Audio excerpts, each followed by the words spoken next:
Welcome to the treasure room.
Ten, 9, 8, 7, 6, 5, 4, 3, 2, 1, 0. Prepare for vault door opening.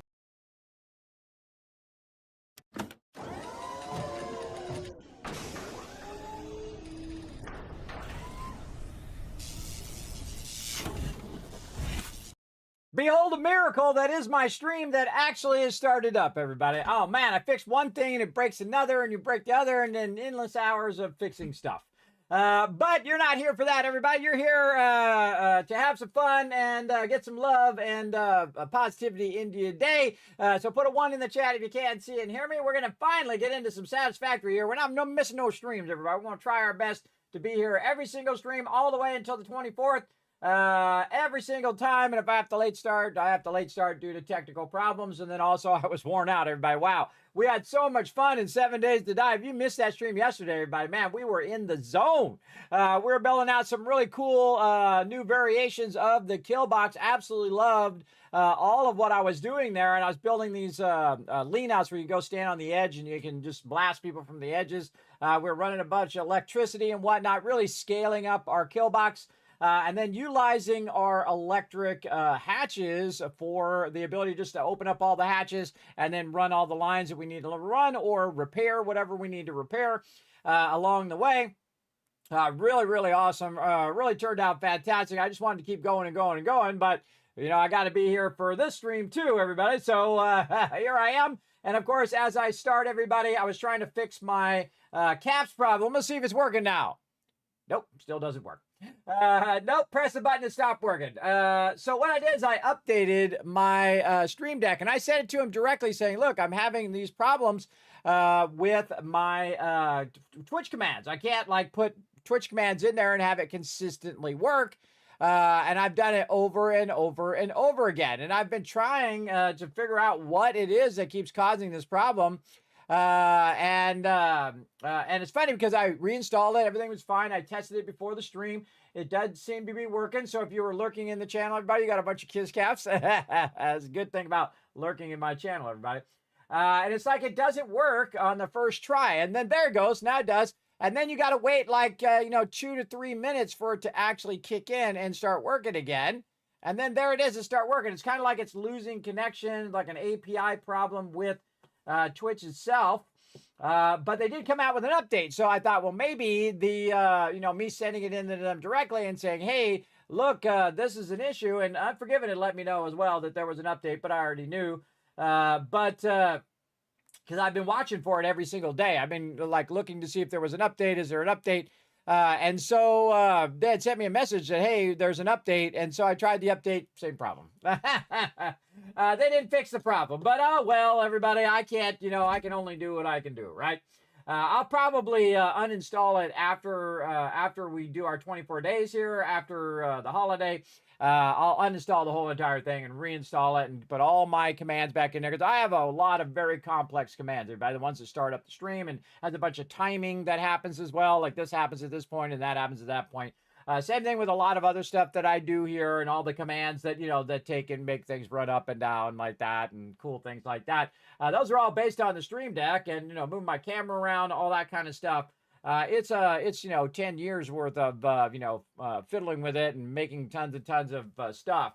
And everything is centered around it. So if it's not working well, that means my stream is not working well. And I don't like that. So I've worked very, very hard to make it as cool and as awesome as possible. But there you go. That actually worked for once. So there's 1,000 kids cats for being here at the top of the stream. And now, boy, it's working. Let's use it. And here's a couple extra thousand for let me know that everything seems to be working for now. We'll see. We'll see how long it lasts, everybody. Now we're going to play some Satisfactory, everybody. Now, we left off, we were doing the perfect spiral over here, but it is Fix It time, and I'm wearing my awesome coffee shirt right here from Coffee Stain in honor of Satisfactory. I love my Loots, my very Satisfactory shirts that I have. So we're going to get into it. We're going to, by the way, you get this from Lizard Doggo. I think it's lizarddoggo.com. I think that's where you get that. I have a Lizard Doggo. I think I gave it away here in the stream. Yes, lizarddoggo.com. Yeah, that's where you get this cool stuff. You can even get they got a Lego factory cart. Oh, cool. Oh, and you get the Pioneer and everything. It's $100. $100 though, but awesome. Yeah, they got a lot of cool stuff, everybody. I can throw it over here. They got a lot of cool stuff in there, including dice, different hats and stuff. I own some of this stuff. Yeah, the Lizard Doggo right there. I got the Lizard Doggo in the cup. I have the actual golden cup, everybody, right here. Check it out. Pretty cool, right? Keep it on my desk. Guess who stays in that cup all the time? The ball boy. He's usually in the cup right there staring at me on my desk. He's just hanging out there. I have the other cup too. It's over here. Hold on.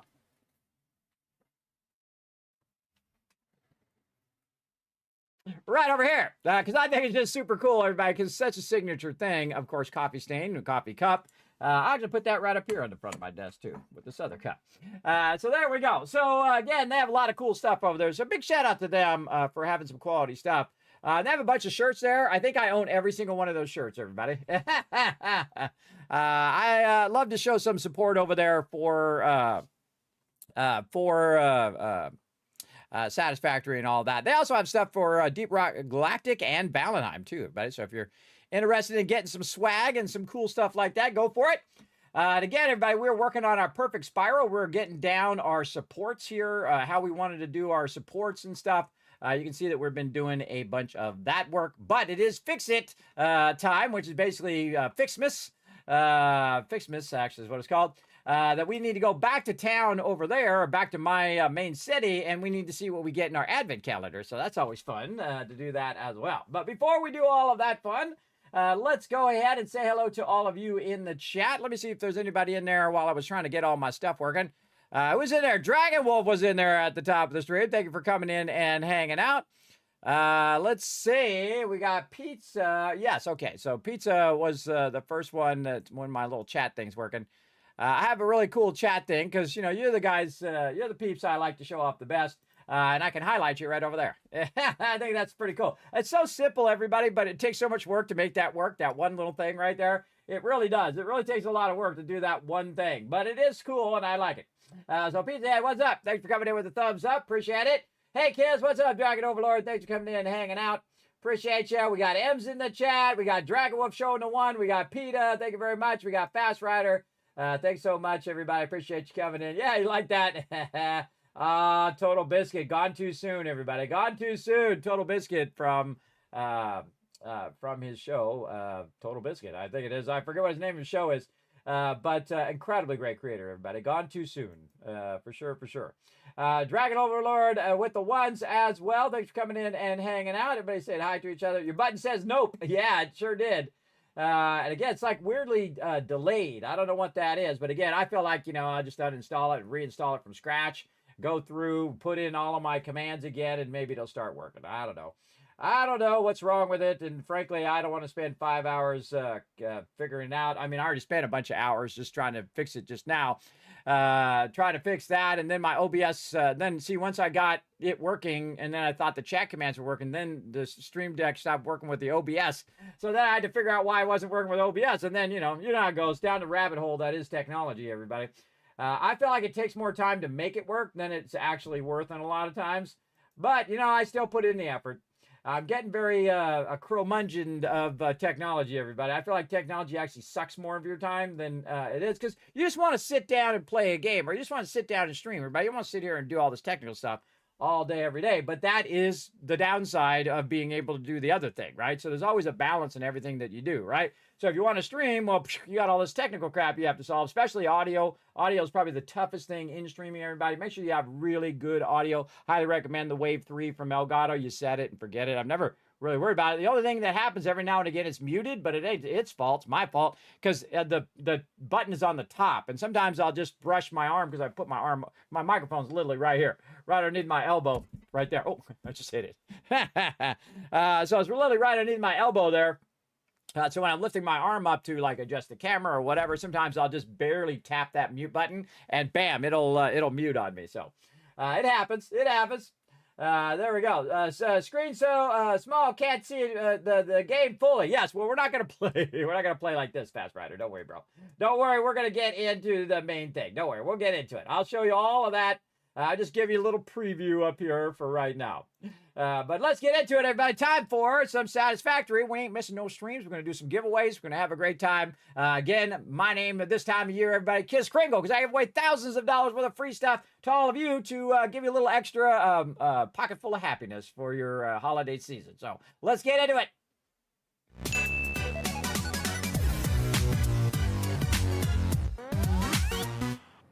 All right, here we are, everybody. Okay, and right down here, you can see that we are working on our Perfect Spiral upgrade. This is the Mega version, where we're going to make it nice and fancy-smancy, as opposed to the base version I have, which you can see is just a wall and like this. But we've been going down here, as you can see, and embellishing it with railings, with our glass railway here and whatnot. Just to kind of get this going. And what we could really do at this point is actually, because they did fix the ability to go on the outside spiral, they fixed that ability to just go half arc instead of just going quarter arc. I'll show you what I mean. So normally on this outer arc, and I'll go ahead and just take it, oh, not there, right here. Normally on this outer arc, you when you go ahead and you run it all the way over here, what happens is it cuts it really close and it crushes the arc, right? So the arc is really long instead of going all the way out. Where the inside one would work just fine. So you could go in and create an inside arc like this, and then do this, and then just go straight to this next one. Well, you got to make sure you kind of go in the right direction. There we go. And then it will just go right there, no problem. You can just skip this one in between. Right? And then the outside one was the one that didn't. So that's why I would build this. But recently, they have solved that problem. So it will do it as long as you kind of follow the direction like this. And then you come up. Because if you just try to go straight to it, it doesn't like to do it. But there we go. Just like that. So now we don't even need the side ones anymore. We only need the first one and the second one. So improved design already because they fixed that problem. So now we can basically just do the two sides and then boom, build those spirals, easy mode, right? So we're going to be redoing all of that today and getting our perfect spirals going, because look at all of this up here, everybody. We're really getting into our trades, everybody. We're really getting into it. Look at this beautiful thing here. Oh, we got presents dropping. Let's grab some presents. Over here, because we're definitely going to need those. But as you can see, this is a modular train station, everybody. That's where I attach this back part here, and then I attach the train depots, and then I attach where the train station is, and then I attach the front of it, which has the hypertube and the turnaround and all sorts of cool stuff that we can either extend it that way, or we can just have it loop back and go back the way that it came from, as you can see. And we're building a massive train network, everybody, a mega train network, where that network goes all over the place. So we're going to see way over there that we can see the network of trains.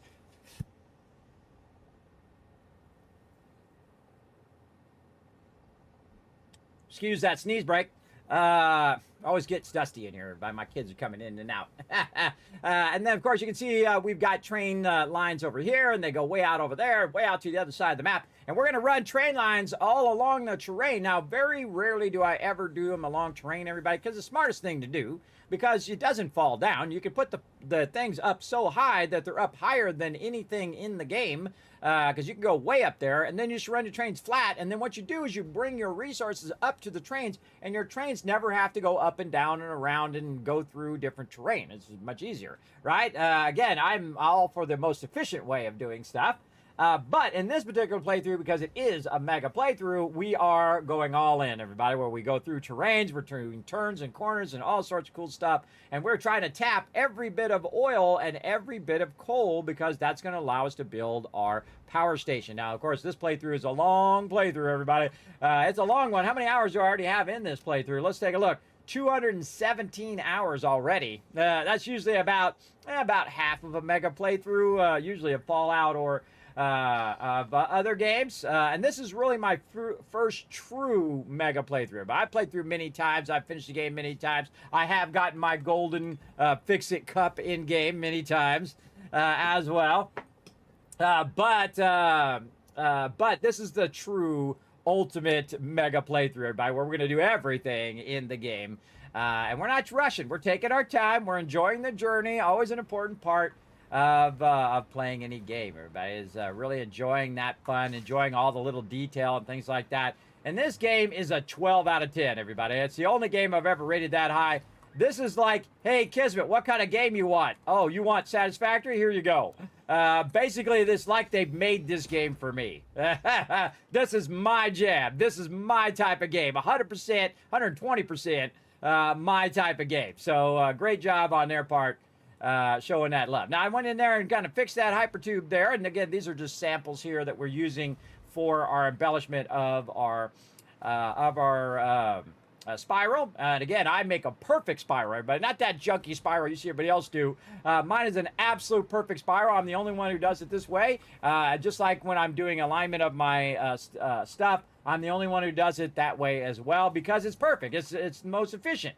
Again, I am your official Fix-It corporate trader, and I'm here to teach you how to be efficient, as well as to show you a little bit of that awesome mega building as well. Everybody, let's flip that switch. Get this hypertube on, because I feel like we want to go for a little ride up in here. All right, is it on? Seems like it's on. Why is this hypertube not on? Huh. Oh, it's on. All right, okay. Weird it wasn't green. All right, it was yellow. All right, here we go. I'm going to test out the hypertube to see if it does connect all the way back. And we're going to go back and check our advent calendar.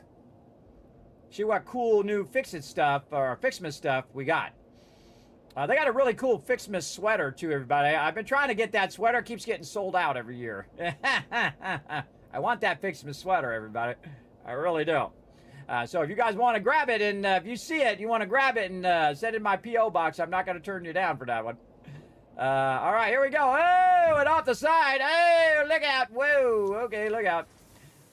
It just fires me off in this direction for now. Now, this is our original base here, everybody. You can see we got a little mixture of all the good stuff, everybody. We got some spaghetti right here, which is basically just running it wherever. We've got, of course, our modular mega vertical building, really called super building is what I call it. And then, of course, mega building, which is what we're building over here, are huge train stations where it's bringing in various resources to this one location. Usually you build a massive build in one location. You're bringing in all those resources. Here comes my train. There it goes. Look at that big, long train, everybody. That's a big boy train right there. That's a big boy train bringing in all that oil. That's 9 cars of oil right there, everybody. It's bringing it in. It's not really doing anything yet because we got to get all that stuff running, and then, of course, eventually all of this stuff will be replaced with our mega versions of all of that. But right now, this is what's running our factory. Now, you can finish this entire game, and I've proved it in this particular playthrough that you can finish this whole entire game with about 20,000 power, everybody. That's all the power you will need to finish the entire game. You're welcome. Yes, that is the most efficient I've ever seen anybody ever play this game. I've never seen anybody finish it with just 20,000 power, and I'm the first to do so. So yeah, awesome. And again, remember everybody, your mandate from Fix-It, it is their overall mandate in everything that you do, efficiency first. So that's what we're all about. And again, I like to play games, everybody, like if I was really there and if Fix-It told me efficiency first, I'd be all about that efficiency, everybody. I'd be number one. I'd be number one in efficiency, right? That's what I would do. Where are we going? We're going to the hub. That's what we're going to do. And we're going to check our Fixmas calendar and see what else we can unlock and get that stuff going. Now, of course, we played last week, everybody, and we unlocked a few things. And that means we have a whole week worth of Fix-It stuff that we can open up. So very cool. So where do we leave off? I think we did number 2, and then we were looking for number 3. Now, don't tell me where it is, everybody. Part of the fun is watching me torture myself by trying to find this stuff with my diminished capacity. All right, number 3. There we go. So we got a red ornament trinket. Cool. Well, Ada's got something to say. There is no escaping the Fixmas spirit with this red ornament build gun trinket. It can be equipped at the lockers in the hub. Okay, thank you for letting me know there, Adam. Okay, now we're looking for number 4 right up here. This data cartridge enables the second pair of Fixmas Mantry branches to be unlocked. Fix-It thought it was being very clever with the layout of this research tree. About as clever as you. She's like, I think that was a dig. I think she was trolling me. All right. Ada. She got a bit of an attitude. She's a bit of a Grinch during this time of year because, you know, she wants you to be efficient and get the thing done. By the way, I could finish the game right now. I've already finished it several times in the 1.0 release version. But I'm doing mega building now, so I'm not bothering finishing it because I don't need to finish it right now. And we're just going to hold off and finish it when we finished our mega build, which could be, you know, a whole rest of 2026. We'll see. At this rate, we got to get some stuff going on. Okay, there's a 5, but there's a 5 in 2025. I wonder if that counts. No, that'd be too easy, right? That'd be too easy. All right, so what you're doing is you're looking for numbers hidden in the thing here. Oh, we got some rocket fuel. Oh, rocket fuel. All right, number 5, number 6 right here. Big one. Basic Fixmas skins. Cool. Obviously, these Fixmas decorations do not increase efficiency. In fact, they are a downgrade on every level. They can be found in the customizer. Okay, so we got ornaments and we've got outfits that we can check out. What day is this? This is day 10. So we're on day 7 now. There's 10. There's 11. There's 9. There's 8. All we need is 7, which is probably going to be the hardest one for me to find and probably take me like 5 hours to find it here. There's a 17 right there. There's a 3. There's a 6. 10, 9, 8. Is this a 7? Oh, that's a 7. All right, there we go. What do we got here? Hard drive.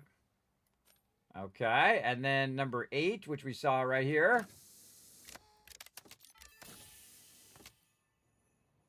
This data cartridge enables the third pair of Fixmas Mantry branches to be unlocked. There is a chance you are doing this because you enjoy the seasonal event for some reason. There is also a chance you are simply doing this to annoy me. I wish for you to know that, in either case, you have disappointed me. It's the second one. Just to annoy her. Or actually, it could be both. Could be a bit of both. All right, there's number 8. There's number 9. Oh! It would be such a shame if you accidentally dropped this. Such a shame. I think she's got it out for us, everybody. I don't know what the heck. You don't want to have an AI that has that out for you. All right, number 10 right here. Here we go. Oh, Fixmas hat. Cool. Confirmed. By equipping this new hat at the lockers in the hub, you can finally turn your mental state into a fashion statement. Awesome. Good to know. Okay, see, the cool thing is, everybody, I stream overnight, so we got 9 from yesterday and then 10 from today. So we got an extra one because, again, my time I stream. So usually I get, the day before and the day after when it comes to Fixmet. So pretty cool. So we got a bunch of cool stuff. So we got to go get to the MAM over here and go to the Fixmet holiday event here and utilize our stuff. So we've got to get this going. So we need candy cane and the Fixmet bow. And it just so happens that over this way, we have a bit of our Fixmet stuff going on. And so we're going to run on over here and see how we're doing when it comes to all of this. And we should probably go to the MAM and track that because I've already forgotten what it was that I needed. That's my attention span for you, everybody. I've already forgotten in that amount of time. Add to the to-do list. There we go. Candy cane and Fixmet bow. So let's look what we got over here. We've got this. We've got some candy canes. Okay, we got a bunch. We got 100 there. And then Fixmet bow, another 100. Nice. Okay. And then we're going to go ahead and go to the MAM right over here. And again, this is gated. So obviously you have to get the one from day 4 and 8 and whatnot. Otherwise, it's not going to let you go any further. The red and blue Fixmet ornaments are produced from gifts, unsurprisingly, but this time in the smelter. Now I hope you listen to that, because I will not repeat it no matter how confusing this all is. Blame the original Fix-It Fun engineers. Most of them ended up in jail for various reasons. But do not worry, the event has since been vetted by the second generation of Fix-It Fun engineers, who were only sued. Okay. Watch out if you're a Fix-It Fun engineer. All right, now the most important thing in here, everybody, I think, is the Fixmet gift tree. And the reason why is because this is when you start to automate the actual production of your presents. So you don't have to basically go in and collect all the presents. Now you do in the beginning, and this is one of the things I love about Satisfactory, is that you normally have to do it yourself first. Either manually doing it, or you start with a little automation, and then you can then do a little bit more and a little bit more, and then you can fully automate it at some point, which is what makes the game great. You have that real great progression across one thing to another. Now over here we got a little snowman, and that we can actually do right now because we've got a bunch. So let's go ahead and just do that one. Our little friend.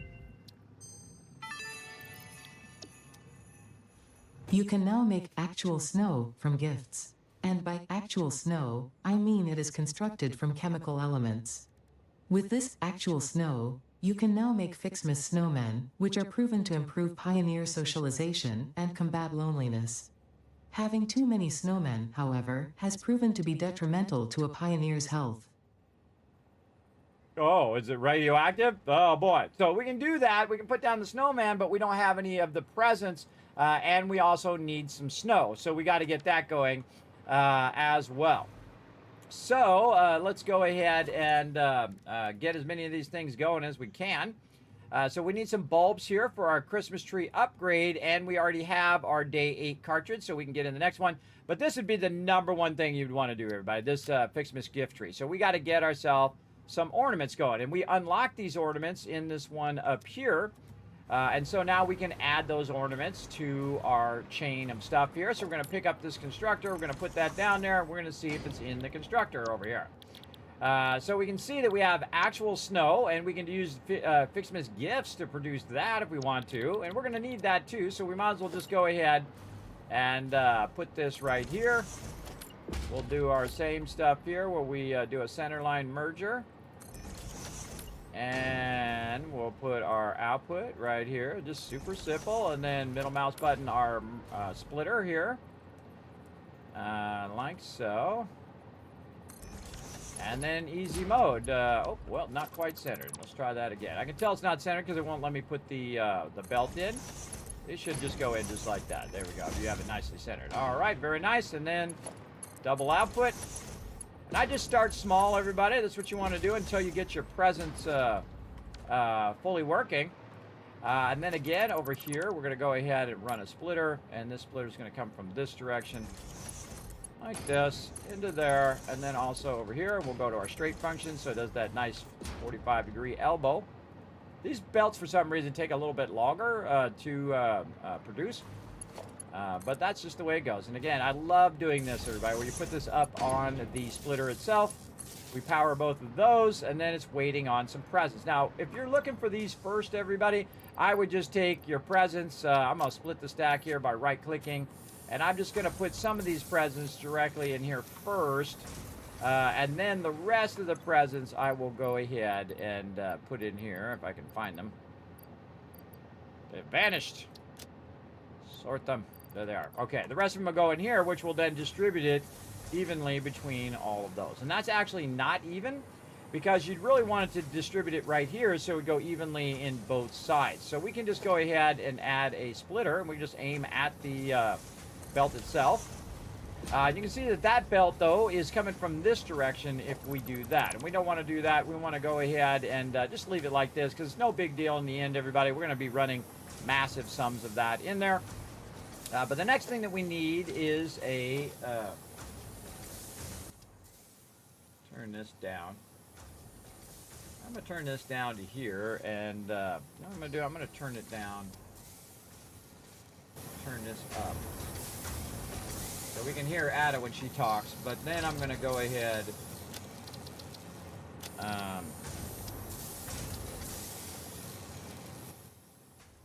turn the effects volume.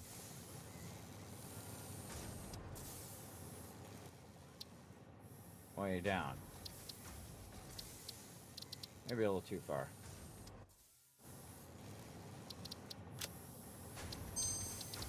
There we go.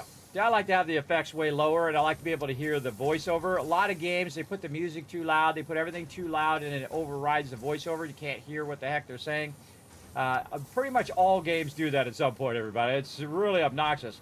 The sound designers are sitting in a big sound room, and they're just blasting themselves the sound at high volume. But if you have it at average volume, you know, say 75%, it just completely overrides the audio of the voiceover.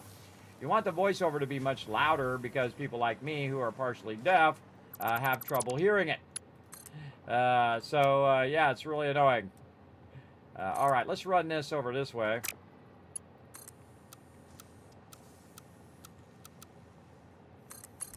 Kind of get this out of the way.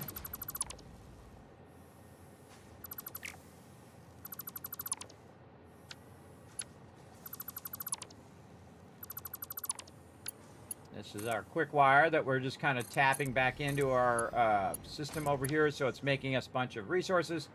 But now to do the next one that we want to do, oh, we can do our candy cane too. Oh yeah, let's put our candy cane over here.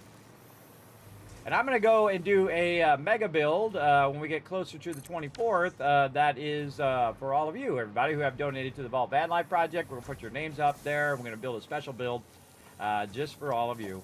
I do appreciate everybody showing that love. Again, if you want to be part of it, you can go !Vault Van Life, see what it's all about.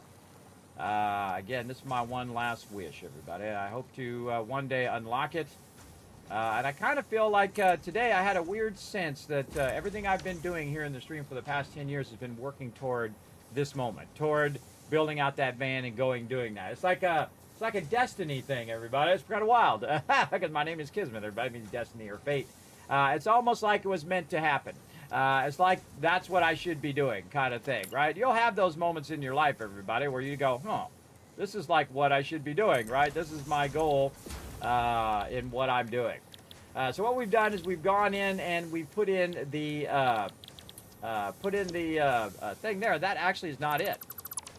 That is not it. I could have sworn that it was that. It's not the manufacturer, is it? Huh. What is it? I forgot. Here's how you find. You go search and you say ornaments. Ornaments. There we go. You click on it, it will tell you. The smelter. Oh, really? Wow. I totally forgot it was the smelter. It's been a while. In fact, it's been a whole year. So we've got a smelter over here. We're going to put down there. There it is. All right. So we're going to start with the red ones. The red ones need some fixed gifts. What a surprise, right? So cool. We actually we can do this. we could go ahead and do this. And we're going to actually double up on, let's triple up on these. Let's really go hardcore here, bro. And then we're going to offset this just a little bit, and we're going to triple up on the other side. What we're going to do is just do ourselves a center distributing center here. So we're going to go straight down from what we already have, and we're going to go right here in the center.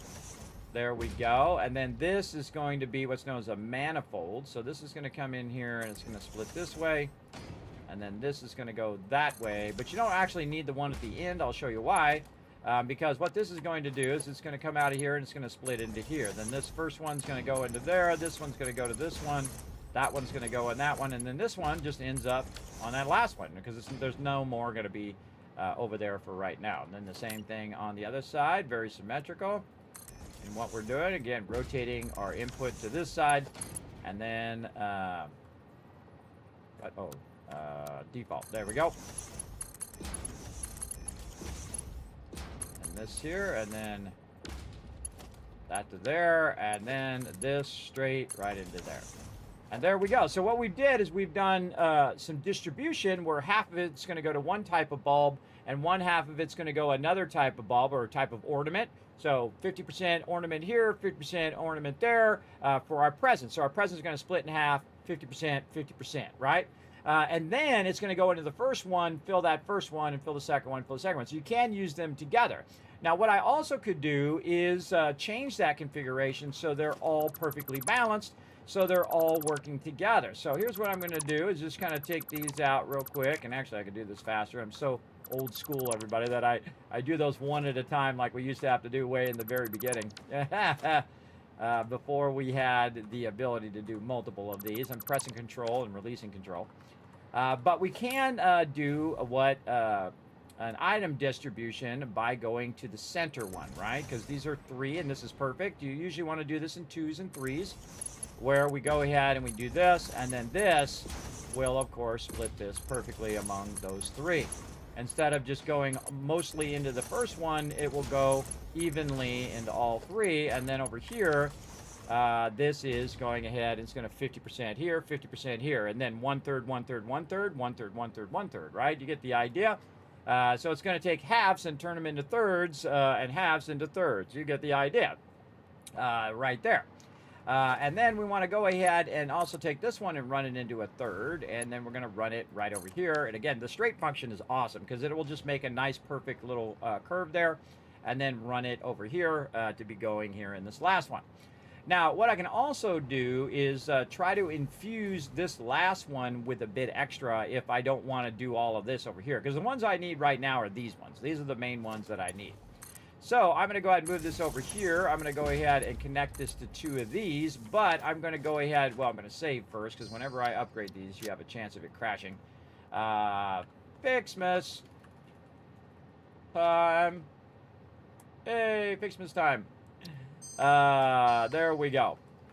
So what I want to do is upgrade these power poles to level 2s, and that'll allow me to do more connections on the same pole. And since we have 3 of these, it would stop right here because this would be 1 and this would be 1, 2, 3, and it can only hold 4. But now it can hold 7. Now watch what happens if I try to run a line here to this one. You can see that this one also is 7. So when I run a line over there and I create a pole, it's automatically going to figure out what the previous pole was and do the same if you have the resources for it. So we're going to go ahead and do that. So again, it automatically figures that out for you, which is very nice. So there we go. All right, now what we need is we need some presents. So let's go ahead and see if we can find some. Lay it around. I love the fact, again, that you have to do it manually first, and then you have to go around and do this. Now, we're going to get this started, everybody, and then we're going to go back to working on our train stations and stuff like that. But let's go around and pick up some presents. And usually you can see them glittering from way off in the distance. And yep, oh, there's one way up on the top there as well. We'll get one off of our particle accelerator there. I'm sure that's not going to make that catch fire or anything. These presents used to be really huge, everybody. And I thought it was funny and awesome. They used to be like massively huge, and they'd come down and be like, boom. I really liked them, but they thought, well, we'll shrink them down a little bit. So they did. I really enjoyed those big, massive presents from back in the day. Hey, Retezra J. Hey, Ice Cold Killer. Thanks for coming in, hanging out. Appreciate y'all chilling out in the channel. I finally got the stream back up and working. I think it's working. Let's try some more caps. Nope, still not working. I tried to fix my button, my stream deck, but even the update didn't fix it, sadly. And I sent to him directly, everybody, some direct feedback to Elgato to say, look, I'm having this problem with the stream deck. It just is not letting me do what it's been doing for, who knows, 8, 10 years, a very long time, however long I've had it for. Just works flawlessly, just rock solid every single time. Recently, it just does not do Twitch commands. So it's like an API change or something like that, and whatnot. I don't know what it is, but I kind of feel like it's going to take a full uninstall and reinstall, and there's some sort of, funkiness going on in there. Mostly I have to try to log into Twitch again and log out again, reauthorize it, unauthorize it, or unauthorize it, then reauthorize it. I don't know. Whatever it is, it's going to take about 10 hours of my time fixing it, of course, just so I can have the convenience of pressing one button to give you guys a bunch of caps. Oh, there's some more down there. Let's get some more down here. Whee! I'm just kind of free falling, and then spacebar before you hit the ground. Because this is the shallows right here, everybody. You can actually die in those shallows. I have. I have fully died over there in them shallows. All right. Oh, lots of presents around. All right, let's grab some more. Ah, look at our quick wire unloading over here. Nice. Yeah, unloading, and it's off doing its thing. Off it goes. I love the whole automation, but look at the size of this train stations over here. Look at this. There's a bunch of different train stations doing different things, obviously. Some of them are bringing in coal right now. It's turning it into diamonds. And then setting those diamonds out as time crystals. And, of course, those are running a bunch of our stuff up there. And, again, we will work on all these processes. Look at that mega build, everybody. Vertically stacked, maxed out. You can't make any more quick wire out of that node ever. It'll always be maxed forever, and we never have to touch that again. It'll make just an endless amount of quick wire. And then it will just keep going over there and grabbing it and bringing it back. As long as you got power, it'll just keep grabbing that quick wire all day long.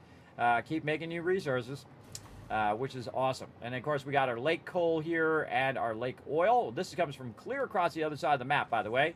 As you can see, I can see all the nodes. That's because I put our radar towers all across the whole entire world, so I'll know where everything's at.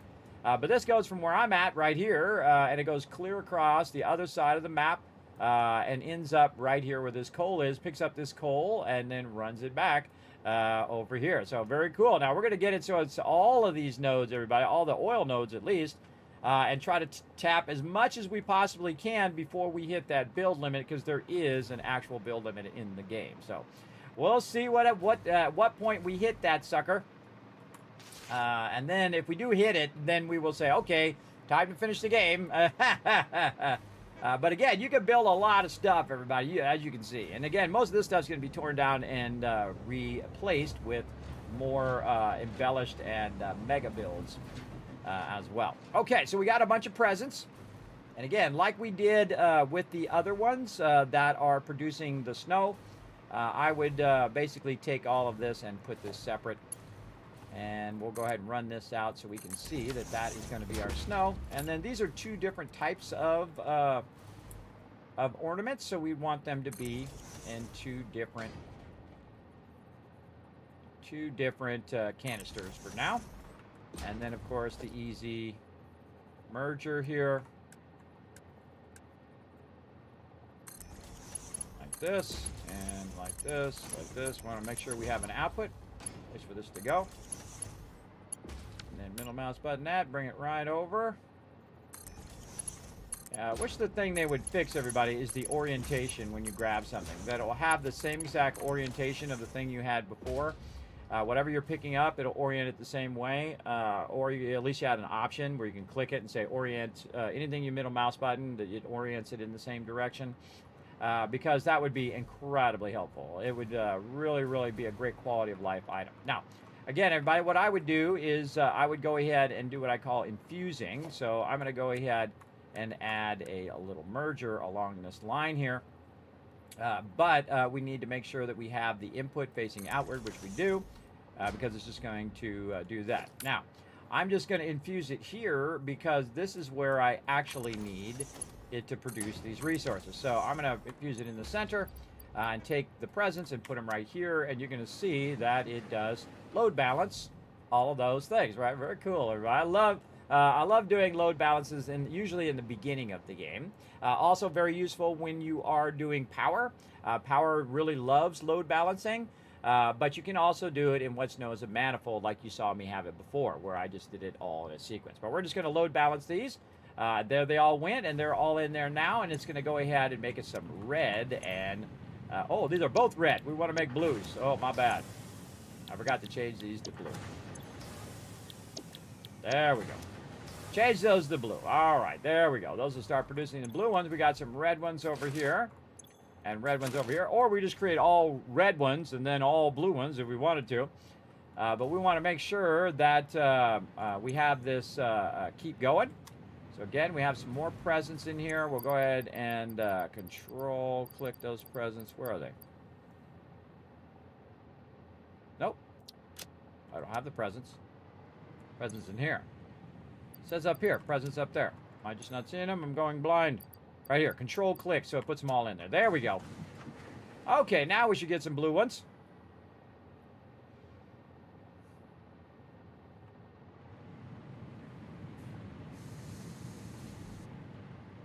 Yeah, there we go. All right, now we've got some blue ones here. We are good to go, I believe. Let's go ahead and run down here to the MAM.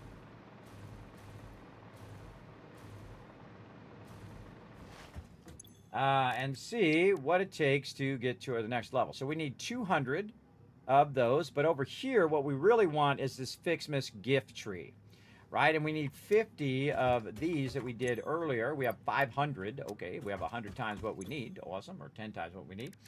Again, before you do this, which is 200, you want to do this right here. So we need 50 of each. So we're going to need a lot of presents. So we need to get busy. But once we get this going, it will actually perpetuate itself. And I'll show you what I mean. It's called compounding, everybody, where you take one thing and you turn it into 2, and 2 into 4, and 8, 16, 32. You get the idea. Compounding is one of the most powerful things, both in life and in game. So let's see if we see any more. Don't see any more right now.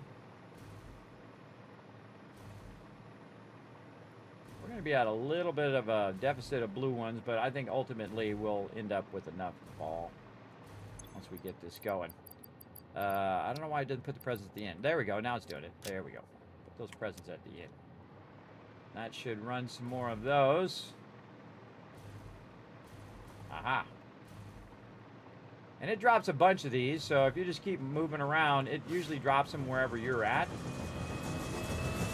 Oh, there goes the particle accelerator. So cool. Their 3D artists are amazing, everybody, on Satisfactory. I love all their designs of how they designed, each of the machinery, the trains, the stations, the extractors, all the animation that happens with the hub and the thing taking off and landing. Just incredibly good. Some of my favorite peeps over there are the 3D artists who came up with all of the style of all the stuff in Satisfactory. Very cool. All right, anything else? Maybe up on high, maybe underneath here. See, a lot of times what it does, it likes to troll me, and it drops it into the water. Like that. There we go. I can see one over there. It drops it in the water. Now you're like, well, Kismet, why do you have it up like that? Why don't you have it down at the water level? And that's because if I want to extract a bunch of water, which I do later, I'm not going to be obscuring the water. Look, it's all got supports, everybody. Or at least this side does. That side over there is going to be removed. But look, I'm actually doing supports in this playthrough. I don't usually do supports, everybody, because they are very time intensive, and I have it down now where all my supports are very consistent and they're all blueprints, so makes it much easier and makes it look awesome at the same time. Awesome. All right, this is like a scavenger hunt here. We try to find more presents, and again, while you're doing this, it's usually dropping them behind you where you're not looking. Ah, see, over here, I called that one.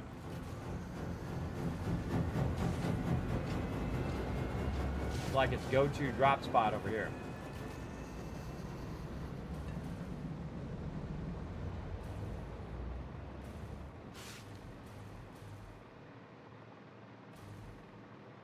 Yeah, see, it's dropping one back where I just was. It does that.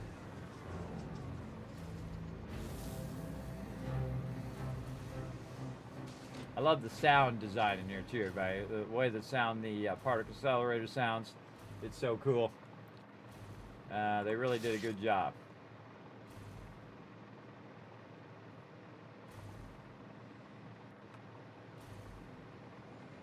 Oh, I just thought of an idea.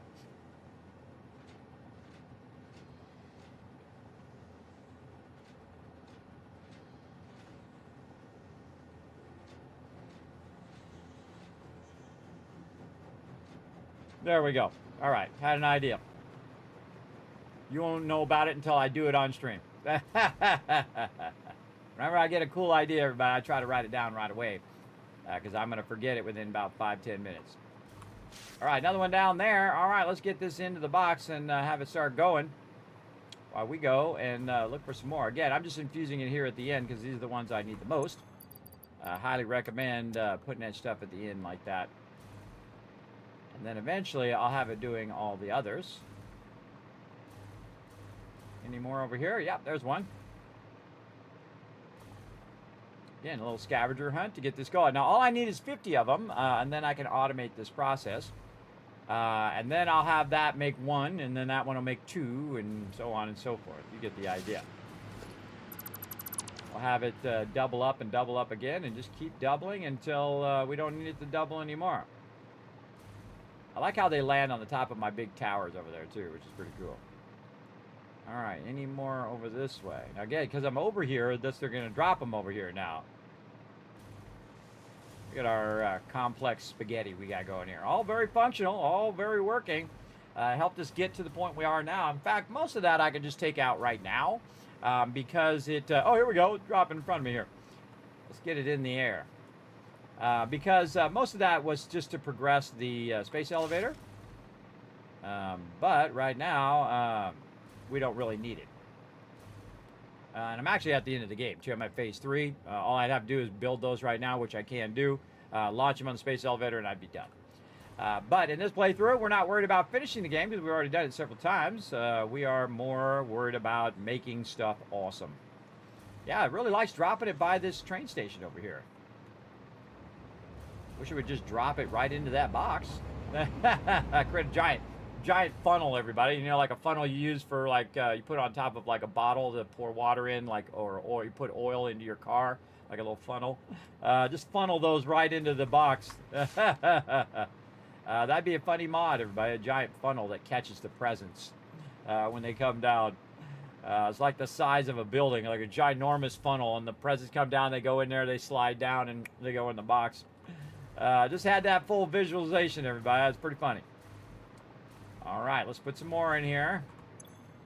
Right over here, very nice. And then we'll check in on how many we have so far. Whoa, 200. All right, hey-o.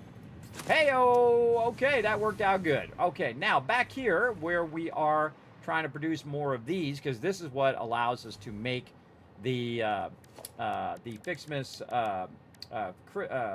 tree, right? So we want to unlock it first. Over here in the MAM. Like so. And research.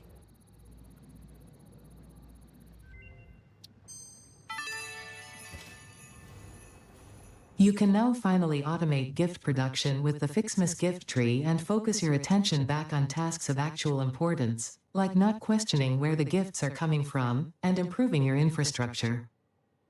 There you go. Yeah, don't question where they're coming from, everybody. Now look at this, everybody. Look how many of these I can put down to get started. Now, the one I'm missing right now is the red ornament, right? So I got to go get more red ornaments over here, if there is any. There's 15. And then this feeds into itself. So, again, very much like when you're doing a coal plant in the very beginning, where what you do is you extract the water and you extract the coal and you run it into the coal plant, which produces power. Then that power extracts the coal and the water, which then produces the power, which then goes in a circle, and then it's an infinite thing that'll just keep running that power forever. And these presents are that way, where if I take the presents here and I go ahead and do a nice little merger along here, and I aim them in this direction. There we go. And then here, and then this one I don't really need to, because I can just go ahead and put that right into there. Like this, and like this, and like this, and like this, y'all. Now what's going to happen is it's going to produce presents. And so when it produces those presents, it goes in here, and then, of course, is distributed between the red and the blue ornaments. And that means I can then take those red and blue ornaments and make more of those Christmas trees. And then you can just imagine a whole entire field of Christmas trees producing presents, which we can then distribute into the whole entire process here. But for right now, we want to just scale up our present production, because you can see it doesn't go that fast, right? Here, one there, that kind of thing. But very quickly, you're going to be looking in these boxes, and all of a sudden, you'll have 72 there and 21 here as well. And if you look when we're putting the tree down, it is even in the amount that it needs.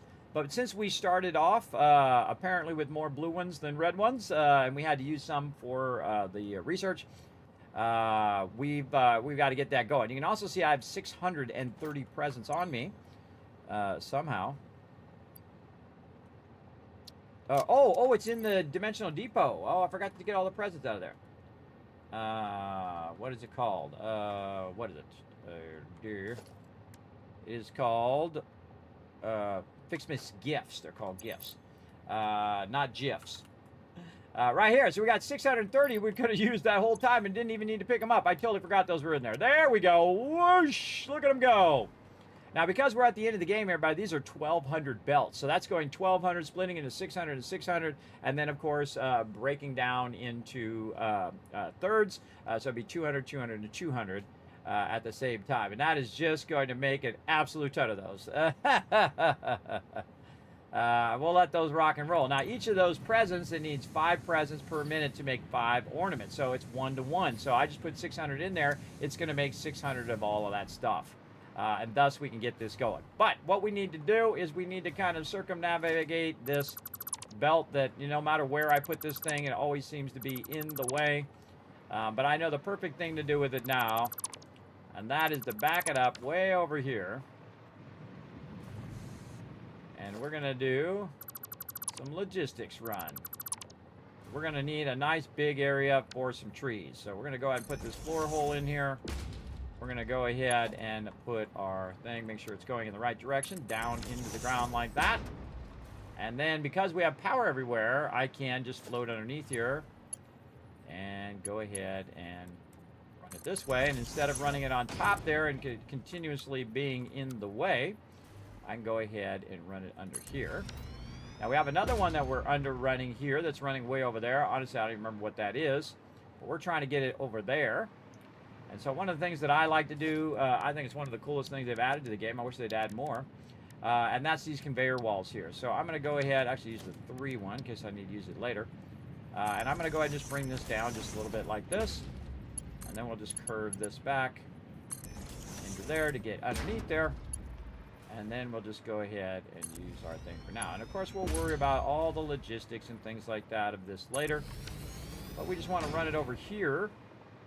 And then say put a floor hole and just randomly wherever we feel like doing it. Let's say right here. And then this will just basically bypass that and not block this whole area where we're going to have our Kismet stuff. Wow, look at that. Almost perfect. Almost perfectly along that line. There we go. And then we can remove this line. Again, we're getting all these resources back now. And then something like this. We can maybe make it from here. Let's just go ahead and take this one back out.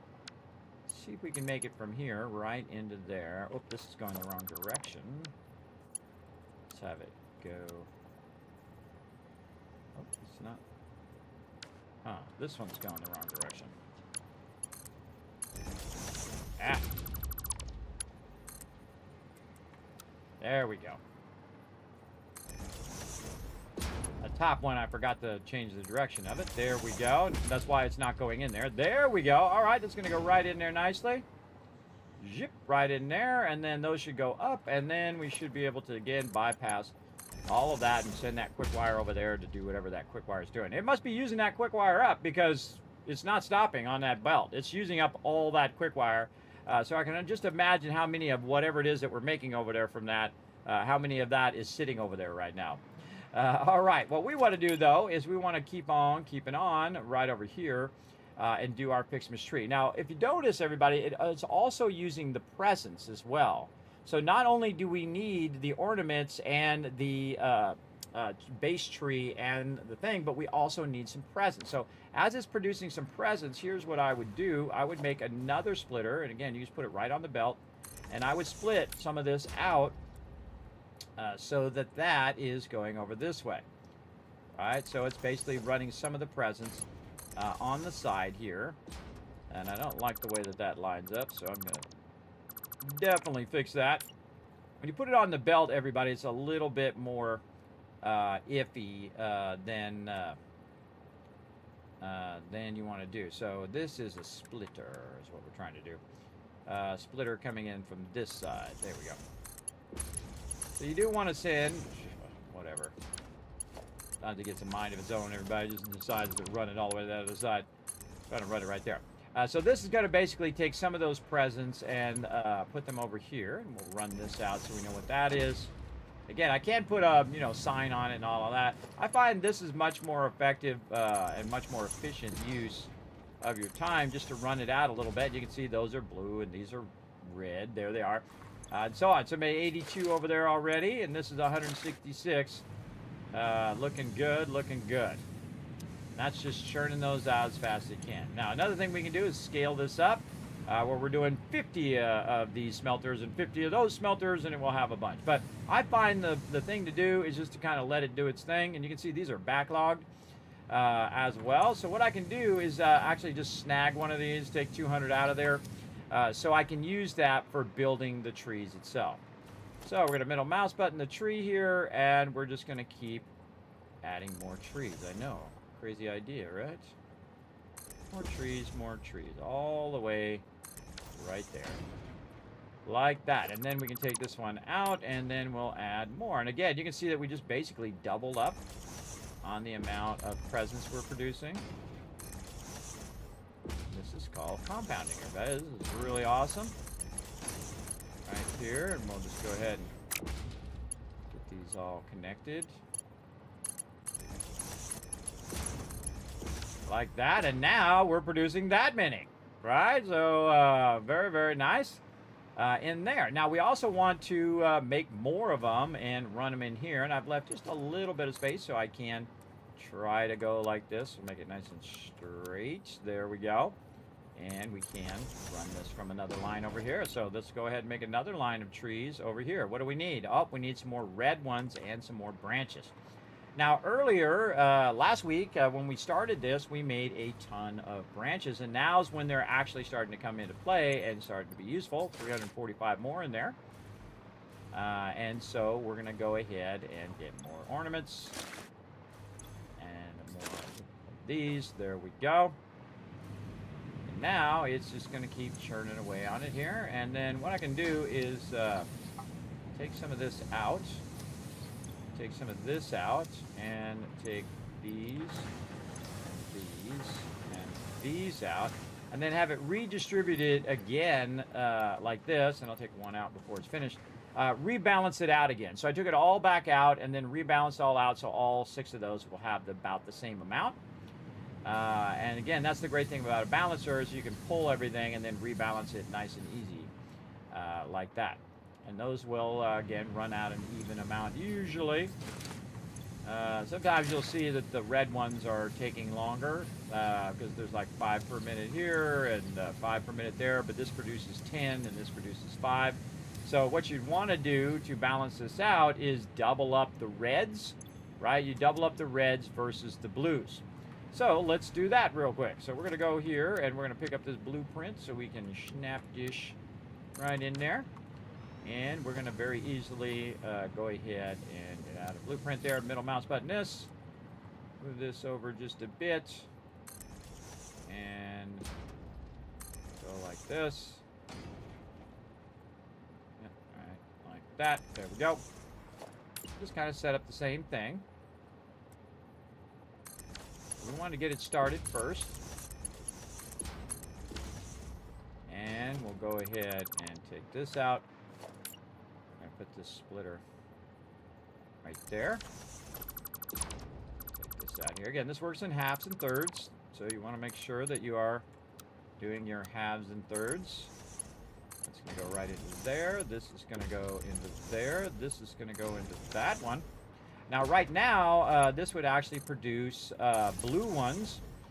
What I want to do is actually switch these to red, because they're only going to produce 5 per minute, where the blue ones are going to produce 10. So I need to even them out a little bit.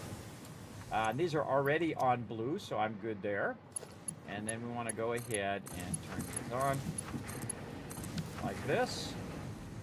And then this one is actually not going to go to here. This one is actually going to go over this way. And we'll turn that on default. We'll take this one out. And then we'll move this over here. And again, it doesn't really matter when you're just throwing it down. Again, we'll build this out even more elaborate later. But for right now, we want to just merge all our stuff. Yeah, no.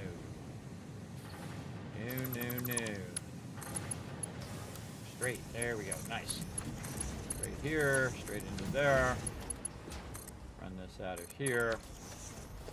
Run this over here. And then same thing again, right? So we're going to go in and we're going to grab all the presents back out again. Yeah, this is what load balancers are all about. Because it consumes the same amount, you just need to balance the amount that it's running. And then we'll put these all back in here again, and once again, it will load balance all of those automatically. Yeah, very cool. That's one of the coolest things in the game, everybody. Very, very cool how it load balances all of that equally between all of those. And now we're going to get a more equal amount of red ones versus blue ones, because again, the blue ones, the 3 blue ones are producing 10 per 5, where this one's producing 5 per 5, right? So we want to double it. So it's producing 10, and this side's producing 10, right? So this way they're very even. So as we pick them up and want to make more trees, we have an even amount, and we don't have just a bunch of blue ones and not enough red ones. In fact, we could probably ease up off the blue ones for a little bit and just catch up with the red ones if we wanted to. But in the end, everybody's not really going to matter, because the more we scale this up, the less we have to worry about it as well. So let's go over here and see if we can now do some more trees over here. Oh, we're missing some presents. We got to actually grab some presents. Luckily, we've put some aside here in our little side container. So we have those presents ready to go. And again, we'll go ahead and try to get this to face the right direction. There we go. And we're just going to put down that.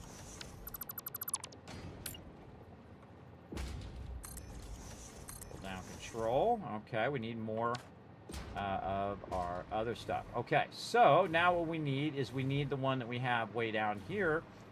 Over here, the Kismet tree branch one to produce a bunch of presents. But what I'm going to do is I'm just going to remove this production.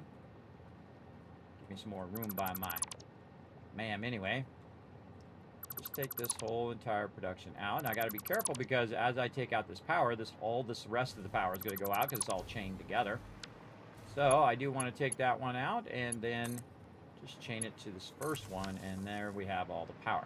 So the things that we're using for trees, we want to move together so that we can distribute those among those trees, or among the processes that we want to do. So we want to go ahead and move this process over here. So we're going to go ahead and do the same thing we did over there, except for this time we're going to go ahead and do it in thirds, because thirds is actually the most easy way to load balance. You can do it in halves as well, but thirds is going to really help us. Make a lot more of these. You're going to end up with a massive sum of these, by the way. There we go. And then we're going to go ahead and do this. Now we have to think about where do we want it to go the most? Do we want it to go here into these ornaments? So if we leave it here, this one down here is actually going to get less. Or do we want to focus on this and get more in that one, or just evenly across all of them? Well, I can tell you it's the ornaments need the most, and then this one over here needs a bit less. So what we can do is just go ahead and cut it in half way down here, like so. way down at the end. So basically, it's going to get a lot less down there. Oh, actually, I don't need to do it there. I need to do it back further. Not that one. This one right here. So it's going to cut it in half down there. And then cut it in half down here, which we're going to want to make this into a splitter. There we go. But that's actually not what we wanted to do. What we wanted to do is actually put 2/3 into here, and then 1/3 down there. And how can we do that? Well, that's where you actually work it right here. And I'm going to just back this up a little bit because we're going to need a little bit of space when we go to do this splitter. And we're going to go ahead and put this into the back. So we're going to take this, run this around the back here. Actually, let's just run it a bit this way, and then we'll run it to a nice curve or something there. There we go. And then what we want to do is put a merger in between these here, right here. All right, we'll take this, we'll change it into a merger. A little close, a little too close for me. I don't like it to be that close. Let's take that out, and we will put a merger right here, having the output facing toward that, which is going to be all of these. So we're going to go ahead and go right there. Again, these are all load balancers that we're creating. And then again, splitter this way. So we could probably just do a splitter this way, which is fine. There we go. So this is going to go into here. So this is going to take this. We'll just come straight out here just to make this easy. Work that into there. And then this one's going to go into here, which is then going to distribute to this, which what we had before. But this one is also going to go into here. So that one's going to basically take 2/3 of it and run it mainly into these. But this one, the 1/3 part, is going to run way over here, and 1/3 of this is going to end up way over here. And actually, we don't even need that. We can just go ahead and run this all the way into there. And there we go. And I'll go up even higher so you can see how it's load balancing now. 2/3 of it one way. You see it went the first one, went the second one, then it went the third one. Watch as it goes. First one, then the second one. So that means 2/3 went that way, and then 1/3 went this other way. Right? So it's just going to keep doing that all day long. So now we have it properly balanced. 2/3 going into that one, 1/3 into this one over here. Now we need to tell this what to be again. We're going to say Fixmas Christmas tree. We're going to go ahead and grab ourselves, again, some, we need to merge first. Over here. That way, there we go. And here, here, and there. And then this over here.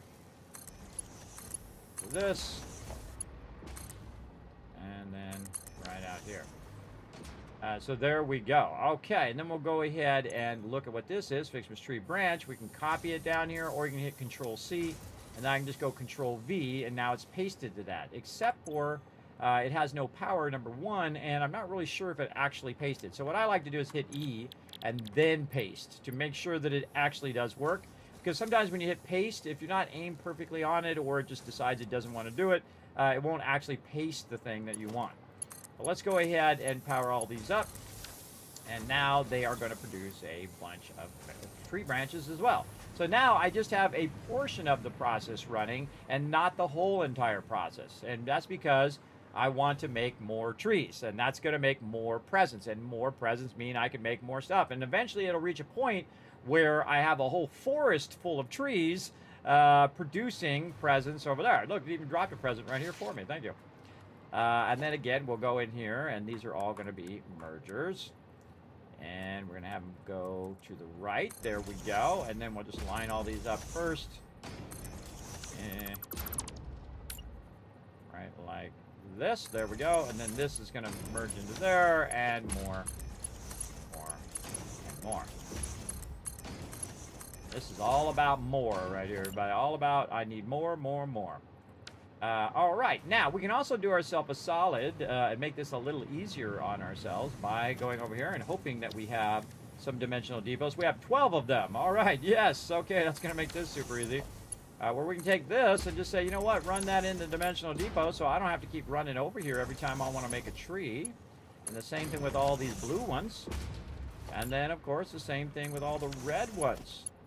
Not only did we automate the entire thing now, and it's automatically just running it, though it's not going very fast because we don't have enough trees right now.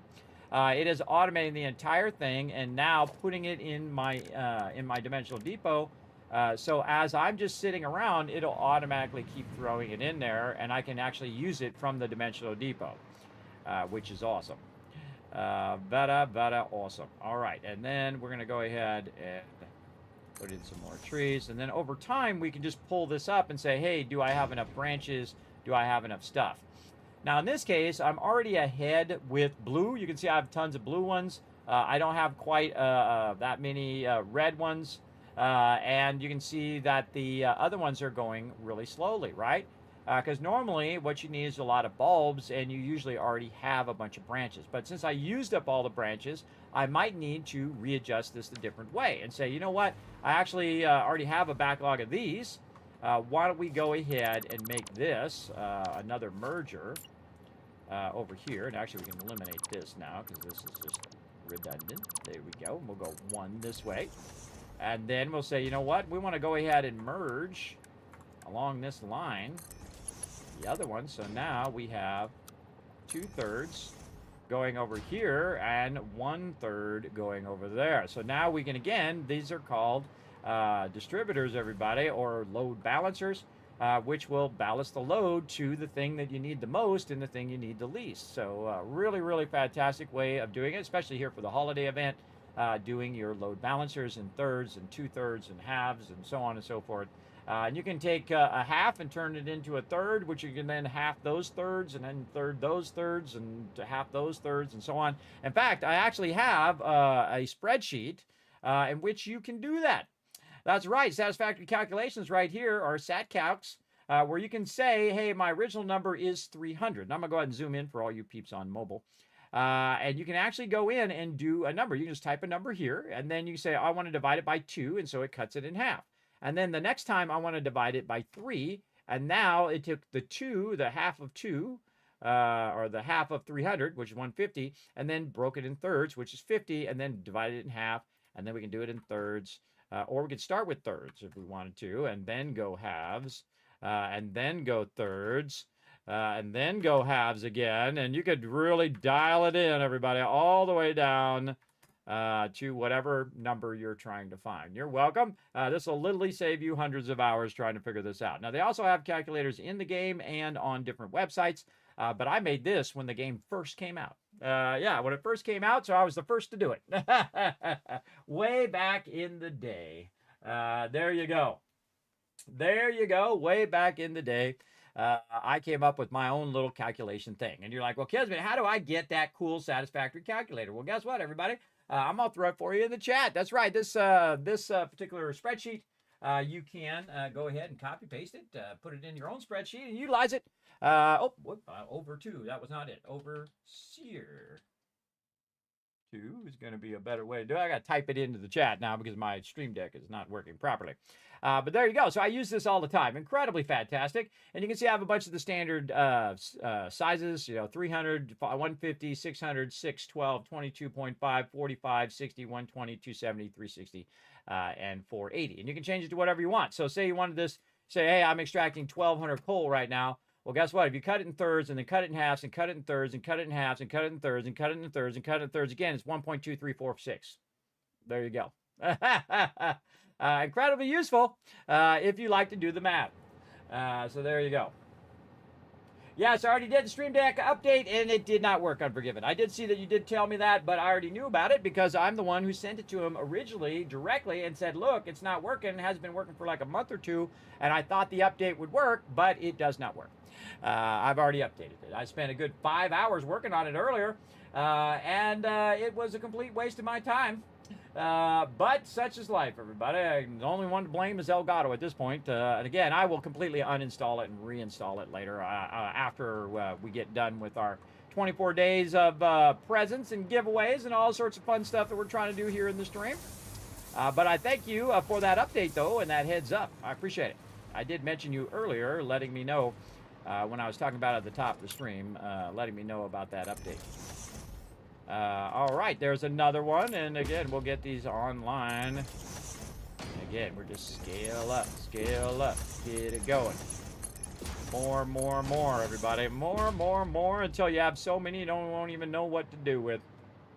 We're creating a giant forest of presents over here. And you see we've got some in here as well. Now, if you have more presents than you have of the little bushes things, then here's what you want to do again, right? Like we did over here where we're infusing it just on this one side and not really running it to that other side. See, we're just running it here this way. If we just want to infuse it here in this last one, again, we could just go ahead and add a merger and say, you know what, I'm going to take some of these presents to try to speed this part along since we already did so many of the ornaments, and I want to take all these presents and I want to just run them into there, right? So again, let's call that infusing. You're infusing those with some extra ones to try to get that one to get ahead of this, so eventually this will all be balanced out. As well. And that's cooking now, bro. That's cooking now. Now, of course, we can also do something else I love to do, and that is called overclocking. Go, baby! Let's really let it catch up. Well, bam! Oh, I gotta put them in there first. There we go. Well, bam! Overclocking, baby. Now, we're going to listen for a noise that goes, and that's your power going off. But you can see I'm only using 12,000 to about 13,000 power through this whole entire thing. All of this, everybody, all of this that you see is so massively efficient that it is only using 13,000 power. All of this and all of that, all that stuff that we have running there, all of our trains everywhere, all of our extraction, every single thing we're doing, all of these towers and so many more towers way off in the distance. You can see them way out there. And the ones over here you can see, and all that train station stuff down there, and all of that, and our particle accelerators, and all of that other stuff, 13,000 power. You will see it nowhere else other than on my stream, everybody. I'm showing you how to be massively and epically efficient in everything that you do. So you can crush this game like I always do. So there we go. So now it's really cranking out those branches because we need as many branches as we can get. Going on over here. So yeah, there we go. Yeah, there we go. Now we have a problem of missing the presents themselves, but don't worry, it's going to sidetrack some of those presents for us right over here, and then we can go ahead, put that in, and you could probably guess what we're going to do from here. We're going to go ahead and take this, and we're going to run it right over this way, and maybe a little bit further out. Go straight mode. There we go. A little bit further out here. And then same thing over here. And we'll just go ahead and as many as we can. Oh, we're all out of branches again. Now this one's going to go in the opposite direction this way. Yeah, put it here. And more presents there. And again, look at the scaling, everybody. Again, the scaling. And again, it makes 2, 4, 6, 8, 16, 32, 128, 256, 512, 1,000 of these suckers that you could have just by scaling it up, scaling it up, scaling it up. And again, we also infused it with a bunch. And while we're waiting for these to hurry up and go, and again, we can actually expand this one even more so. In fact, I think we will. Let's go. Come on, let's go. We ain't messing around over here. Kismet's going to get it going. Oh. And since we already have these already set up, everybody, all I have to do is just middle mouse button, and it will actually pick up what it's producing, which I don't know why it took them so long to actually add that to the game. You'd think that would be one of the earliest things they would have added to the game, but I'm sure they had other things they had to work on along the way. This one seems to be wrong way here. What's this one? What's that one up to? Oh, what is this? Oh, the splitter's turned in such a weird way. It didn't see. It doesn't pick up the orientation of the previous splitter. It actually rotated the splitter from that orientation because this one's coming in from the back, and see, it just went back to the default rotation. That definitely needs to be fixed. This is so awkward. And then same thing over here. We're gonna go ahead and say, you know what? Take 50% of this and run it right over here. And again, we'll bring our power over. Really, we're running a lot of power just to run this. Not even counting all the other stuff here. And then this, we can go ahead and merge again right here using our centered load balancer. Right like this. And then like this. Then take this. Running a nice little curve in there just for fun. And so the output of this is going to go over there. So now we're producing twice as much over here as well. And then, of course, we might as well just go in and overclock the heck out of these ones. Oh, these are already set to overclock because the other ones are overclocked, and those are overclocked as well. All right, nice. And then again, if we want to infuse it with some of the presents that we might have right around here. Man, I don't know. They always disappear in the inventory. I can't see them. There they are. Infuse those in there. There it goes again. Load balancing. 1/2 going that side, 1/2 going this side, and whatnot. Now, if you really want to do this correctly, though, because there is a travel distance, you want to put this in the center here. So that it is, it's going the same distance between the two of these. Like this, and then you put this into here. And that into there, and this into there. And then it's going off the center line, and then they are being distributed. And that's why I set them up that way. So again, you see one going one way, one going the other way. You get the idea. And then we can go ahead and see if we have some extra presents over here. And these actually should be going in the dimensional depot as well. This way. Luckily, we saved a bunch of dimensional depot stuff there. And we got all those going in the depot. Nice. And let's see if we can make some more. Oh, well, there we go. Look at those presents filling up in there. Nice. Almost there. And we can do another one. There we go. And I like how it just like to put it in the opposite orientation than what I wanted. I feel like sometimes the game is trying to trip you up, trying to make you do it twice, just because it doesn't pick up the orientation of the previous one. Like that tree was turned around the opposite way instead of picking up the orientation of this tree. I just don't understand the mentality between not fixing that. This shows you the people who are actually playing the game and people who are not playing the game. And again, look at how quickly this is going. This is, oh man, this is getting faster than I can even put them down now. And that's what we want. We want the faster, faster. Again, this turned around the wrong way. Like this.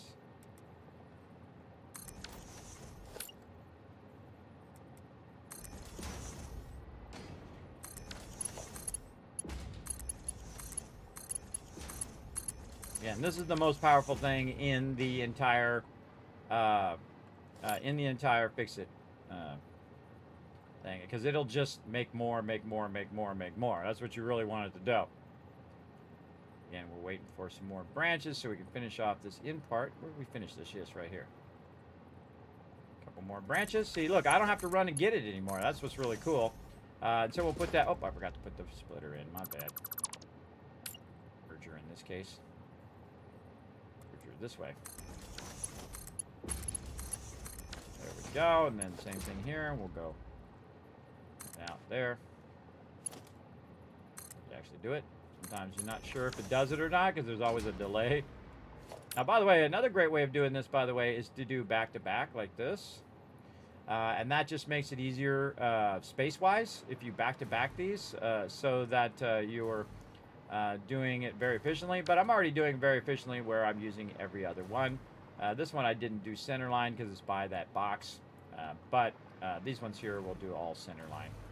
And you get the idea. Now what I can do is while I'm waiting for the resources, I can go ahead and put in all the merges because we know they're going to be in the dead center. This and do some of what I call pre-work. Pre-working that. We got a box in the way here, but that's it. We can move this box here. This can be anywhere. We can take that merger there and put a merger there and grab another mouse button that box. Come on. Doesn't want to tell me where the center is. Oh, because it's not centered. That's right. That's right. Because it's on the bar. Let's take that out and do it right. Right here. This way, this will line up nicely. I'll go that way. This will go here, merger. This will go here, and then we can infuse it if we wish to. There we go. Those will all do its thing. And we were running these along here. Merger, and then we know we're going to have this go out like this, and it's going to come back. And we're going to have all our trees here. And this is going to go this way. These are going the wrong direction. My bad. I feel like it's always trying to trip me up. It switched the direction of the mergers in the opposite direction. So now I have to do them again. Funny foreshadowing of me saying that earlier. It did the very thing I was talking about. And then this one actually is going to go this direction. And we can just spec this out while we're waiting. Rebuild a lot of this, and then it's going to go around the tree here and then end up going this way. Yes, we're going to build a massive forest of trees. I highly recommend you do this in your fix-it build as the highest priority. Now, I would have done it on day 8, but I was playing other games at that time. So you want to do it as soon as you possibly can. This is the key to unlocking everything in there. All right, I think that's probably a good start. And let's just go ahead and do all of our connections like this. Not like that.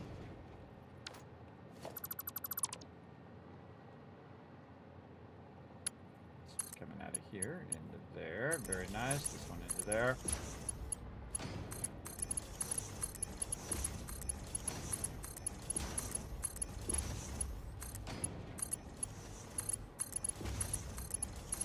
Good habit to go in the actual direction that this stuff flows, because that can trip you up quite often in the wrong direction. Though it's not really going to let you do the wrong direction there. Oh man, it's just like so touchy. Just aiming at the right thing, but sometimes it just flips over to there. Okay, so we got all that done, and now all we need is a bunch of trees. So let's get our trees in here. Get her done. Crowd my tree a little bit on that one, but that's okay. By the way, while we were doing that, it made it where I could make a bunch of trees because we have been doing compounding, everybody. Again, when you're compounding, look, now I could put down, I think that was 6 trees? 1, 2, 3, 4, 5 trees. 5 trees. In the time in which we were working on that, it had enough where I could do 5 trees, which is pretty awesome. And then it will be 10, and then it will be 20, and so on and so forth. But this over here needs some more. So here's what we're going to do. We're going to go to our presents, because the thing that's slowing us down are actually their gifts. We have 640 in the Dimensional Depot. And we want to this is what's slowing us down over here. So we're just going to put all of those in there and speed those up. And I see some on the ground as well. Let's go ahead and grab those. Might as well. That'll help us keep this going. Now, by the way, we're not making really anything else other than this. The output of this is going to all of this, and then this other part here, I'm just infusing it from time to time with the excess presents that I'm gathering so that I can put this stuff down. Very, very useful. And again, you see it's then now producing way more over there. It's good to find that good balance. And we're just going to go ahead and put down more. The more of these we put down, the second they're available, the more it's going to produce, meaning the faster it's going to make more. And again, just making a whole distributing system of trees. Very fun. And again, eventually this will reach a point, by the way, where it's making it faster than I can even put the trees down. And that's cool if you scale it up and scale it up as much as you possibly can. Now over here, you can see that this has lots of extra presence, and this one is not an overflow. And that means it's not properly balanced. So let's go ahead and grab these out of here. Let's grab those. Let's grab these. Let's go ahead and grab everything out of all of these. Like so. And then let's go ahead and try to distribute that again. And that'll be more balanced between both sides as well. Very nice. Except for, I feel like we need more. Let's go. Again, these are the things that are slowing us down, and even overclocked, by the way. These are all overclocked. It's not producing it fast enough to be at the level of which the ornaments are being produced, right? So I say, well, here's what we do. We really go all in on this, where we go in and we just go ahead and do 3 there. Again, we're just scaling up and scaling up. Doubling and doubling and doubling. And we'll grab this. Put this right over here. Now we could easily trip our power doing this too, if we do too much, but we'll see what happens. All part of the fun. I love this hover pack, by the way. Really awesome for doing this kind of load balancing. All right, and then again, while this is running over here, we will merge this all together.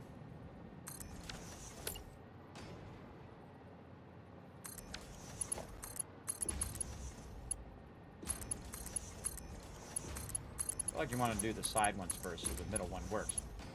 Then we'll do another merging. This. And we'll take this and this. I'm going to take this out for a second. Balance this better. Like this and like this. And then we'll put a merger here to merge both of these together.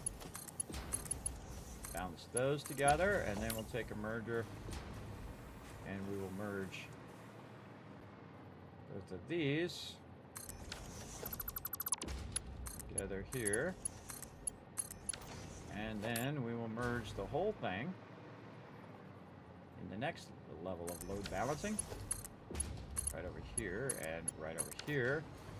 And this is where we will have our box. That box will have a dimensional depot on it, which will then distribute it all into the dimensional depot. Then we need to work on some power. Yeah. Again, we want to let that other side run while we're setting all this up. And then over here. Goes here. Very nice. And then we want to go ahead and readjust how we have all this stuff back here. And we'll take that splitter out of there. We'll take this one out. And we will start with a splitter. Actually, that was right. We need to put these here. It's just easier visually if you put them in the center of everything. And again, just trying to do some load balancing today, which is very, very fun. And then, of course, this is the center of the whole thing. And then we'll take this out, and we will run this way down into here. I'll say here, and then there. And then, of course, this is going to split into half and half, so this will go this way. That'll be a half that way, a half this way. Those will go into there, and that'll split a half again. And half of this into here, and half of this into there. And there we go. Now we've massively load balanced, twice as much. All into the dimensional depot. And again, we'll go through and we'll balance by pulling all these out. Now, it's going to be still a little bit unbalanced because by the time I get all the way to the end, some more are going to be in there. But this really does help if you do kind of clear these out. And the ones that are over here that are struggling for presence will be more evenly distributed, like so. And these are still waiting. See, these ones here at the end are waiting for some because it doesn't have enough. And then we'll go again and infuse. Want to infuse back here though, so that it infuses into the whole thing. And we'll add a merger right here. Grab the box from over here. We'll go ahead and line that up. Oh, we got to do our thing here. Hold on a second. We got to make this nice. Pull this back. Put this into a merger that's going that way. There we go. This into here, that into there, this goes into there, these go here, presence in there, and there it goes. And as you can see, load balancing the whole entire thing. Isn't that awesome? Again, very, very cool, everybody. I absolutely love that. And I probably have a bunch of presence that is thrown in the dimensional depot. So good time to, what's that going on my cursor? There we go. Good time, again, to look for some more gifts. I have 1,000 of them in the thing, which means that this box over here is full. That box over there is actually full of presents because it has completely backlogged them in the Dimensional Depot. So there's probably a bunch more right here. Yes, there is. So now I have 1,000 of them that I can then infuse into the thing. It's coming out of there at 1,200, but watch this. Boom. There we go. Look at how fast it's going now. See, that's 600 per side. and then that 600 is becoming 300 and 300, and then that 300 is becoming 100, 100, 100, 100, 100, 100, 100. You get the idea. And that is massively infusing those. I could also put a box here and a box that goes to this and infuse both sides separately, and then that actually would go faster because these are all 1200 belts. So it would go 600 or 1200 to this side, and then go 600, 600, and then 200, 200, 200. So if I really needed it to be faster, I could. But I can tell you, even if you go the ones way here at the end, they're probably not struggling at this point for the actual gifts themselves. So, and remember, these are all overclocked as well, so we are really scaling this up. Every single one of these is overclocked, doing branches, and we're scaling up our branches. Now, while we were doing that, over here, it was doing a bunch of branches. Right now, we have around 1,200 branches, and it has already put 200 more gifts in here. Again, scaling up over and over and over again. Look at this, everybody. Remember how we could only do one at a time? Now we are just absolutely crushing it here. There we go. More. Why that is one is elevated because it's messing me up because that thing's in the way. Put this in first. There we go. There we go. And all of those into the system. There we go. And this one over here into the system. And now it's making even more, making more and more and more. And again, compounding for the win, everybody. For the win. Now, I want it to go as fast as I'm going. I want it to kick some booty on that production. Right here. And then run those in. Yeah, it is keeping up with me now, roughly. And you can see the thing it's waiting on now is presence. And that's the thing you want to be waiting on because that's what these are all producing. They're all producing presence and whatnot. Now, the coolest thing about this, everybody, is when you have the power of time. And you're like, Kismet, tell me what the power of time is. The power of time is if you have a server, like from my awesome peeps over at G-Portal, you can actually have a server that's running 24/7. So if you have a server that's running for 24/7, this would never run out of resources. It would continue to produce presence. And thus, you could let all of your production run because you have this little function where you can click it and say, keep running even if I'm not in the game, right? And so it would just make tens of thousands, hundreds of thousands, millions of resources if you had enough space for it all. And it would just keep making these resources endlessly. And I've done a lot of server playthroughs, which I really enjoy, sometimes with other peeps and sometimes just solo playthroughs. And I love to just set it and forget it. I just set up a bunch of processes to produce a bunch of resources, come back, I have 10,000 of every resource, right? So that's a really powerful thing. But in this particular playthrough, we are doing it in the moment. So what we want to do if we're doing it in the moment is we want to scale it up more so it takes less time. So if it takes less time when we're actively playing. Again, there's like active play and passive play. Like me sitting here, this is a passive play, right? It's doing it. It's running. I'm not really doing anything, right? And then if I actively am going in and putting in the stuff and putting it in the thing and building out more stuff, I can do that as well. So having a good balance between both active and passive play is awesome, or automated play is super awesome.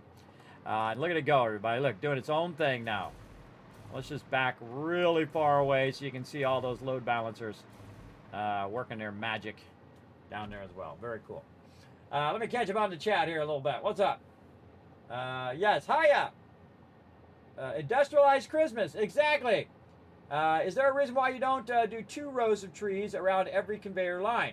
Ah, yes, doing the other side. I have done that many times before because in this case, this is as much as I need. I only need this many rows because I'm just going to do this particular spot. But I have done it both ways, either where you're merging and then having stuff on both sides of the merging, or you can also do both sides of the splitting as well. And I do that as well, but I'm actually creating it like this so everybody can understand what's going on, right? When you do things that are more complex and you're trying to explain stuff to people, you don't want to do it the complex way first. You want to do it the simple way first, and then you get to the complexity later, which when I go to rebuild all of this, we'll get into the super complex way, right? So I found that as many years of streaming, 10 years of streaming, is that you always start with the simple way of doing it, and then you say, okay, now let me show you the more intermediate and advanced way. That's why I built it that way. So there you go. And I have thousands and thousands of hours here in Satisfactory. I've played it since day one. I played every single update that they've ever come out with. It is one of my favorite games of all time, and I've been gaming for 50 years. So that tells you something, everybody. I don't think you could have a higher compliment than that from a gamer anyway. Even though after 50 years and thousands of games, their game is one of my favorites. So amazing. And I call it a 12 out of 10, everybody. Absolutely incredible in early access and amazing on release. And still this day, again, I've played through, I don't know, 30, 40 times, maybe 50 times. And I've finished it many times in early access, finished it many times, or several times in release version. And it's fun every single time. And that's amazing. It's amazing that you can play a game, and every time you boot it up, you go, all right, let's go. Come on, let's play another playthrough. And again, very, very fun. So that's why. That's why I'm not doing 2 rows. Keeping it very simple, and I'm showing the load balancer way, and then eventually I will do manifolds where I just do it all in a row. And then also, by the way, I will use my modular blueprints like this. I'll use my modular blueprints, but instead of doing it in basic style, or what I call super build style, we'll do it in mega style right here, where you really embellish it and you do all of that. Because I can just easily put those down as well and use those for all of this production, because I already have those pre-built in blueprints. That we built earlier in this playthrough and also in a previous playthrough. Because you can keep your blueprints between playthroughs, by the way, and you can also use my blueprints. If you're one of my Patreon supporters, you get all of my blueprints, including modular train stations, modular train tracks, all sorts of stuff, and the perfect spiral as well. So very, very cool, and we'll get back to the perfect spiral. We're working on it right now. We're embellishing it for our mega build. So there you go. There you go, big time. You got stuck in the early stages. Oh, you did, huh? What did you get stuck on, if you don't mind me asking? Where'd you get stuck? Always interested to know. Because again, I've played through many, many times and finished it many, many times, both in the early access version and in the real life version, or the release version. And I have a real life cup to prove it. Right there, look, I got my golden cup. Of course, I did purchase that. Satisfactory didn't send it to me. I purchased that with my own money, everybody. As well as my cool shirt, everybody. Check it out. Oh, right here. Rocking my Fix-It shirt today. Of course, I am your official Fix-It corporate trainer, and we're going to get into it. Big time. The cool thing about this event, too, everybody, is you can keep this after the holidays. And so if you really like this event, you can integrate it into your builds and stuff, too, which is pretty cool. All right, speaking of builds and stuff, let's go over here and check in on this new stuff that we unlocked a bit ago while we're waiting for that to run, get a few more trees queued up. Now, there's nothing I need to do, but that's a set it and forget it now. Even if I don't put the rest of those trees in, that's going to produce a massive amount of resource. Though we do need to readjust where those presents are going eventually here in a bit. What are we doing? Oh, we got to go in here. Now, in here, everybody, you can see we got the stockings, we got all that. They do decorate this for different events and things, like they had an anniversary event in here. I love the llama in there. But they did add a while ago, I think it was last year, the ability to put on a cool Christmas hat. Hey, how convenient, right? As well as you can go ahead and put some trinkets on your builder. You can see I've got a little trinket there. I've got that one. I like the little llama. That's hilarious. But I'm going to go ahead and put my ornament on there. I've also got a summer sloop trinket. And you can unlock all sorts of trinkets and skins and all sorts of fun stuff in there. But we're going to go ahead and put our Santa hat on and whatnot. Now, the funny thing is there's really no third-person mode, everybody. The only time you're doing third-person is either when you're doing this or when you are, like, in the hypertubes or you're on a vehicle or something like that. But you can't just go into third-person mode, which I think would be awesome. That would be nice. That would be a great addition to the game. But it's mostly first person as well. Okay, I think we're probably ready to build about 50 more of these trees now. But we're just going to build a couple more here because that's all we really need. Again, I build to be efficient more than I build to build massive things. If I build 10,000 plates, everybody, and they don't have a purpose, that just hurts my soul. All right, check it out, everybody. We have, 850 presents right now. We have 1,600 of these things, and we could probably make, 10, 20 more of those suckers. We have 568 of the different bulbs and all that stuff. But this sucker is ready to rock, everybody. And that's about as much as you need right now at this part of the Fix-It thing. and it's just going to run all of those in there. But we want to go ahead and also get our other processes as part of this. So now what we're going to do is distribute this. Instead of this being a merger, we're going to go ahead and take this out, and we're going to turn this back into a splitter like this, and it's going to come out of here and then go into here. Now, why do I have this box here, everybody? Why is this box here in this center part? And that's because if this all fills up all the way across, which it might do if I let it run on the server, it will also backlog to here, which means it'll backlog the presents as well, and then backlog them all the way back to there. And I have a separate present one over here too, which is now backlogged in the dimensional depot. But because I'm not building any more of those trees, everybody, the smart thing for me to do is to take this out. I can then take these out of here and these out of here and out of there. There we go. Then go in the dimensional depot and take those out of here by holding down Control and clicking, and then distribute these wherever I need them to go. But before I distribute those, I want to go ahead and run these down to distribute them evenly also on this side over here. And again, this is a splitter, and we want to take all those out. Kismet Love Train coming in. Who's that? Caveman Mox showing some love. Thank you very much, Caveman Mox. I appreciate it.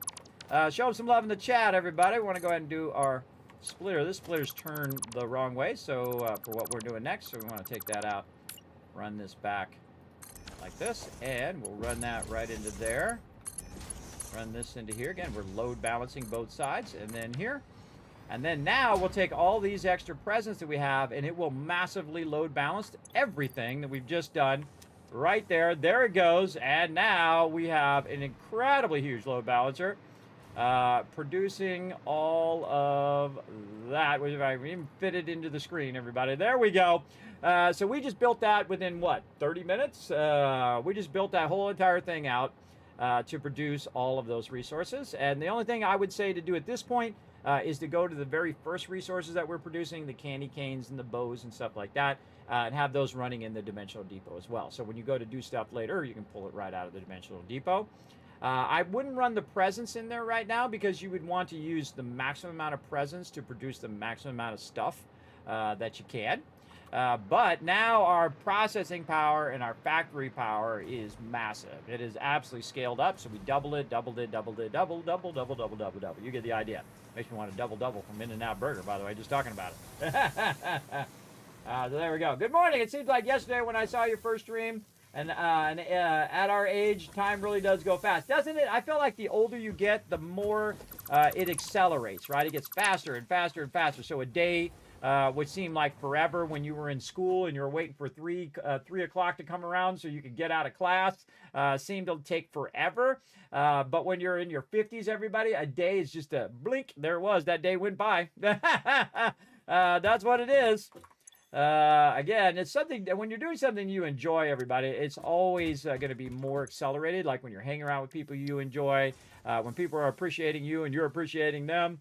It's always much better. Now, to get to the next tree upgrade, I'm going to need 200 ornaments and 200 blue and red ornaments, and then some gifts, right? Now, I can just very easily go over here now and scalp some of these. I want to go ahead and start putting these in the dimensional depot, though, so let's do that real quick. Right over here, and luckily I left a bunch of extra dimensional depots for us to utilize for the fix-it thing here, and eventually we'll use it for all of this production over here as well. But there we go. Now we have all of the fix-it stuff going into the dimensional depot. Now here's the one thing about the dimensional depot is that it doesn't work with the MAM. So if you go in here and you're saying, hey, I want to put some stuff in here, notice that it doesn't show that I have 200 of them. But I can tell you that I do. And if I say ornaments, ornaments, there we go. You can see there's 720 of them in there, and then 400 red ones. We'll take some red and blue ones out. And they do stack at 200, which is basically what I need. And then I need some presents, right? Now, I took all the presents out of the dimensional depot like this. You can see there's none in there. And then what I can do is actually just scalp some from whatever it is that it's doing over here. And it'll be fine. It'll be fine in the long run. It'll kind of unbalance it a little bit, but don't worry about it. Don't worry about it.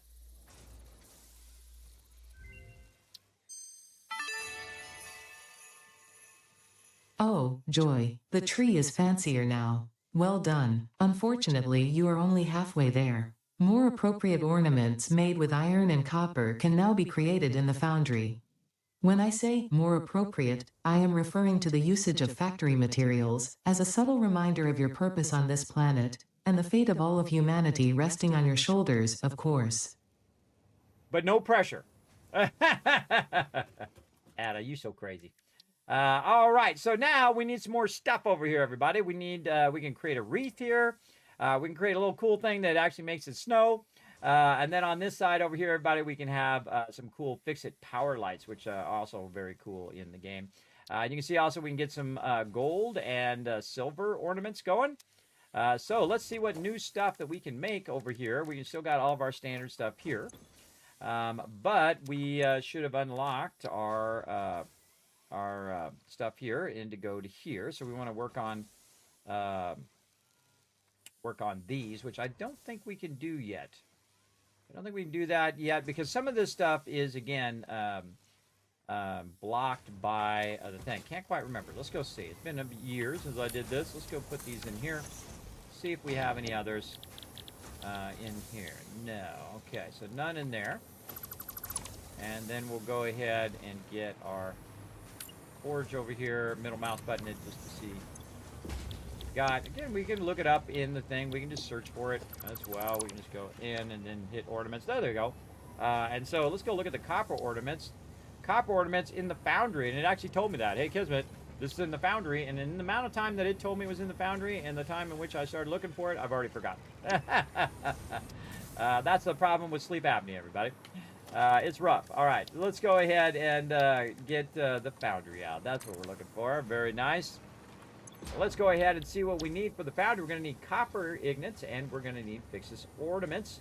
Over here, the red ones. So we want to go ahead and line these up in front of the red ones. Right over here. We're probably going to run out of room because we've got a big old train station here. So where's our red ones at? I believe they're over here. And so we're going to start running it along this way like this. And I probably am going to do a couple foundries here. Again, we're not doing it like where we actually go in and blueprint it all out and do that stuff. We're just kind of having some fun doing it in the moment. And we're going to go ahead and do this first one with a ground level splitter like this. And then this one over here. Run here. Wrong way. Actually, I don't even need to do that. I can just do this. There we go. And then these ones are going to be lifted right over here. And we're going to go ahead and get a kind of an idea of where we want this to be. Let's say right about there. And we want to go ahead and just do something fun here. Let's get my mouse to cooperate. Not on my bar anymore. Okay, well, let's go get it. Let's go get our stackable pole here. Need two of them. There we go. Stackable pole there. So what I like to do is use a stackable pole to get it started, and then you can just go ahead and put a splitter on there, and then you can just run this one right into there like that, easy peasy. Then all we have to do is take the copper and run the copper in there, and then this will be up and running. Let's go ahead and tie into our power over here. Come on now. You got this. There we go. Run that right up there. Run this down to here. Easy peasy. And I can't wait for it to cause my power to go off here in a minute, everybody. Because we're gearing it up. But again, look how efficient my thing is, everybody. Only 13,000 power as well. I think with stage 3, it wouldn't continue to the next stage. Oh, really? What were you trying to do that was causing it not to continue? In stage 3, it's actually one of my favorite stages. You do have to build the space elevator. Right over here, and then you have to run a bunch of resources into that space elevator, and then you pull the little lever, and that little lever will launch it off and then open up the next stages as well. And you have to get those resources that go along with it. So you got to find, of course, the various different resources like Quickwire and things like that, and run those all into your base. Yes. So if you're stuck at stage 3, I can go back to the hub and take a look here. Let's go see what stage 3 was. And do you remember exactly what you're stuck at? What exactly are you stuck at? I don't mind helping. That's what my stream's all about.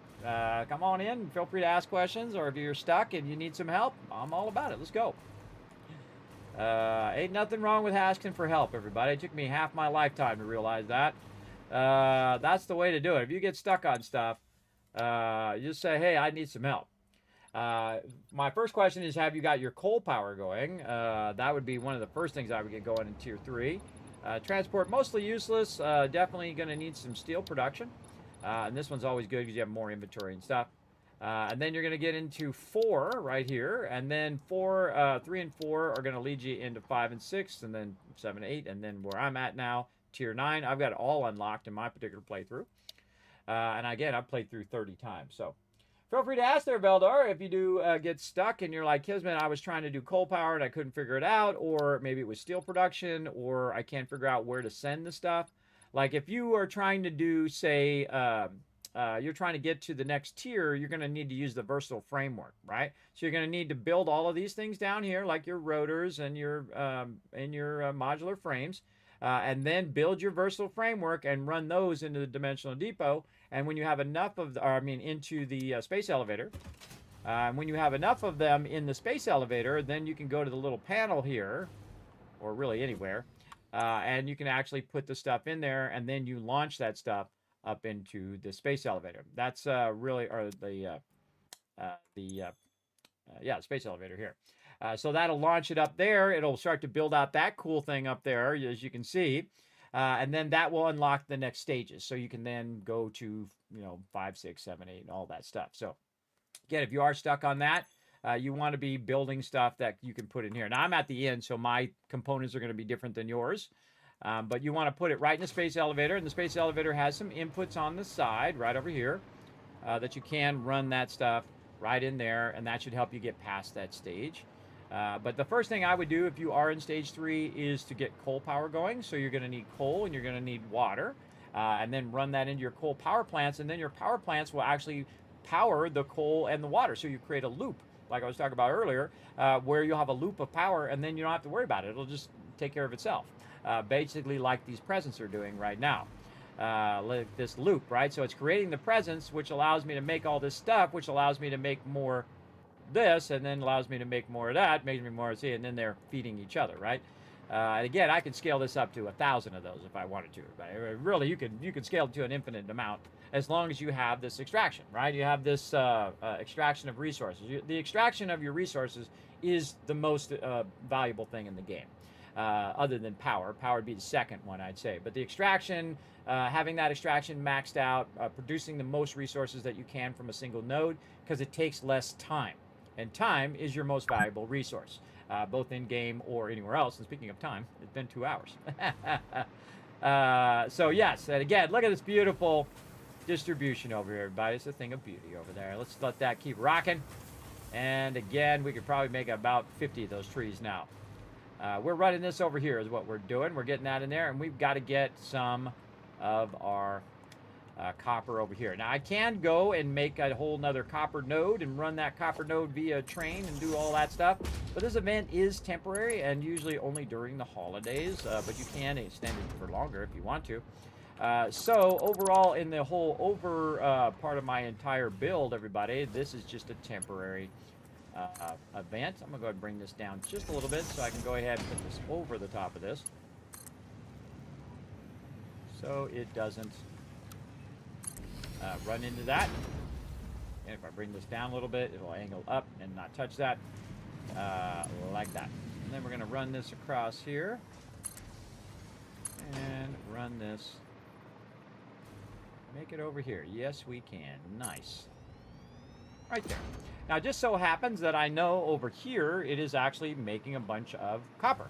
And that copper is being turned into copper powder for my particle accelerator here, which is making nuclear pasta. Now, I actually don't need any more nuclear pasta. As you can see, I have a bunch of it, and it's all right over here, and we have a bunch of various stuff backlogged over here, which I don't even need this anymore, so I can just flip this off right there.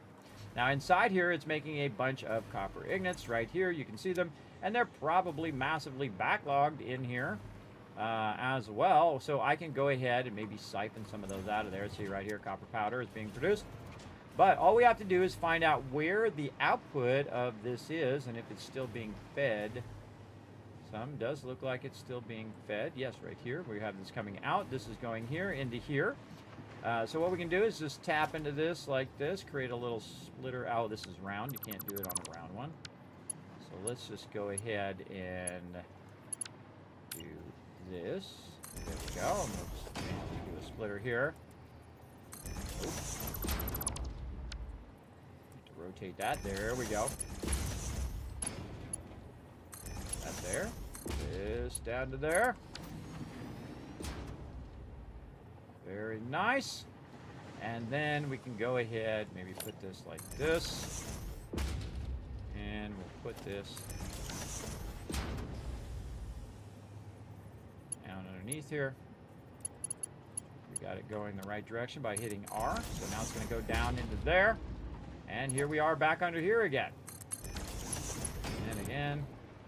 But this is all temporary, everybody. So if it's temporary, you'll see that I don't spend a lot of time working on the logistics, the way the logistics look. But I do love to put the stuff underneath, and that's because you don't have to look at it. I mean, nobody has to look at your logistics. Logistics should be nice and hidden underneath here, though you can make some beautiful, beautiful logistics, though. And I will in this playthrough. But for right now, all we have to do is take these copper ignits right here, which are already done, and there's thousands of them, so that's 1,200 of them. That's going to go down that line right now. And end up right over here into the spot in which we need them to go. And I think they are ignits. They are awesome. And so now this should start up. Yes, it's starting up there. This one did not start up. See how it's not starting up? There's something going on with this particular one here. I would go ahead and take this out and say, what's going on? Oh, I need the blue ones. Ah, that's why it's not starting up. And there's something weird about this lifter. The lifter is actually not putting the ignits in there. And that's because we need iron ignits and not these. So we can go ahead and take this splitter off here. Let's rerun how we have this power here. Let's go ahead and... I don't like it floating if I can avoid it. So tricky to get those sometimes. Then right here. There. And there. Okay, so now we need iron over here, and we need... oh, actually kind of funny. Hold on, we're going to take this out too. Because we want to run this. Just run it on top of this. Here we go. Because we want to run this.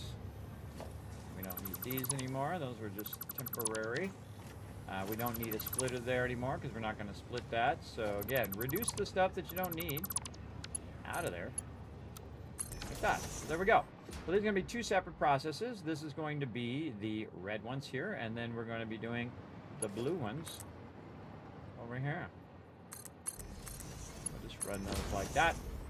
And same thing. So we're going to go ahead and find ourselves some iron ignits that are just sitting around. So we're going to take this out. This right here. And again, this is a floor hole. These actually work. The water ones do not work. Do not use the water hole ones. You'll regret it. Believe me, I've regretted it many times. I keep testing it in every playthrough to see if it got any better. Nada. Nada better. And then right here, everybody, we're going to go ahead and just put these separate boxes because they're producing two separate things. I don't like to commingle stuff because that's where things go horribly, horribly wrong. Again, we'll run this out just so we can see what's going to be in both of those boxes. And then, of course, our dimensional depots. Let's just go right to it. Thanks for turning that in such a way that's awkward. Right after I clicked it. There we go. And then here. There. All right, very nice. Now we just need some iron, and we're good to go. Again, same thing here. We'll get our thing running here, and we'll run this back toward our iron. Oh, I forgot to bring this down a little bit. Make sure it's going inward, which it is. And we'll just set this to default. Run it underneath this other belt. Run it over this way. And again, see if we can get it to go across. Sure can. Gonna be a little close to this other one, but I think we could just sneak it through there. And we'll just put it right over here for now so we can get this going. Oh, even better, let's do this. Let's take this. Go like this.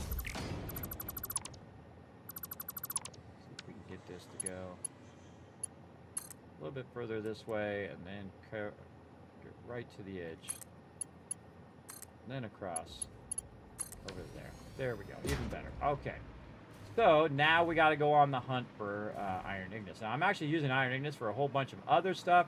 And you can see I've got massive builds going here that do iron and copper and all that stuff, which is very cool. You can see that it's coming out of there, what I feel very, very slowly, because these are still Mark II miners and have not been upgraded.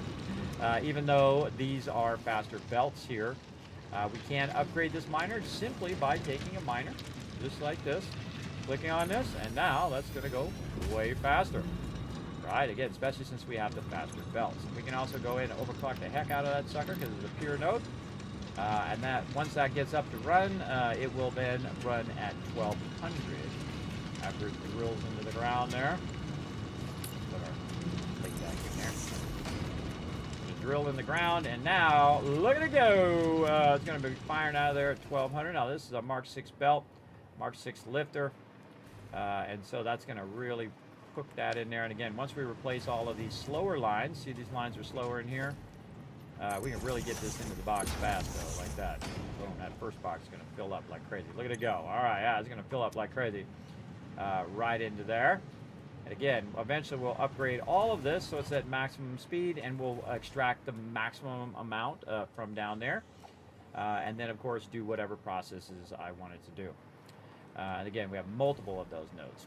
So what we want to do is follow this up. So this is going ahead and putting, again, a bunch of this into here, a bunch of raw iron there, which I have in blue is represents storage, and then orange represents production. So over here you can see that it is converting a bunch of iron ingots, and it is actually got a bunch of extra. See how it's going real slow there? That means it's got a lot of them that it's running up here into this storage center. Wow, look at them all backlogged there. Sweet. And then we're going to have these running out. Green is input, red is output. That's how I've set mine anyway. It doesn't have to be that way. So that's how I have mine set. You can see that it is coming out of there, but it's going a little slow because of our slower belts we had originally. But we can just tap in right here to the middle. And we're going to go ahead and try to figure out how to logistics this right down to where we want it to go down there. So we'll go over here and we'll just extend this out a little bit here. And put a floor hole, let's say in the center. And then match this up to that. This is going the wrong way. I always forget to change the direction. There we go. And then Voltex calling. What up, Dragon Wolf? Whoa, we got a donation, everybody. Look out. Show some love in the chat. Thank you very much, Dragon Wolf, for getting us one step closer. You know, I feel like some fireworks. Let's go.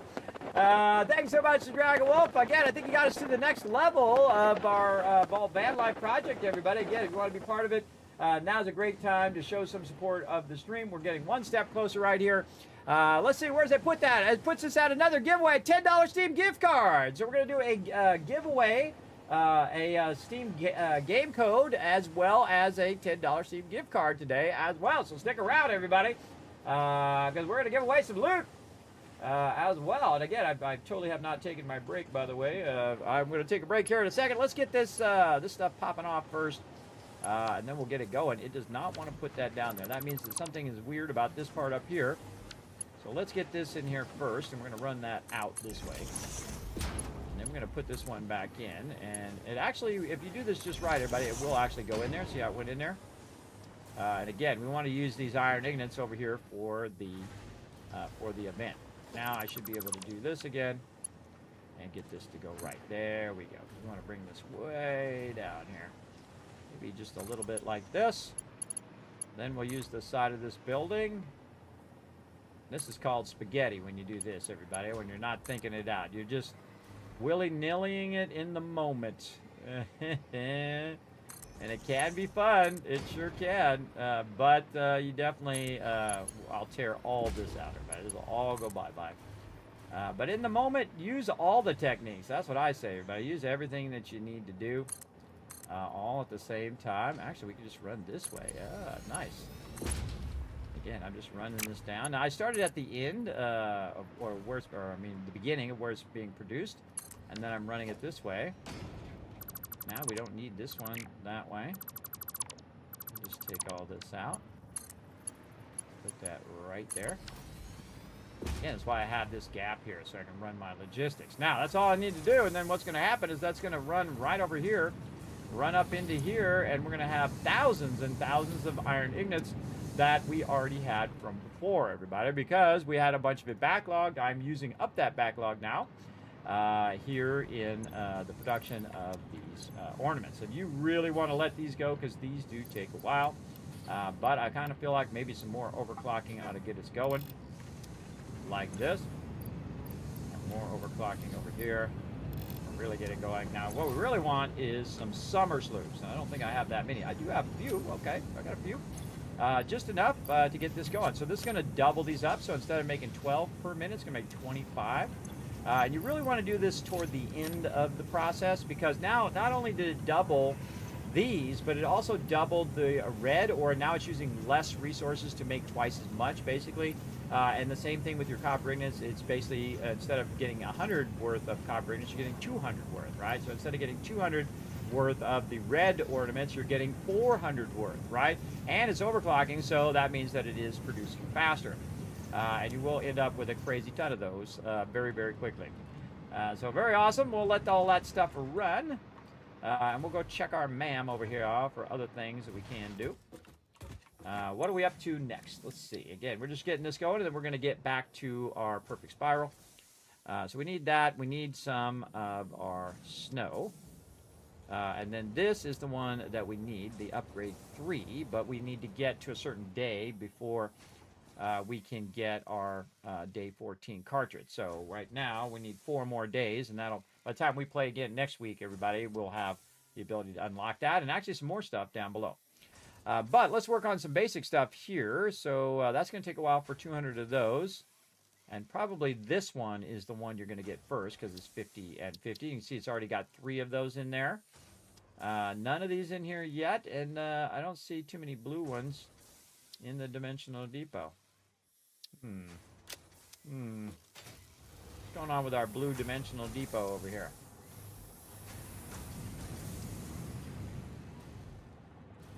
Oh, it's not backlogged. Okay, so yeah, it's using up all the blue here. It should be putting some of them in up here. Oh, because the boxes are not that great of a splitter. You want to go like this instead. You want to do this. So it is actually splitting. So it's putting one this way, and then one in the Dimensional Depot, one this way. We'll watch it just to make sure. Okay. Put one way and one the other way. If you just do it out of the boxes are broken, and it doesn't work as a great splitter. So if you are doing this, we definitely want to fix this on both of these.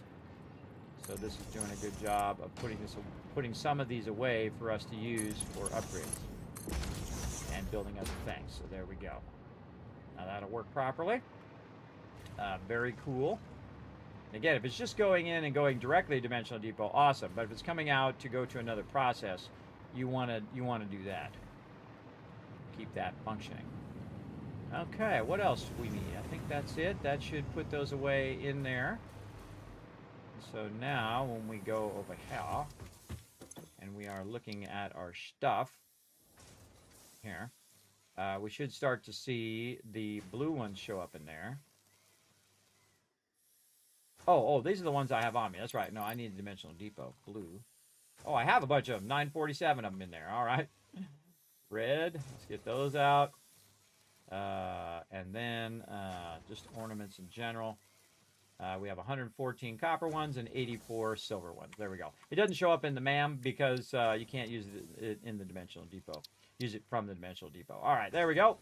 And we got our ornament bundle, which is what we need for the upgrade. Tell us all about it, Ada. I am sure all the kittens and puppies and even human children would appreciate being able to see all these pretty lights. It is a shame they're all stuck on Earth, waiting for you to do your job so that they can have long and fulfilling lives.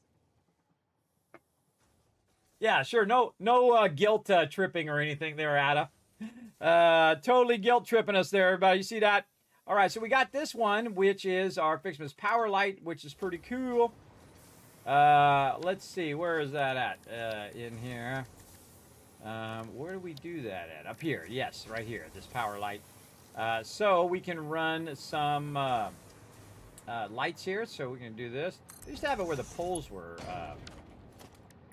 like that as well. Oh, we got to make the bundles. All right, that's right. We got to make the bundles next.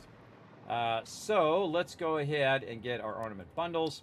And that's going to tell us it's going to be in the assembler. So we need these two things to go into the assembler. So we'll then get, now look, as we started from nothing, everybody, and bam, we're already assembling this stuff together. Now me, I would probably put 2 assemblers down, and we'll just make it one there and one there. And hopefully we'll have enough space. All right, so we'll put this one, on this one, we'll put this and this, like that. And then we'll just make this easy by taking our splitter, stacking it up like that. Then we'll take this out. Never trust these splitters. Put those back in again after you've gotten your splitter aligned. Then this one's just going to go into that one. And then we want to go ahead and run this back up.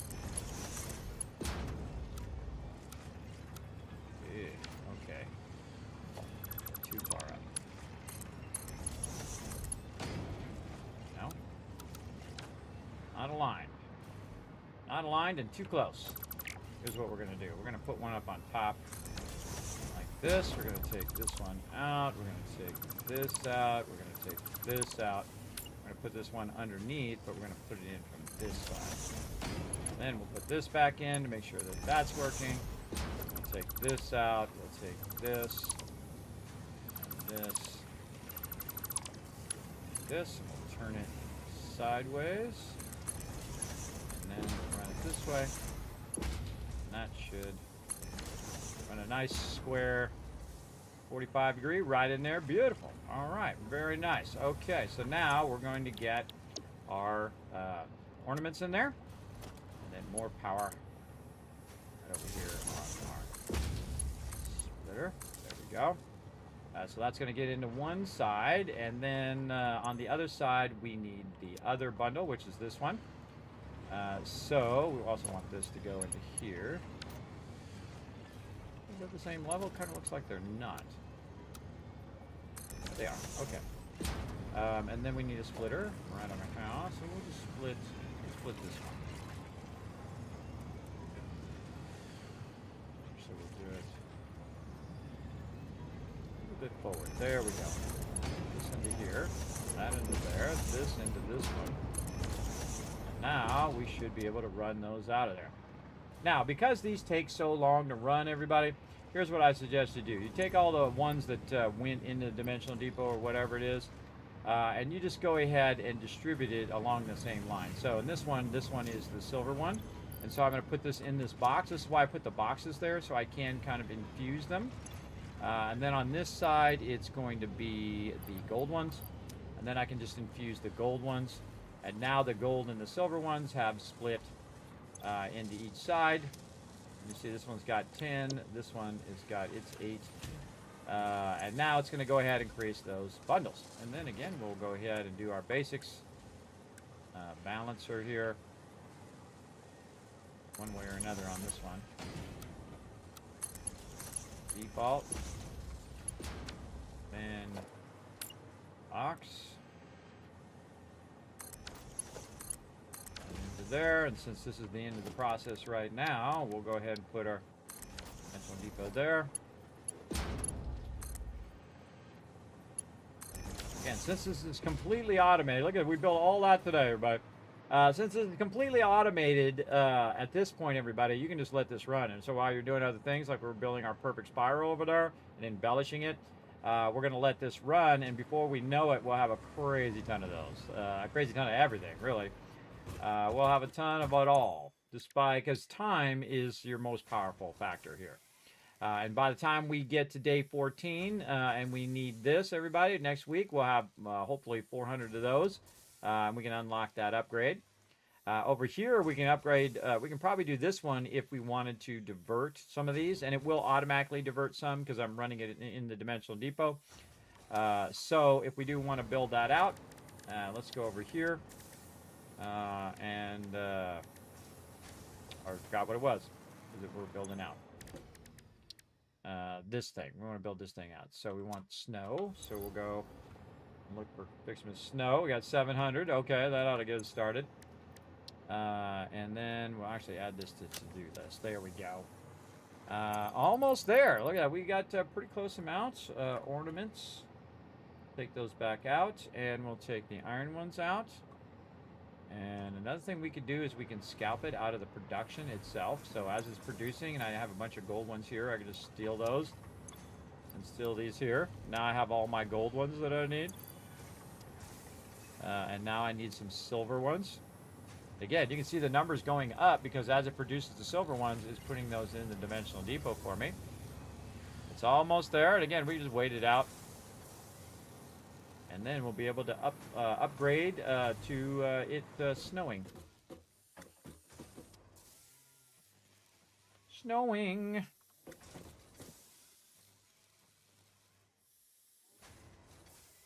Again, we can scalp them out of here if there's some extra. Nope. Oh, and we can actually use... split this into one in this one. It'll only give us 1.5 instead of 2 times, but it's going to help us over here too. And since we have some extra, we might as well. All right, there we go. We've got the ones that we need. And so ornaments. And we get the iron ones. Yeah, just get all of these. Let's just get it all out of there. We're inventory. And now we can unlock our cool snow machine. All right. Oh, we got to get a candy cane. Not bad. Why is there not a lot of candy canes in here right now? Candy canes are going too slow. Overclock it.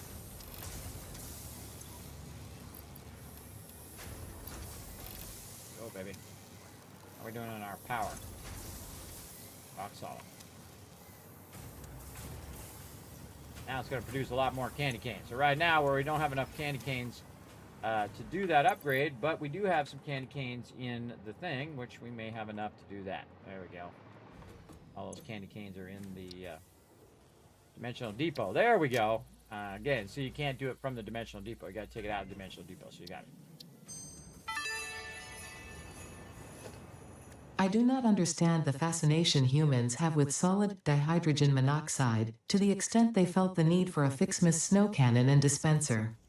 It is simply a state of matter. Real beauty lies in efficiency and the synergetic processes and interplay of artificial and spontaneous consciousness, general sentience, and non-sentient matter, creating a new version of reality in every observable moment in the subjective progression of events. That's what I was going to say, too. Look at that, it's snowing, everybody! Weather outside is frightful. Didn't know you were going to get some singing today, did you? All right, we got a little snow machine, little snow cannons. We need to throw some snow around.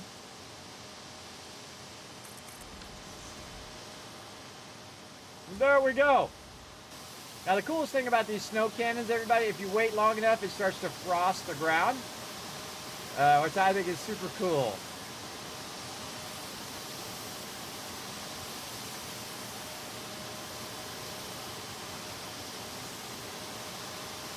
Get right in the middle of it.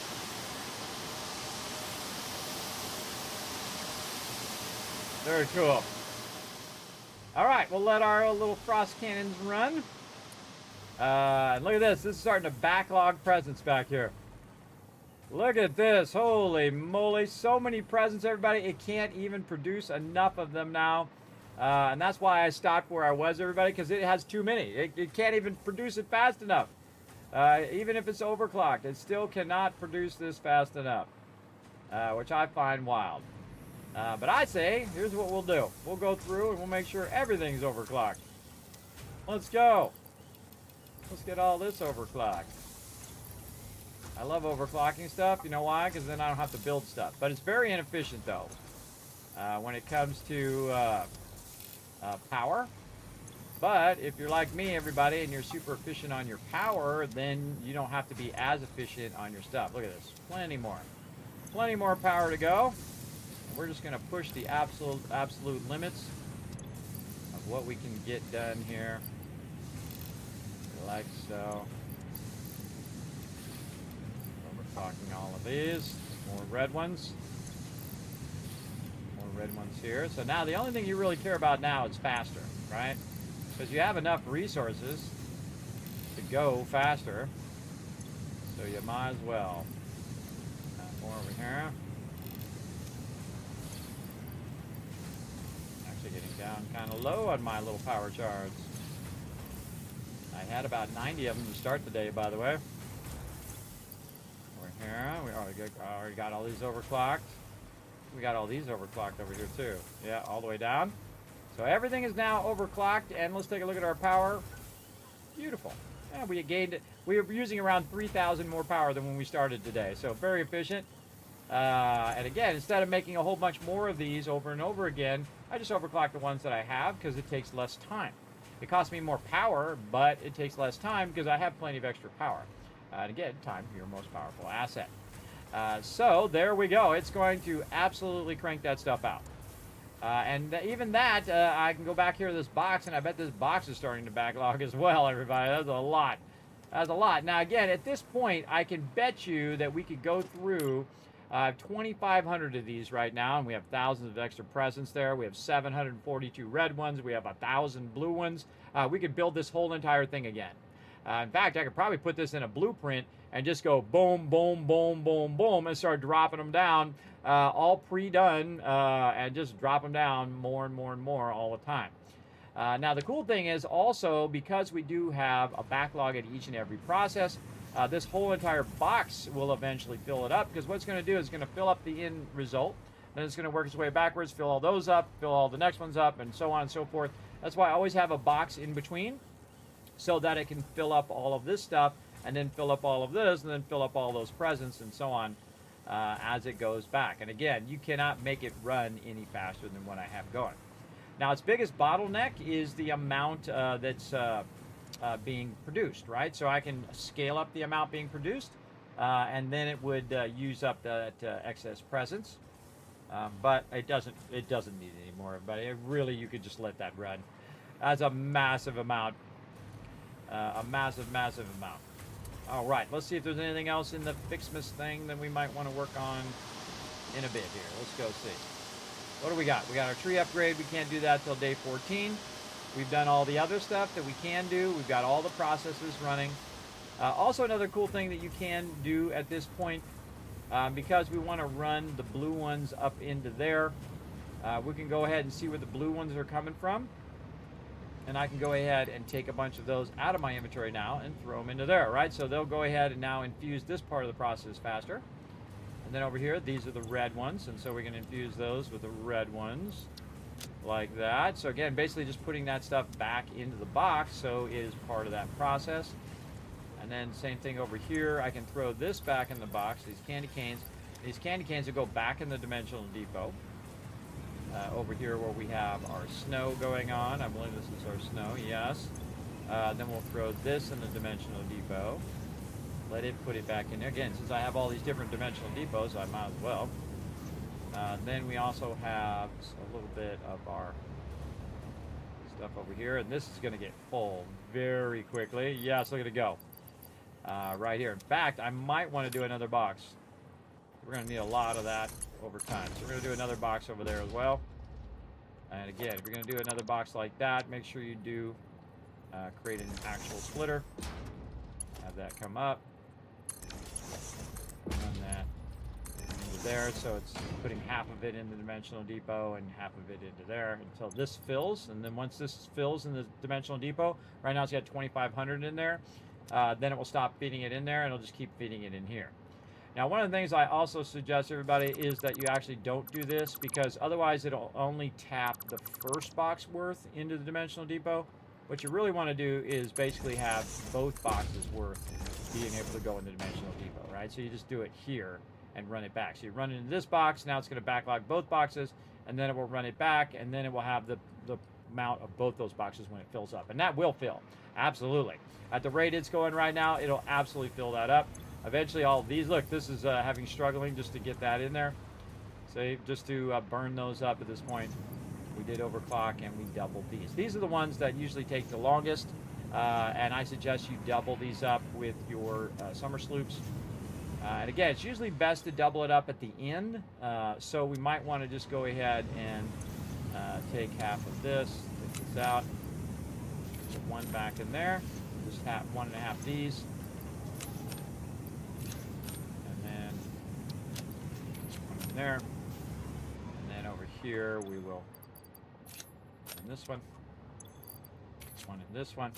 Now see how it doesn't have enough copper ornaments and whatnot right now? You can see that it's kind of waiting on those ornaments, and that's because this over here is taking so long.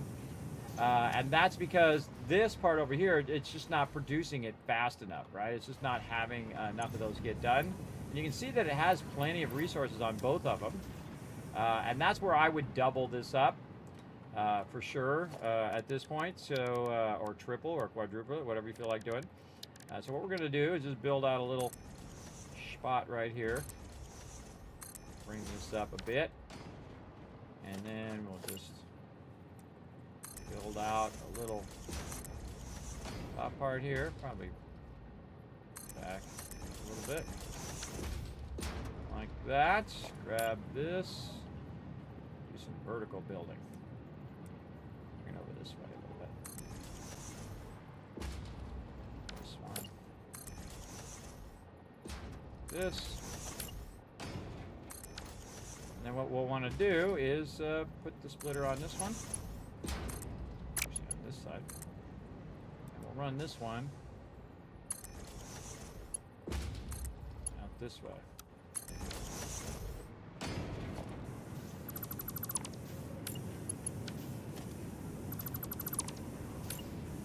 This back.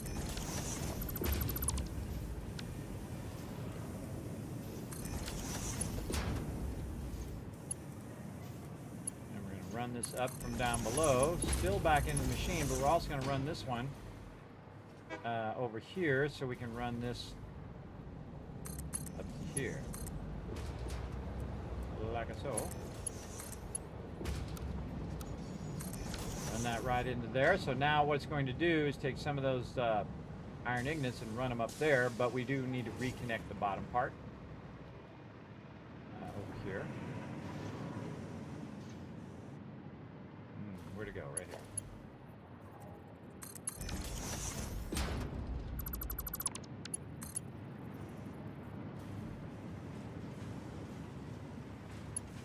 But we need to bring it down. So it's not clipping. I mean, you can let it clip, everybody. I don't like letting it clip, but you can if you want. More power to you. So now we are producing another one up here, and we'll utilize this power right here. Probably just put it right here in the center. And now that one's going to go ahead and produce more ornaments in there, and then again we can put a merger there. This up. See, the spaghetti builds up fast, everybody. It really does.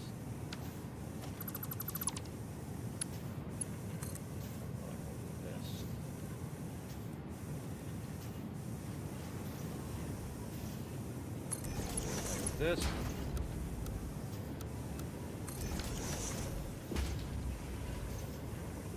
Smarter if you merge it than if you try to put it in the second one. This way you know that's going to go in there at the same rate. So pretty awesome. So now we have that doubled up, and then same thing over here. We already have a splitter here, so we can utilize that. Run this right here into this one. Again, this one is gold, and this one is silver, and this one should be gold. There we go. And then right here, easy, split. And let's say run it to here. Run this down. Get that up into there. Now all that copper is being redistributed over here, and we've doubled our production. Sweet. And then same thing here. We will put a merger right onto the belt. Bring this up. It's a little bit further offset. So right there. And we just did some serious spaghetti there, but that will make this way faster. But it'll produce way more. This one will not be getting doubled, but it will be burning up those resources, because you can see that we have plenty of red and blue, and you can see now it's actually kind of cleared the belt a little bit. And so we've got a lot more. Now this probably has a bunch of red backlogged in here, so I would take the red out, put it back in the box here again, so it distributes it between both of them, the upper one and the bottom one. Same thing here with the blue, probably has some extra in here, sure does, it's 172. Go back to your box here and redistribute those to there like that. Very nice. Might even go into your dimensional depot, search for ornaments. Take the 1,000 blue ones out and the 1,000 red ones that you got in there. And then put your blues in there. And your reds in here. And off it goes. Off it goes, doubling up. Double mid gun there. Oh, there goes our quick wire train. And now we should be seeing some more of these getting uploaded. Ornaments. What we really care about are these ornament bundle ones over here. Let's figure out why these are not making it all the way through. So these are going here. So yes, we want to do this. So let's stop putting those in there. And then in our dimensional depot, we'll take the ones out, and then this side is silver, so we'll put silver on that side, and this side is gold, and we'll put gold on that side, and there we go. Now we're making some more bundles, and that's going to double up those bundles, and that means that it's better utilizing all the resources. Everything that got to this point, everything behind it now is doubled. And again, if you can do this part and then the part in front of it, you're doubling and then doubling again. You're doubling it twice, so it's pretty awesome. And again, if we had done this part and this part doubled and this part doubled, then you're double. So you're compounding yet again, compound. So 2, 4, 6, 8, you get the idea. Compounding them suckers big time. But you definitely want it at the end, because this is the thing that you're trying to produce the most of. You're trying to produce a ton of these. Now, these don't need to go that much in a hurry, because behind it, it's going to take a bit. Now, I don't need them to go into the dimensional depot for right now. I'm actually just going to leave those there, so I'm going to just take those off, because I really needed to make a bunch of these ornaments right here, these ornament bundles. So by the time we get back on day 14, we want to let that stuff run to where we have 400 of those, right? And we have around 200 of the stuff, which we already have. I forget what it's called. We're making it way down here at the end. Right out of my head. Right out of my head. It is called tree branches. So we're making tree branches there, so we're going to need a bunch of those, and we need 200 of those, but I can tell you, right now we got 2,500 in the actual dimensional depot, but I can tell you we probably got another couple thousand, or maybe even a whole box of it over here. Let's go look. Yeah, okay, we got 1, 2, 3, 4. That'd be 8. Let's call that 12. 12,000. 12,000 of those, and we just built those just in the time we've had, which has been about 3 hours now. So in about 3 hours, boom, we built all of this, and we have 12,000 of those. And again, all the rest of this I would just let run and run and run. You might even consider saying, hey, you know what? I don't want this to go in the dimensional depot here either, or over here. And again, just take out your ornaments again. Take out all the red ones. Take out all the blue ones. Take out all the copper ones. Because again, they're not doing you really any good in there. You might want to go into the things as well, because they're still feeding in there. Some in there. Let's get them out of there. There we go. And over here, some of these are probably still feeding, or they might have finished. Okay, there we go. Otherwise, you're going to be doing this about 5 times. All right, ornaments. Get all of these out of here. They don't do me any good sitting in the dimensional depot. They only do me good if they are being distributed where they need to go. Over here, red. That's why you want a box in every process so that you can manually infuse them. This side is silver. This side is gold. There we go. And now the whole process will no longer put it in the dimensional depot, and it will just be making these, which I do want to go in the dimensional depot. And by the way, when you put one item in there, it does unlock in the depot, so now you can see how many you have in there. You can see I'm already at about 70 of them, and I need 400, so I need about 4 times that amount. All I gotta do is just let that run, everybody. It's all automated now. Nothing I need to do.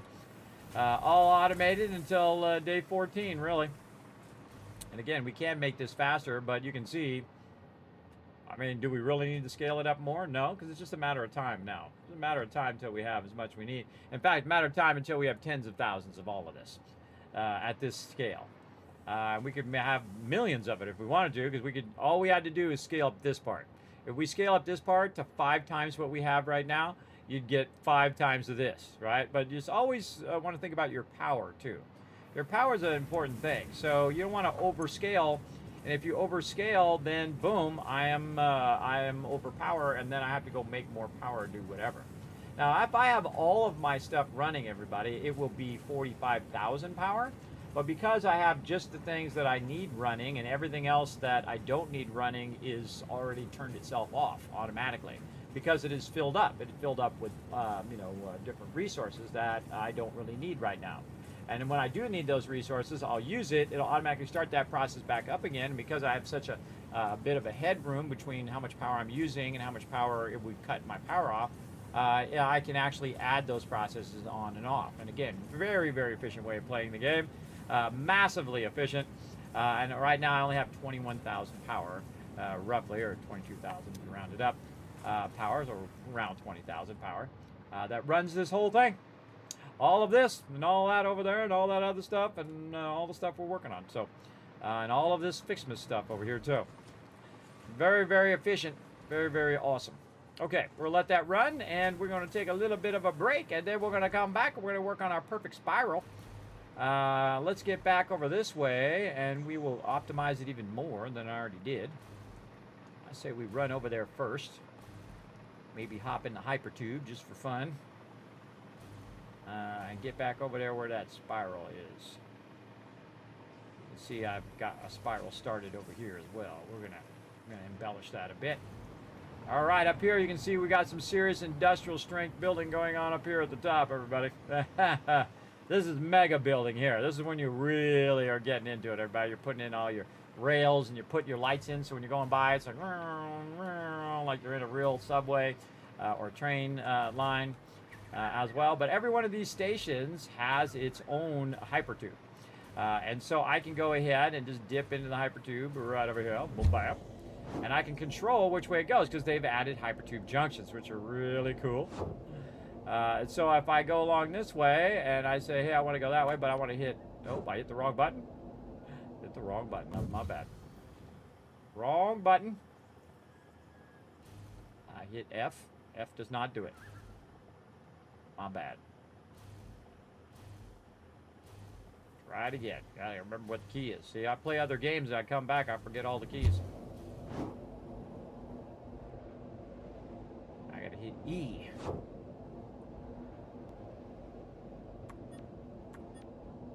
Oh, actually, I can't change the direction there. That's right, because this is a straight incoming.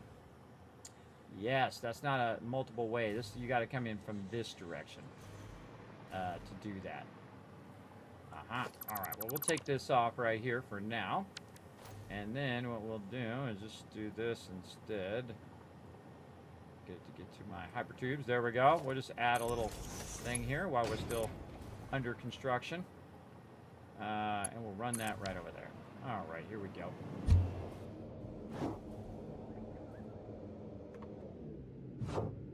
Gotta hit E on the way up there. So by default, it's going to go straight. But what I want to do, again, you can see I can turn around in the thing. I'm going to hit E. It's hard to see because the train station's in the way. There we go.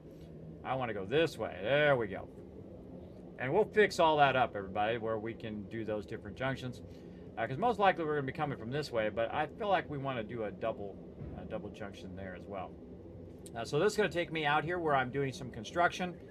We are running our massive train network, as you can see, fully embellished, mega style with all the train tracks and hypertubes and all those things in there as well. Look at our cool curves that we've put in. Those turned out amazing. And then another curve over here going into it. And of course, we've perfectly made our curves there. Some construction stuff we've been working on. Let's take us way over here to this train station. Again, each train station by default, as it's coming in, will automatically drop me off at that train station. If I want to go somewhere else, I can just hit E to switch it.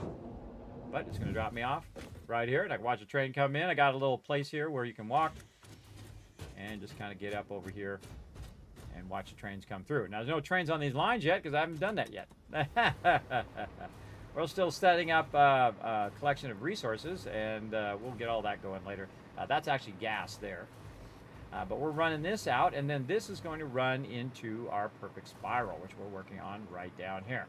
Now, the reason why I call it a perfect spiral, everybody, is there are multiple ways of doing spirals. Like some people go up 2 blocks, and then they'll do a spiral, and then do a thing, whatever. But that actually doesn't work out perfectly. And the reason why is your vehicle will do this the whole time, up and down, up and down, up and down, while you're on the spiral. And it will actually slow down your train, and you don't want that to happen. You want your train to be going at maximum speed.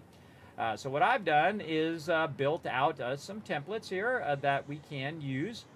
First, for the entrance here, you can see that we have an entrance here.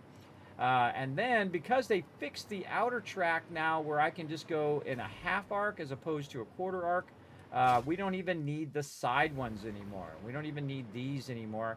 We can actually eliminate these whole entire sides and no longer need to use those. So that means our blueprints are even more efficient in the fact that we only need one here, one over here, and then the ones on the top, and then those will just repeat as it goes up and up and up. And then we can just go ahead and build out the spiral. But as you can see, we're also running supports across here and giving it a more industrial feel. And we're going to go ahead and take our wall out as well. That was just temporary. There we go. And we were trying to figure out what we wanted to do with our support here. So we'll go ahead and just bring this up into here, give it a real industrial vibe, as well as our cable cluster here. Bring that right up in there too. That looks cool. So there you go. So as you can see, this is the upper piece now. That correlates with that piece down there. Now, it's not a blueprint yet, but what I was doing is building it out and getting an idea of what I want the field to look like. Hey, what's up, Brunheen? Wanted to get an idea of how it really looks like as well. So there you go. Yeah, showing some love in the chat. Yes, there you go. Thanks again, everybody, for coming in, showing that love. Thank you, Dragon Wolf, for that donation, getting us to the next part. I feel like we want to start a giveaway as well. And again, look how easy this is going to be now, everybody, because they fixed that thing. I can just go ahead and run this in this direction. And I would say you want to physically run it that way, everybody. This is awkward. All right, come on. There we go. And then we can just run this right here up onto there, like that. And so we're going to need several different blueprint pieces. We're going to need the lower part here. I'll probably do this lower part separate. And then we'll build this part into the blueprint that we already have for this upper part. And we'll want to have that doing that across there. But I would actually just use the walls. And the reason why I would use the walls is because it's going to be easier to align the blueprints if you have some walls there. And just think of it like scaffolding, where you'll have walls like this. Because then I can take this same piece and stack it on top of the other piece, and then keep stacking and stacking and stacking until it reaches all the way up there where I want it to be, up here at the top.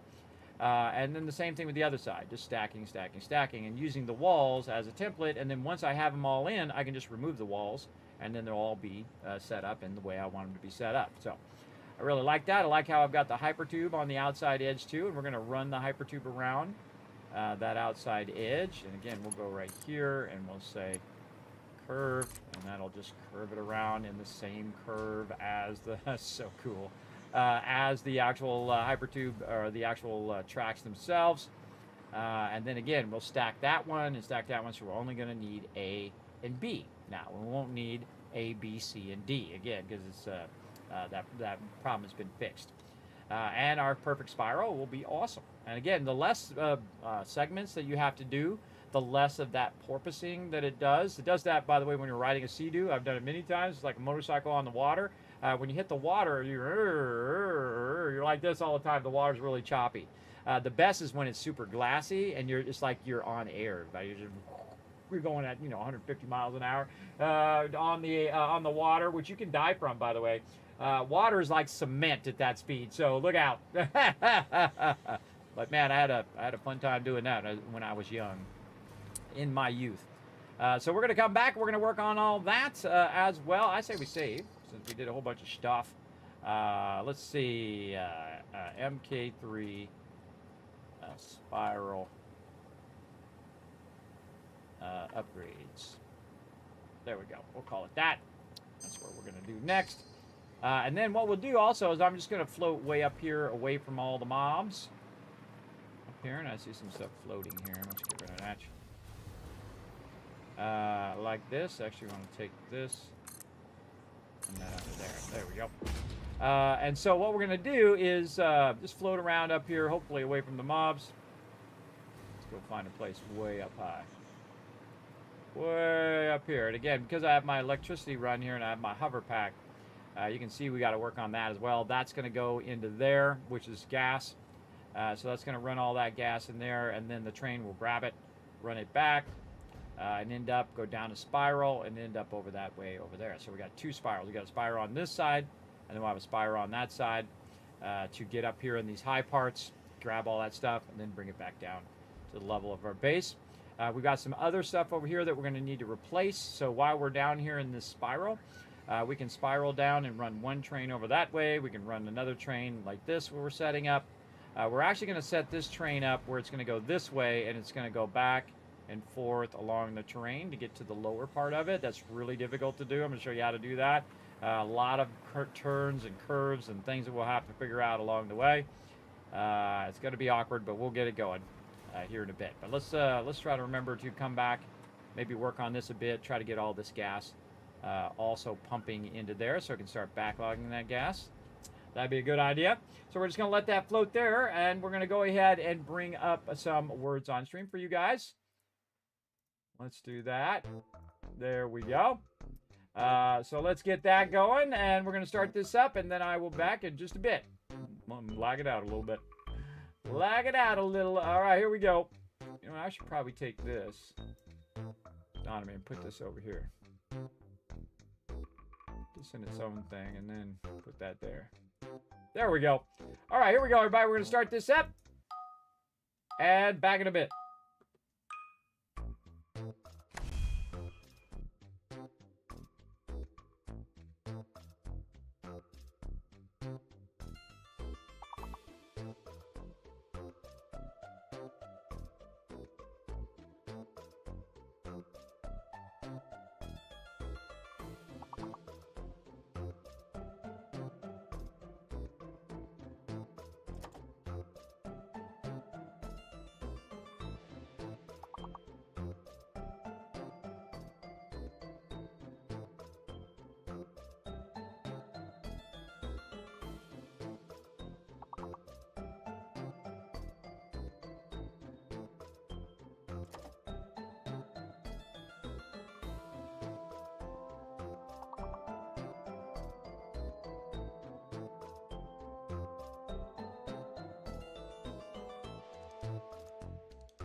I'm back, everybody.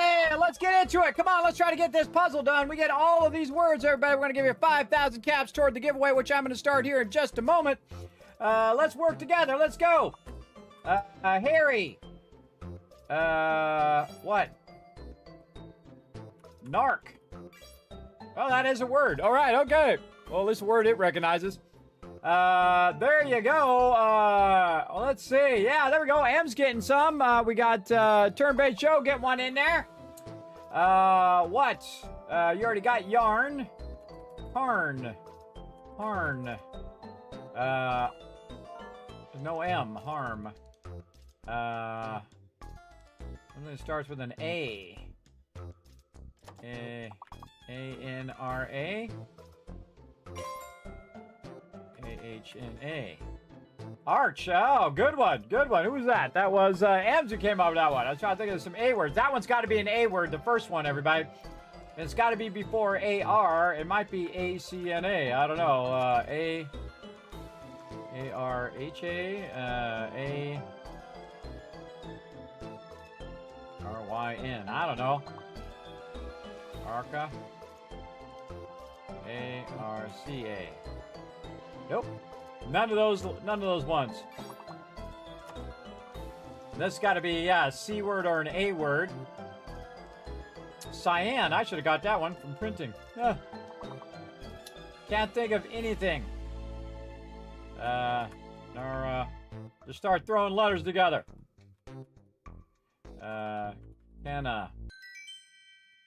Just tried a whole bunch. I couldn't think of any other words, everybody. And I think I could think of the one word.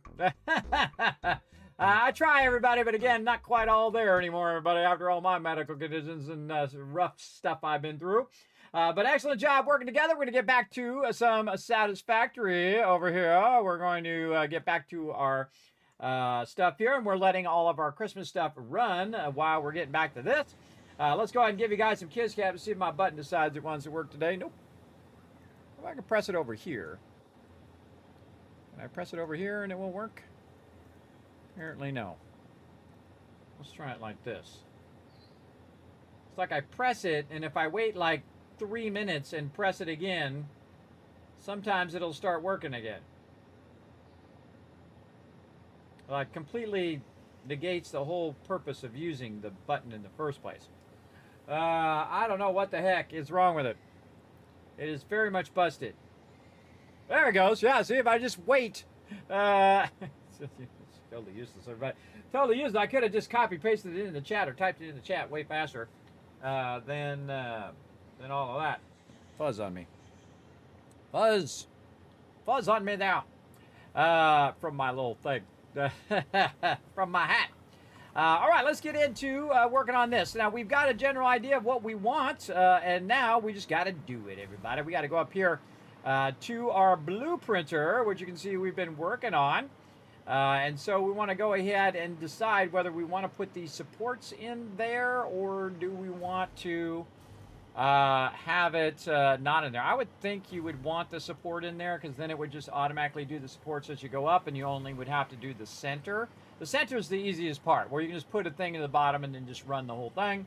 I would probably not even bother with a blueprint of the center, but I definitely would think about blueprinting this part here as supports. And I see I got 2 supports at the bottom there. I've got a bar here, so this supports the upper angle there as well. And so let's go and see what we can do up here. See which one we've got right now. This is the MK3A2 repeat high spiral. So that's the one above the one that we're doing. So we've got this, and we probably, again, want to put a basic wall in there to help with that, alignment. And then the same thing vertically. This is in the middle of the two foundations. Is this in the middle of the 2 foundations here? It is.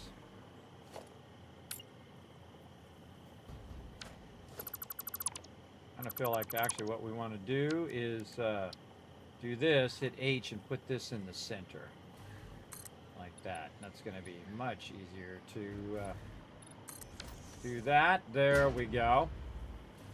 So, how do we have this looking down here? So we have that there. And how many walls up is this? This will be this one. So 1, 2, 3, and 4. And again, we're running it underneath there with the rounded part here at the end. And we built it in the world first just to get a general idea. So this is just running underneath there. How many of those does it have? 1, 2, 3, 4, 5, 6, 7. So it's 7 long. So we'll want to...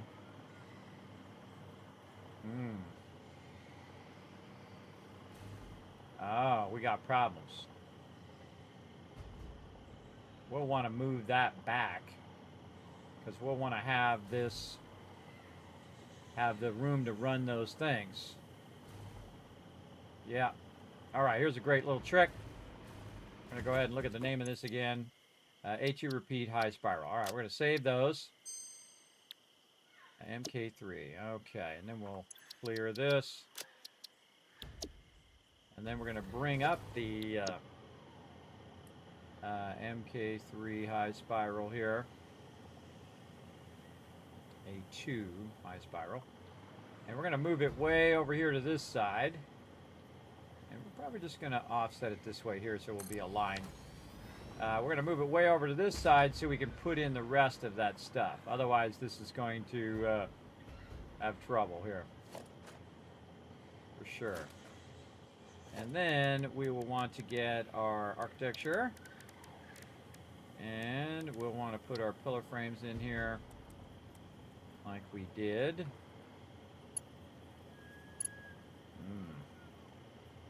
Center those.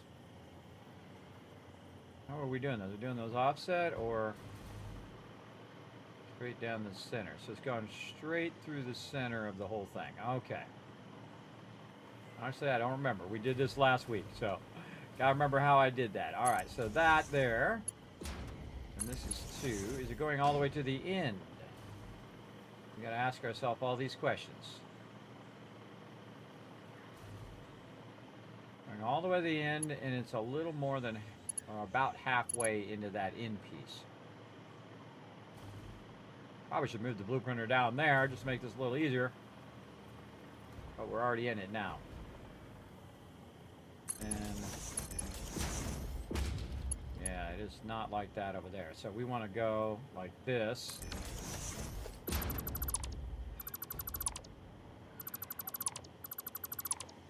Take those out, and then we want to turn on our zooping and just zoop right through there. And that's 1, 2, 3, 4, 5, 6, and 7 right there.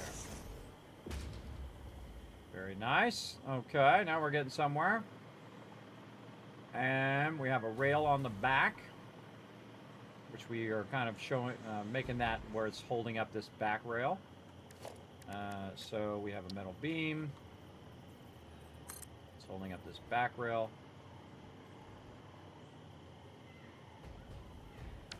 How are we? That does not look centered. That is not centered. That is not centered.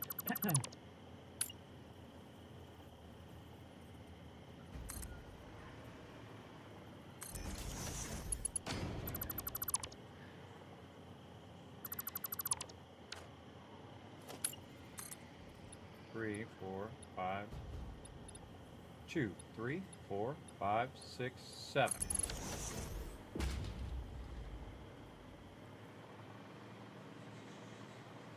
And then we have the back rail along this edge, the cap, and a cap on that side. So it's going all the way out to there.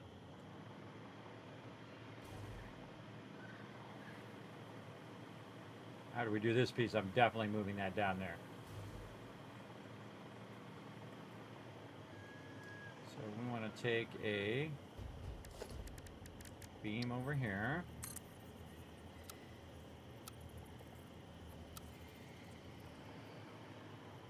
And we're going to do freeform so we can just run it wherever we want. Turn this. Like that. Modify it just a little bit from the original. And then cap on that side. Put a cap there. And actually change this. I think I want this more where the beam is... where'd it go? There it is. The beam is coming out of this to this.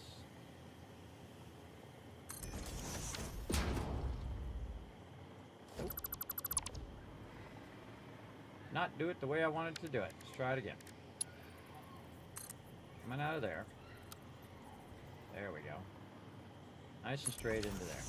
And then we're going to color it black. Okay. So again, that's holding up the back edge of this. What else do we do? We have our railings on the side. We have our center pole for alignment.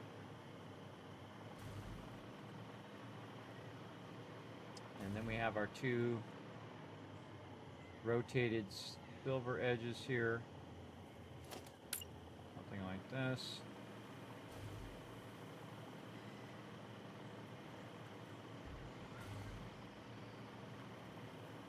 At the bottom, and we'll probably make these painted beams go all the way down across like this. Oh, I forgot to rotate it. Again, everybody can rotate it to give it that different feel, different vibe there. We're gonna go all the way in like that.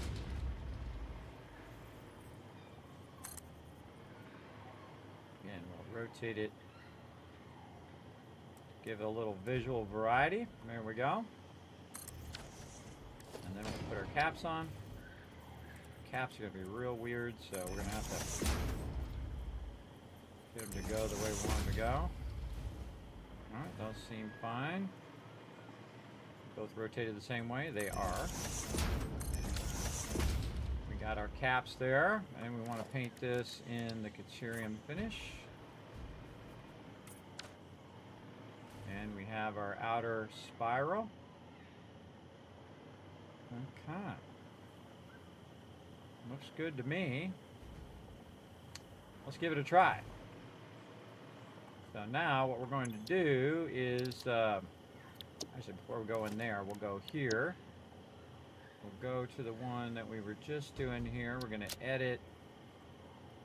We're going to get the name of that and write it down over here. Over here. Oh, actually I already have it. MK3A2 repeat 5 high spiral. B2 is what we'll call it. Okay, typed it out over here so I can then, it's purple and it's a ramp. Purple and a ramp. Okay, so this, boom. Come back for the description later. Ramp here. Color, purple. It's a mega build. And then we'll do that. Spiral, and then, oh, I can't put it there. B2. Spiral 2. We'll just put Spiral 2 because there's already one called Spiral. Save that. Go into here. Grab the other one. Right here. And we'll grab all this. Go find the other one. Old MK3. Most likely up here at the top. Yep. And then we'll put the description in there. Save that. We will go to this old one and we will remove that one. Apply all those changes, and now hopefully this one will fit up nicely down here. Okay, here we go. What we're going to do is we're going to try to put it on top of this one. and see how it goes. Okay, looks like the arrow points in toward the center. We're going to hit H, nudge that over, and then page down to page it down. And page up just a little bit. Yep, didn't quite line up. So see how it doesn't, it kind of goes into that other one. You hold down Control for more precise nudging. And that'll be right on the grid. So we should be able just to do this. That should just sit right on top of there and line right up. Oh, that is awesome. That is really cool. Come on, let's see some GGs in the chat. I did that first try, everybody. I rebuilt it from the one I did. First try into the thing. Awesome. That was pretty cool. All right. And then what we do is we just say, hey, we want to remove these walls. Then we can remove these walls all the way down. And then it just has the support pole. Oh, this one here, this one didn't have a support pole up higher, but that's okay. I did make it higher on this one. But you would definitely want to put all these in before you took those walls out. That could trip you up. So you'd want to do this, like that. This does not perfectly match up to the top of this, though. This should match up to the top of this, so when it sits on top of that other one. All right, well, let's take out this blueprint. Let's take this out. And we'll take all this out now that we have a blueprint of that. I don't know if that is a blueprint. Nope, just me building it. Out of there.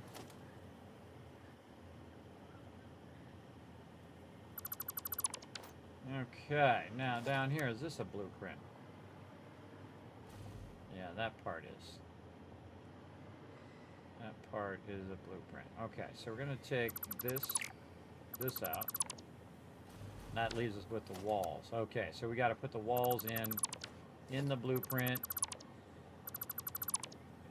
Like so. Okay. So, we want to bring this blueprinter down here, but we need some space. So we need to relocate nature.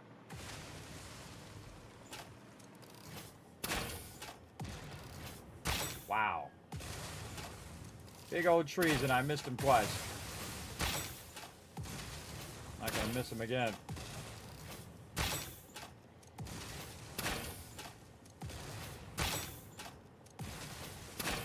This is explosive rebar, and it is super fun.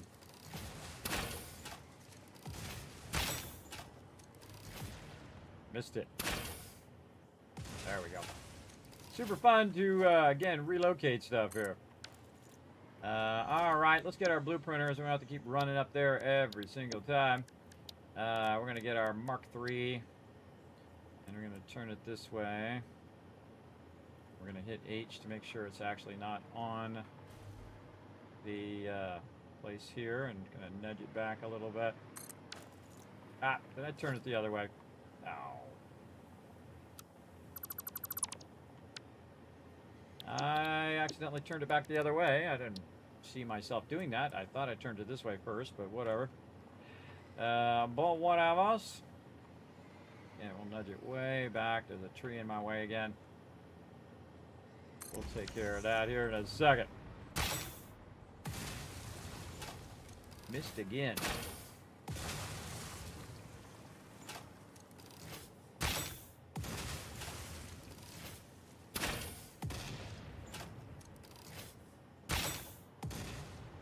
Get out of my blueprinter.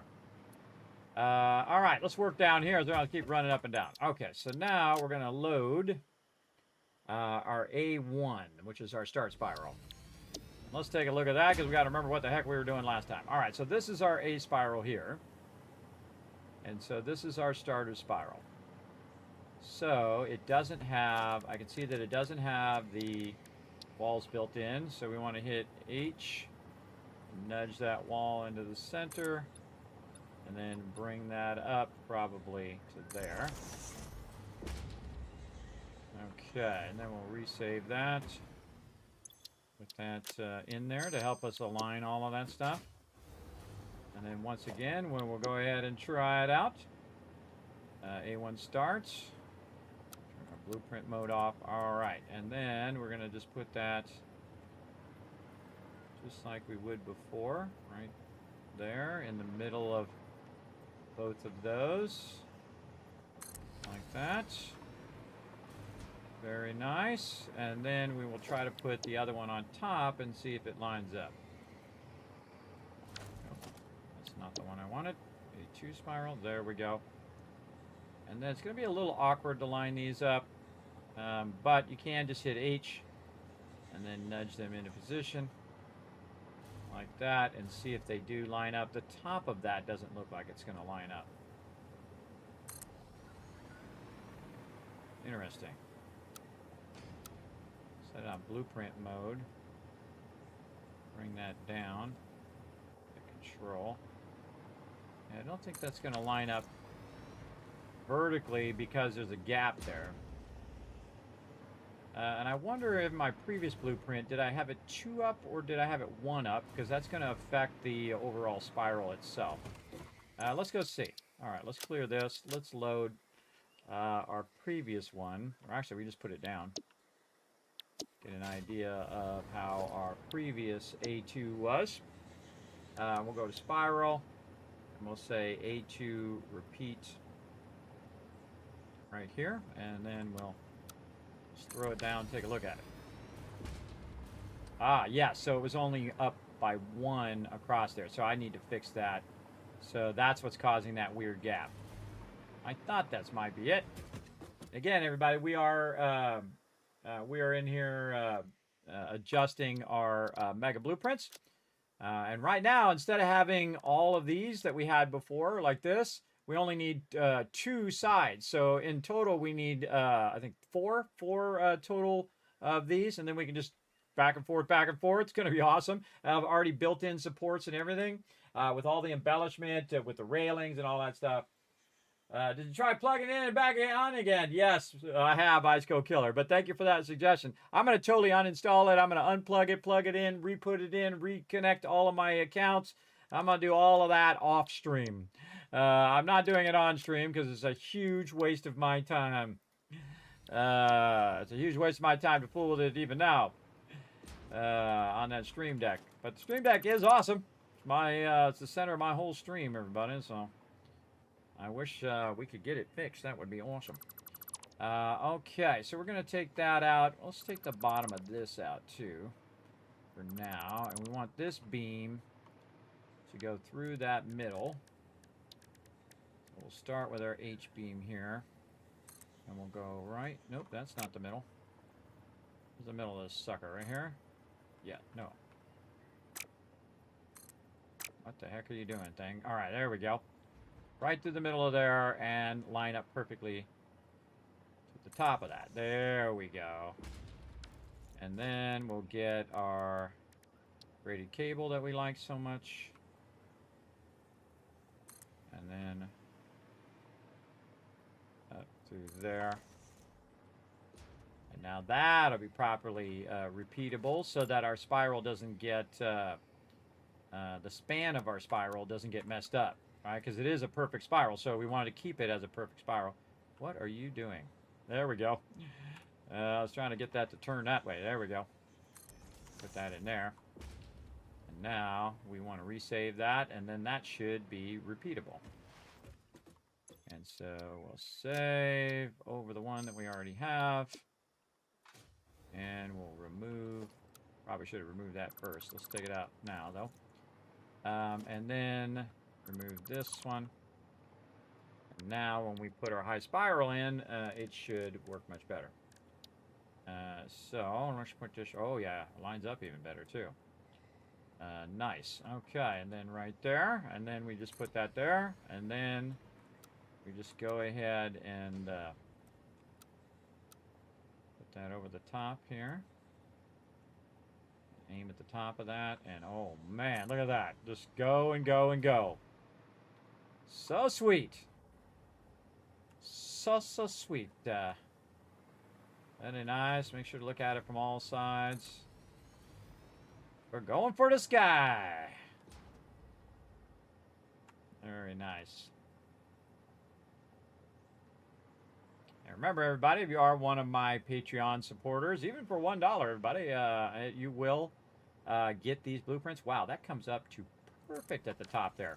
Right here, and then we can just put that right there. We could even probably turn these to flat if we wanted to.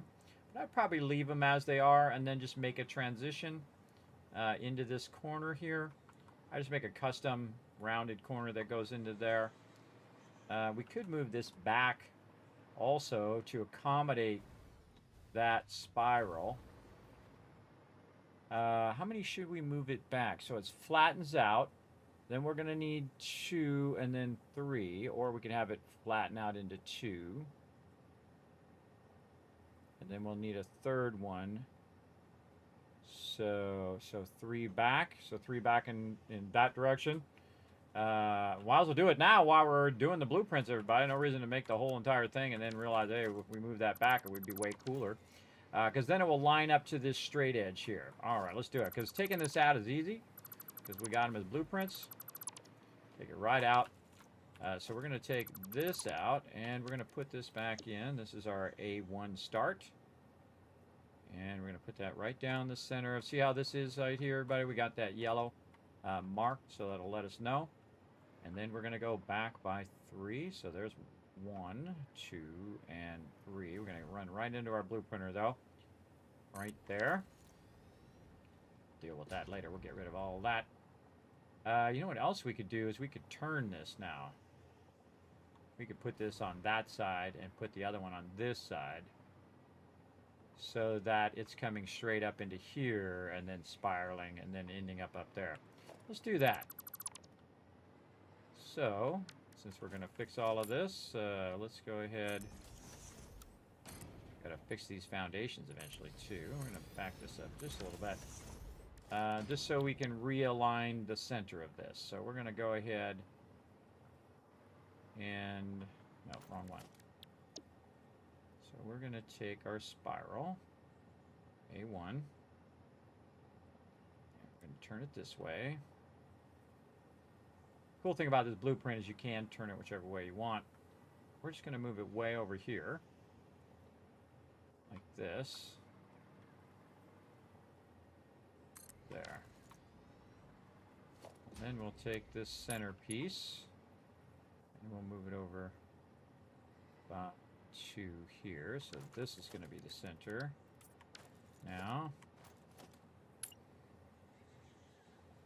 No, that's not far enough. So we only move that 1, 2. So that actually has to go further. Let's actually make this the center.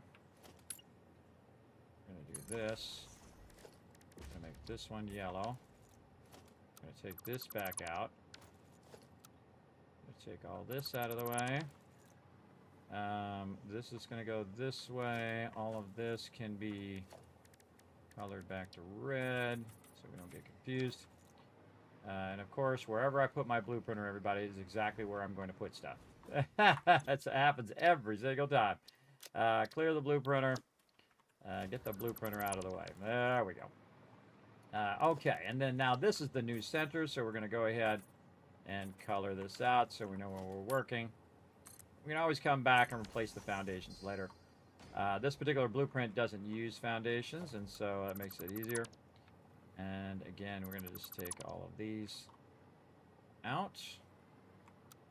And take all of this out here. Already know what we want to do. And then the pillar. Just zoom that all the way up. Take this out. Take that one out. And this over here where we were trying some stuff out. That's a blueprint there. We can get the rest of that with that. Okay, so what we're going to do is offset the spiral. Now, the spiral might end up differently when it gets to the top now, but this part right here is going to go up and then flatten out, in theory, right about the right level. So if I already have it facing toward the thing, I don't need to have a little loop. I can just have it go straight into the thing. See, that's the whole point of what I'm doing, everybody. So we're going to go ahead and do that. And actually, I might want to move it back now. I actually want to move it back so it's lined up here. Actually, then we might want to do that. Hold on. Let's use a wall to align the outside edge here. And we'll do vertical zooping. No? Don't want to do no vertical zooping today? No vertical zooping today, apparently. Zoop. Zoop. Come on. Down. There we go. A little feisty. And then down. And so this would be that outside edge. Oh, does that not line up to the bottom of that? Hey-oh. Oh, we got a gap there. We got issues. Oh, man. So glad I didn't build that whole thing out. This does not align to this top part. We got issues. This over here is not going to be used now. So glad I saw that. Okay, now we got work to do. We got work to do on these foundations. All right, we got to take this out. We got to take these out. We got to take all of this out. Actually, we want to go and hit G so we don't accidentally take out any power lines or anything. All right, all this needs to be redone. But we know what we're doing. Get wrecked.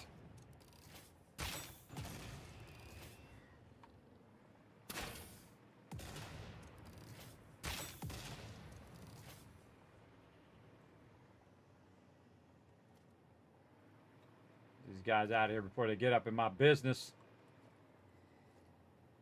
Anybody else? No. Okay, so this was not aligned, even though it was aligned to the world grid. It was not aligned to that part up there, and so we want to make sure that we do get that going. And we'll do this as vertical into the ground. We want to go probably a little higher. Take all this out.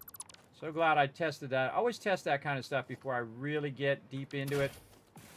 Otherwise, you'll realize that later. You have to do a bunch of work. So this is going to be too low. But if we go, I think this one. Actually, we should go up just a little bit so we can put some foundations down. Yeah. And where do we want to center so that loop ends up being over here? And that's going to adjust that height that we're doing now that we brought that up just a little bit. So where it ends up at the top is going to be a little bit different, but we can adjust for that.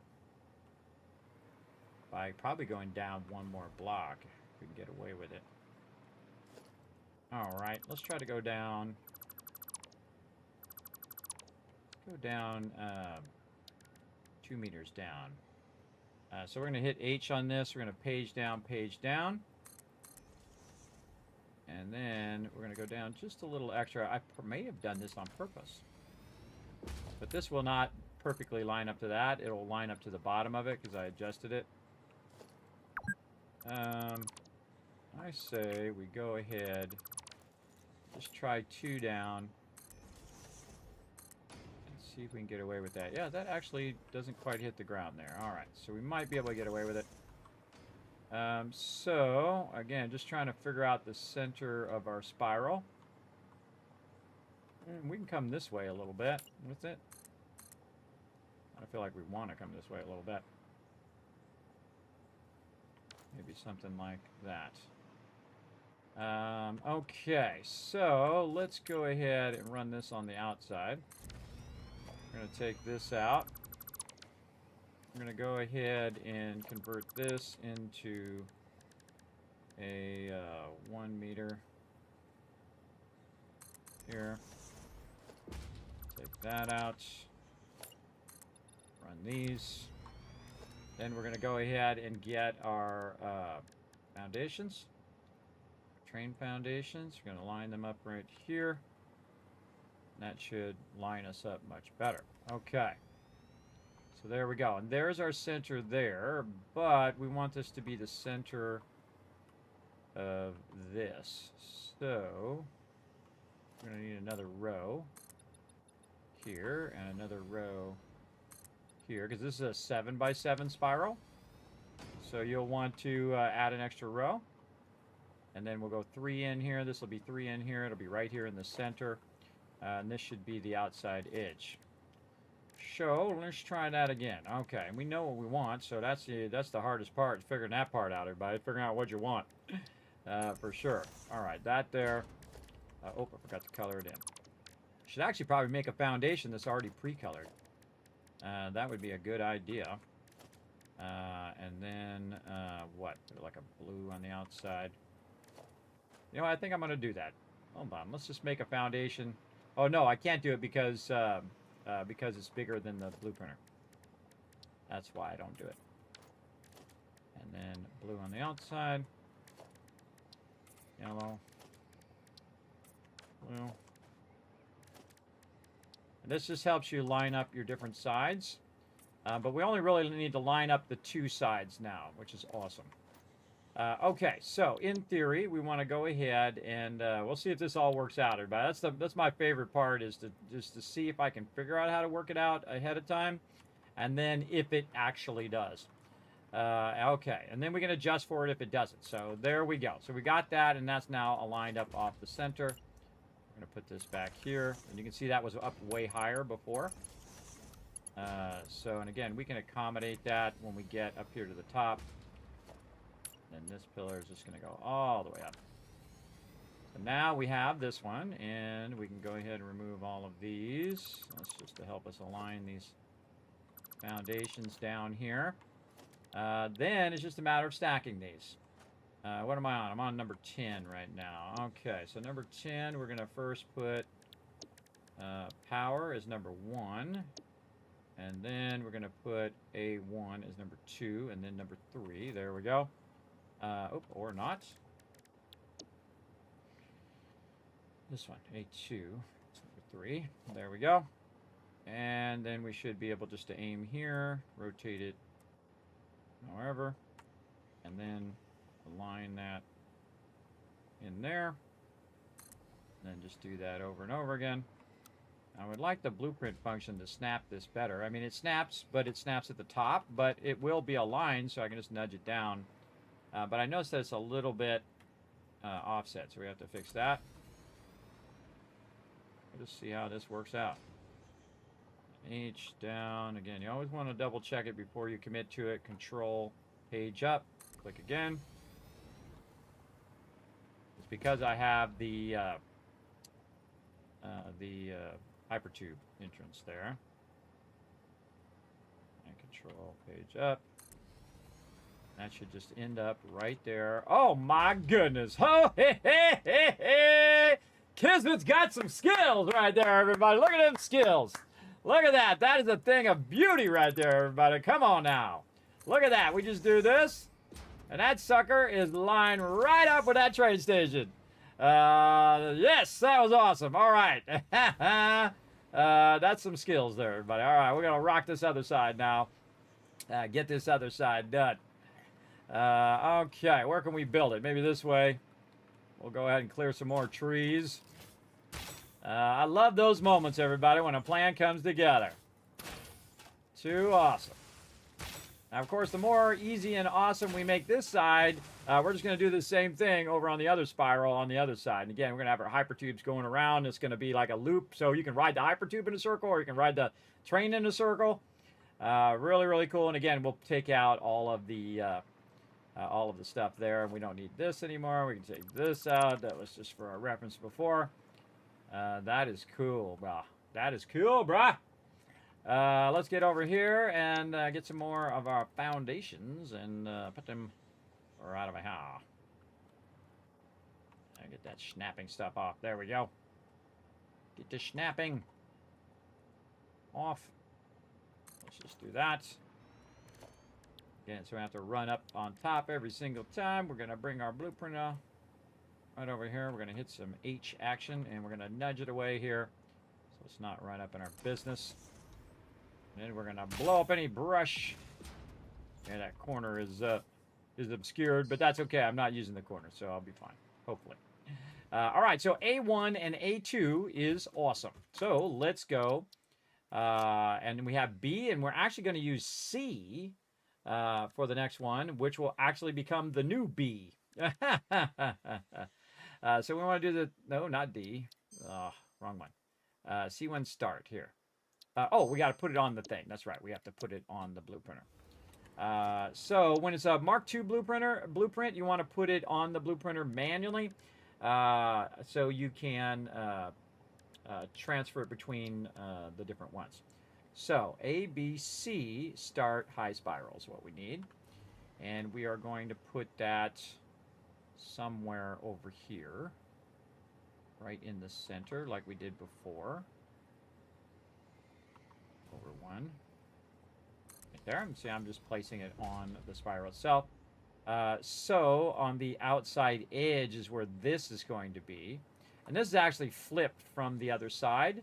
So I actually want this to be over by about a half foundation, but I'll probably go a full one. So let's take that out. And once again, we'll go ahead and grab C1 start spiral, and we'll put it right in the center. And we'll move it over enough to where we can go ahead and add all this stuff. All right, so first thing we want to do is just grab one of these and replace our basic ones with some cooler ones. Right over here, give that a little something, something. We'll want to also put in our railings. So those railings are really awkward because they don't want to do railings when they're like that. They much prefer, see, I can't pick up the railing with middle mouse button. So I can make something with railing. What? We can do a flat, we can do a train track here. We'll just put it over here. This is going to go here to here, so we want to put it on this side temporarily.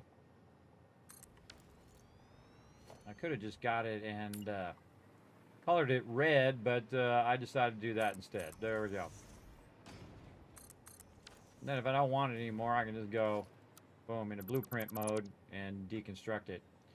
Basically, the blueprinting dismantle mode is what it's actually called. Oh, that's on the wrong one, too. Got to do it anyway. Oh, well, let's do it old school. I'll just do it manually.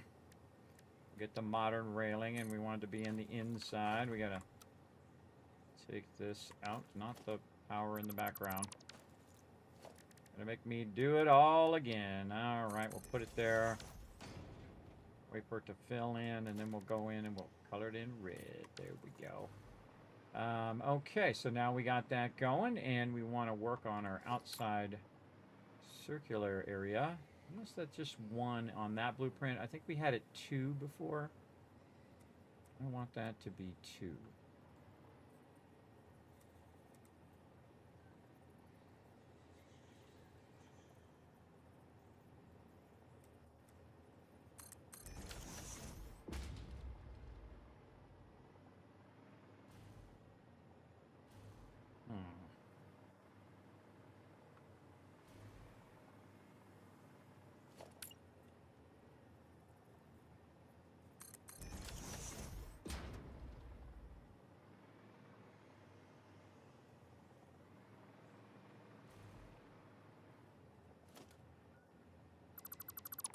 Better 1, better 2. Better 1, better 2. Have you ever had your eyes done, everybody?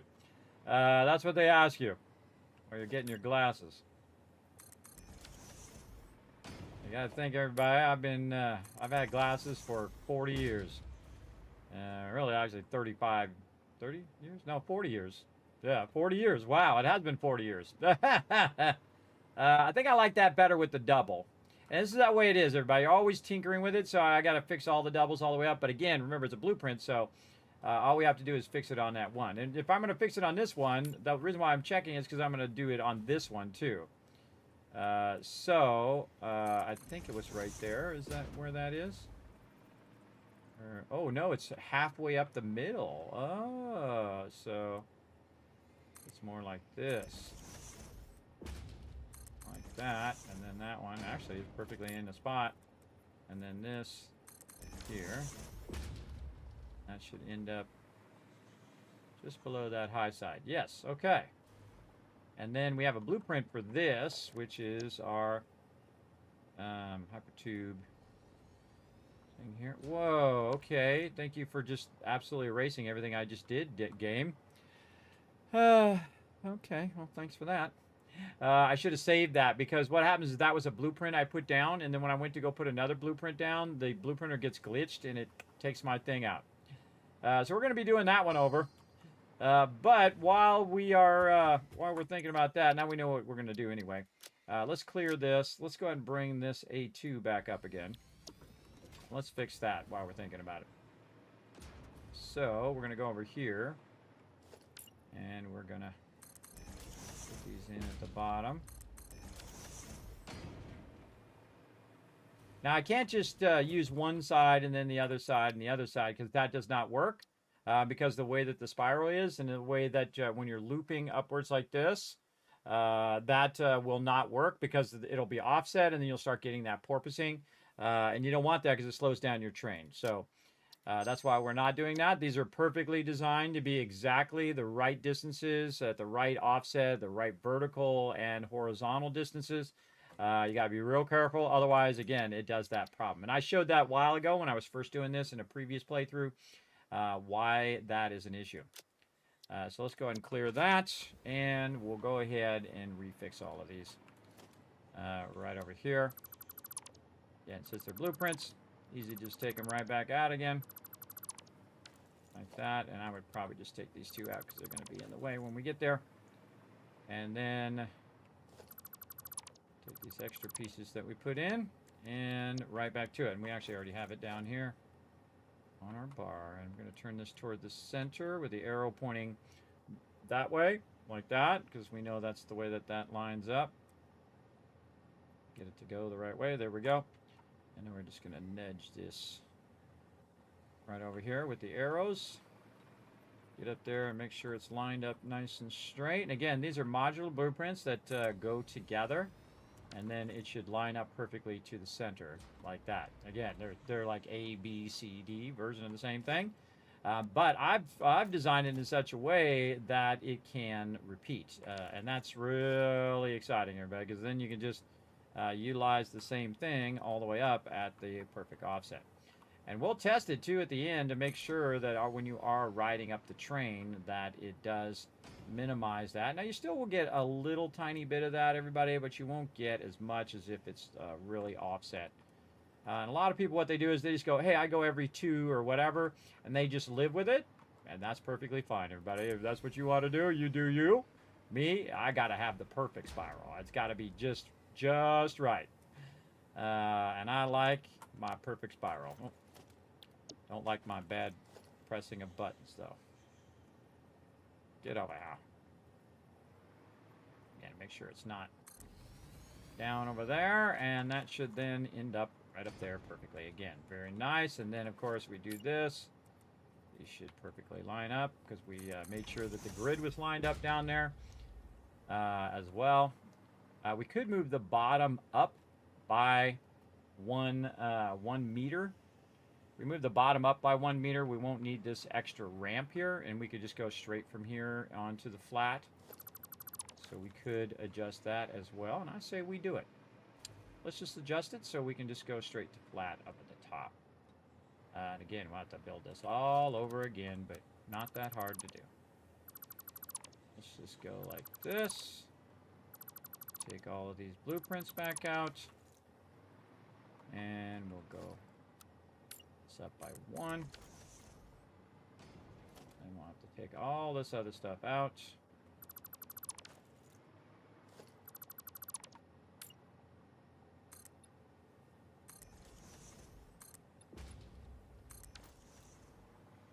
All right, and that's how that's aligned, and this is the extra 7th one.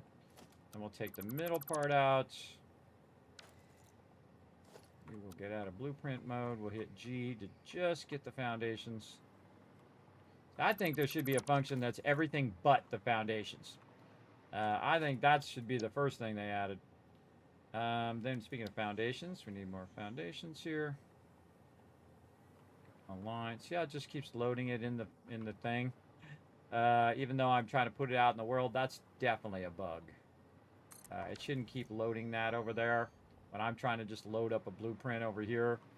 That's a funky bug, everybody. Let's clear this. And you know what we're going to do just to keep this from doing that over and over? We're just going to take that out. Just because that's going to annoy me. It's going to annoy me big time. All right, then this needs to be readjusted. We're going to take a bunch of this out. We're going to take one of these and just sit it over here for a second. We'll take that out. We'll put this back where that goes. We'll take this out here. Oh, wait, forgot to do something. We wanted to color the center of this. That reminds us later that that is the center. Then 2 out this way, 2 out that way. This way, and then there's our start point. We want to add our 7th row. Again, it's 7 by 7. And then outer area here, outer area there. This is the center. That's out of there. Then we take our A and we put it right back in. This is some awesome stuff right here, everybody. Put it right back in. Make sure it's in the proper position, which it is. Okay. And then we will run these up a little bit. Take these ones out because they're not going to be aligned anymore. And then remember to zoop those. There we go. Zoop those all the way up to give ourselves, make sure that that is aligning as we're going up. And then we're going to use these again. Sometimes you might put them in 5 or 6 times. And that is nothing wrong with that, everybody. Just keep doing it until you get it to a point where you're satisfied with it. And I build very commonly, I build stuff from the beginning sometimes, and sometimes I build it from the end. Right? I'll go in and work backwards. Like in this case, we're kind of working backwards. We're doing the spiral before we're doing the top part, because you want to do the spiral first because you're trying to align the spiral to the top part. And you want to start at the end in this case because it's going to just make it so much easier. And I'm just trying to get the right height so I can just nudge that over. And nudge that forward a little bit. Make sure these are all aligned to each other. Yep. And then this should now be able just to go straight to this one up here. And I am completely correct. All right. Nice. Now that just comes up and ends right perfectly into that station. That's cool, everybody. I don't care who you are. That's cool. That's awesome. That's some good work right there. That's some awesome work. All right, now we got to save. We're just going to save over our spiral upgrades here. And we have to get out of the game because that has a bug where it just keeps loading random blueprints in the blueprinter when I'm trying to put them down in the open world. So you want to just get out of there. Give it a few seconds. Then I can go back in. Again, that's a weird bug that trips you up sometimes, makes you have to do your work over again, which I'm going to be doing here as well. In fact, I think I'm going to move this over just a little bit this time so I can not be in the ground.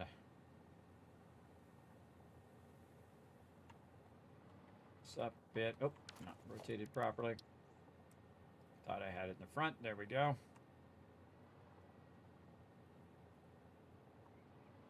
Now this level out here is 1 down, 1 meter down, but it doesn't matter because this is all temporary here. This is just so I can put down the blueprinter. Back away from my blueprinter. Okay, let's do that all over again. Apparently, we're going to go ahead and get our blueprints, our spiral, our C2, C1 repeats. Here we go. We're going to line it to the center, and we're going to offset it so that we can put the end piece in like that. And we're not even going to bother to try to put a blueprint down this time. We're just going to go ahead and get a railing on there. And, okay. No. Oh, it's set to zoop. That's what it was doing. Turn it off the zoop. Color it in red. We got our railings in. Let's get this and put it on the end so it can line up. This one.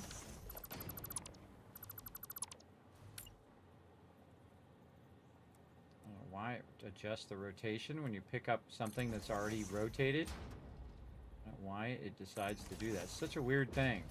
That it's this way, and I pick it up with the middle mouse button, and it just rotates it back to the default rotation. I kind of feel like that's not what you want to do. Oh, this already got messed up here. That is not how we want that. There we go. I'm trying to aim it at this one over here, so it's snapping to this and not the wall. If you notice that this does not perfectly line up to the bottom of the wall or snap to the top of it, which is what it would normally do, and that's because I've set up all the offsets so that this, again, is a perfect spiral. And those perfect spirals do not line up against the snap points of these walls. So what I did originally is I just built a ramp, a 1 meter ramp that just spirals up. And then I figured out what all the offsets were, and then I made blueprints off those offsets. And that makes a perfect spiral because your foundations make a perfect spiral, right? So those are what you want to use to align this. Again, you can see that in a past playthrough, everybody. If you want to go back and watch that on my YouTube channel, youtube.com/KismetBP. Tons of videos up there. In fact, thousands of them for your enjoyment. Okay, and then we want to do that, and we want to name this thing before it disappears again. I'll have to redo this whole thing again. Okay, what's the name of this blueprint? The name of this blueprint is a C1 Start High Spiral. So we're going to go here. And we're going to say, we're going to name this one MK3 B1 Start. I'll type it over here. Start. And then 4 high spiral. Because this side is a 4 high, the other side's a 5 high.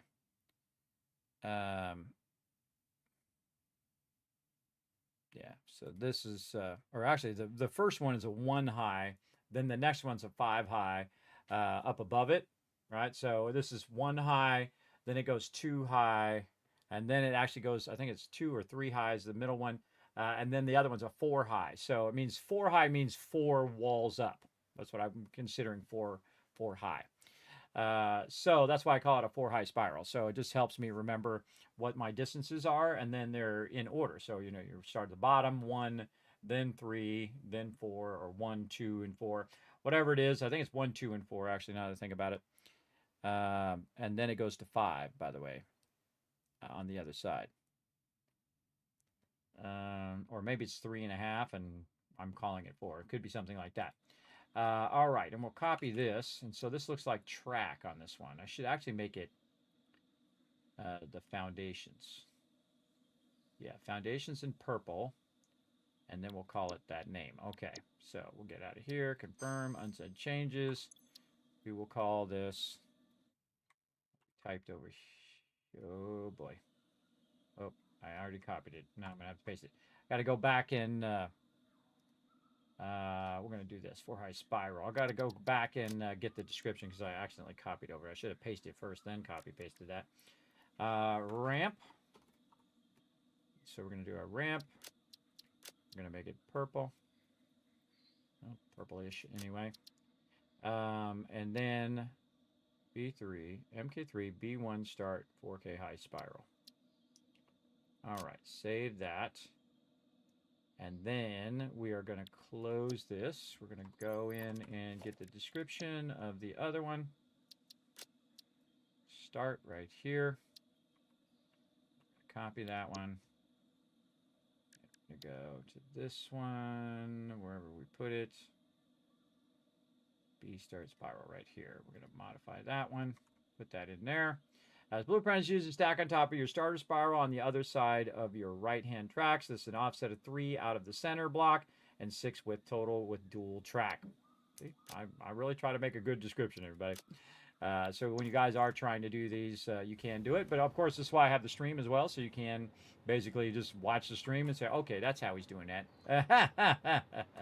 That's what I like to do.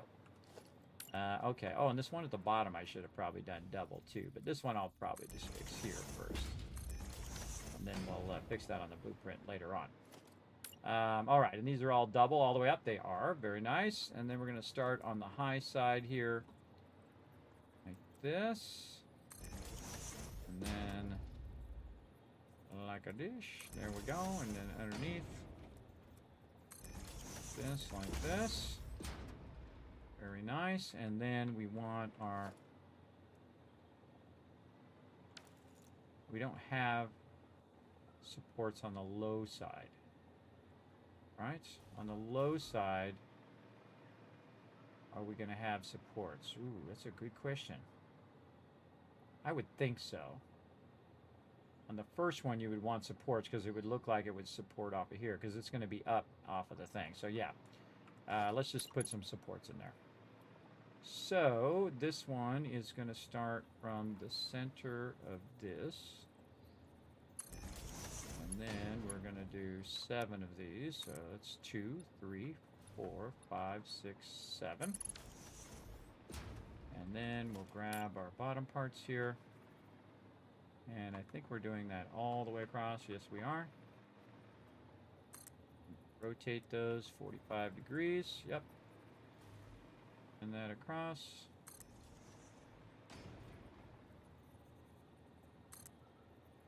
And again, the most important thing about this is not necessarily the... oh, I should run it in the same direction. Is not necessarily all this other stuff. It's the offset of the height of those tracks. Or where I'm running the tracks. So that's what I don't want to mess with. So I could have used that other one and just, you know, used all this embellishment with that other one. But better to not do that. Better to make sure that you have your offset right. That's the most important thing about this. All the rest of this is just embellishment to make it look cool. That's pretty much why we're doing all of that stuff. And then we have this support rod here holding up this backing. Just because, again, because it looks cool. How do we have that? Do we have it all the way in the back, or we have it in a little bit? We have it right up against the inner support. So right up in here. Yeah. So we're going to go... starting from here. I'm going to say freeform that across into there. All right, and then in connector. I think I want that to be more like that and like that. So we'll get our beams again. This time we will go on default. And now we got that across there. Very nice. And that does not look like that's holding that. Nope, that's wrong. Don't like it. It's not resting on the support because of the offset of the top part here. So we want to redo all of this. We want to take this. We want to move that up. That in. Ah.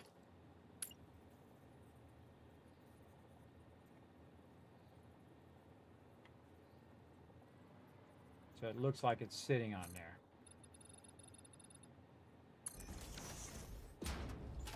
Turn my zooming off. Get this gun out of my face.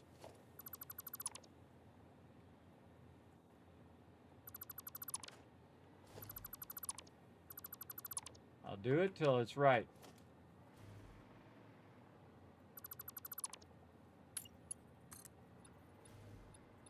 Two, 3, 4, 5, 6, 7. Okay. That looks better. Much better. Okay. And then again, metal beam. Across there. Oh yeah, way better. Go to there. Then we'll cap this side.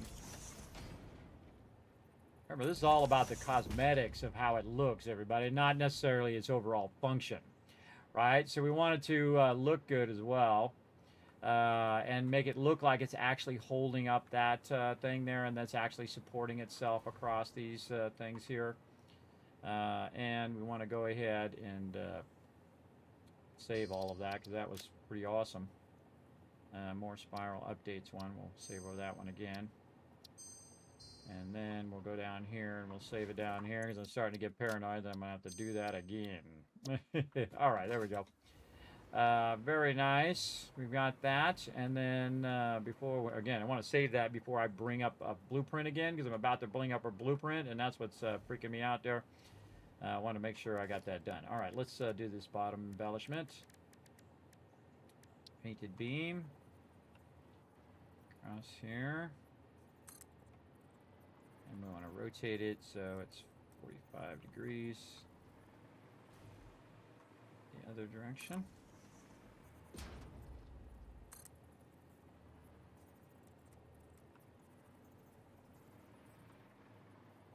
Nope. Okay, didn't want to do that. Come on. You got this.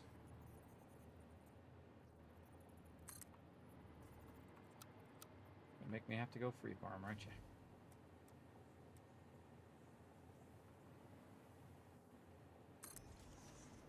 Sometimes you go into freeform mode to fix that where it's not quite going the way you want it to go.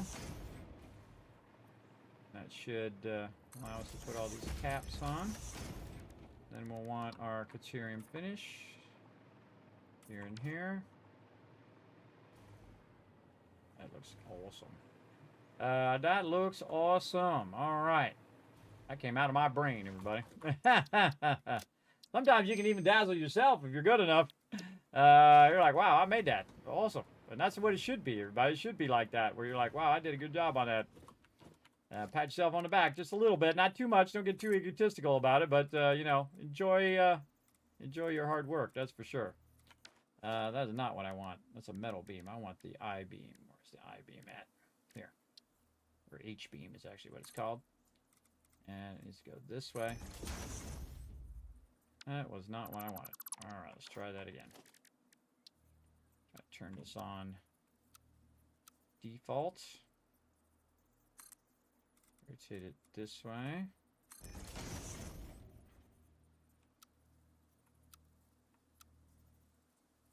Why is it not letting me do that? It's weird. Okay. Try it again.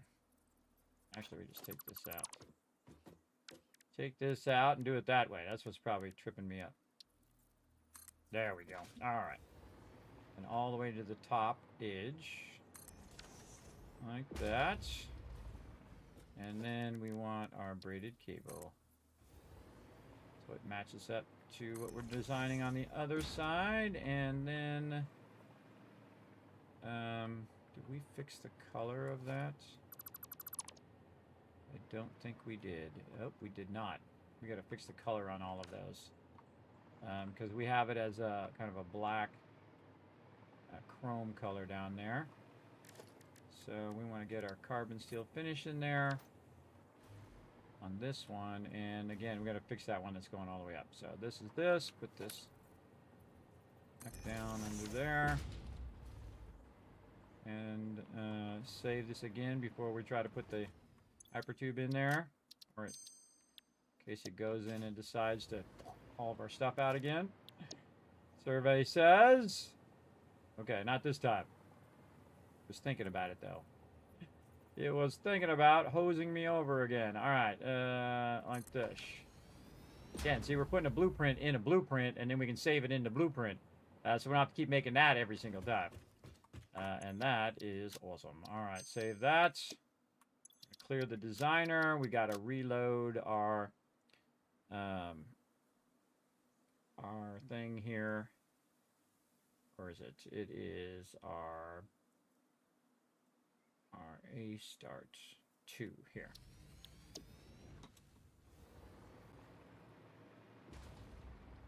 All we need to do is take our carbon steel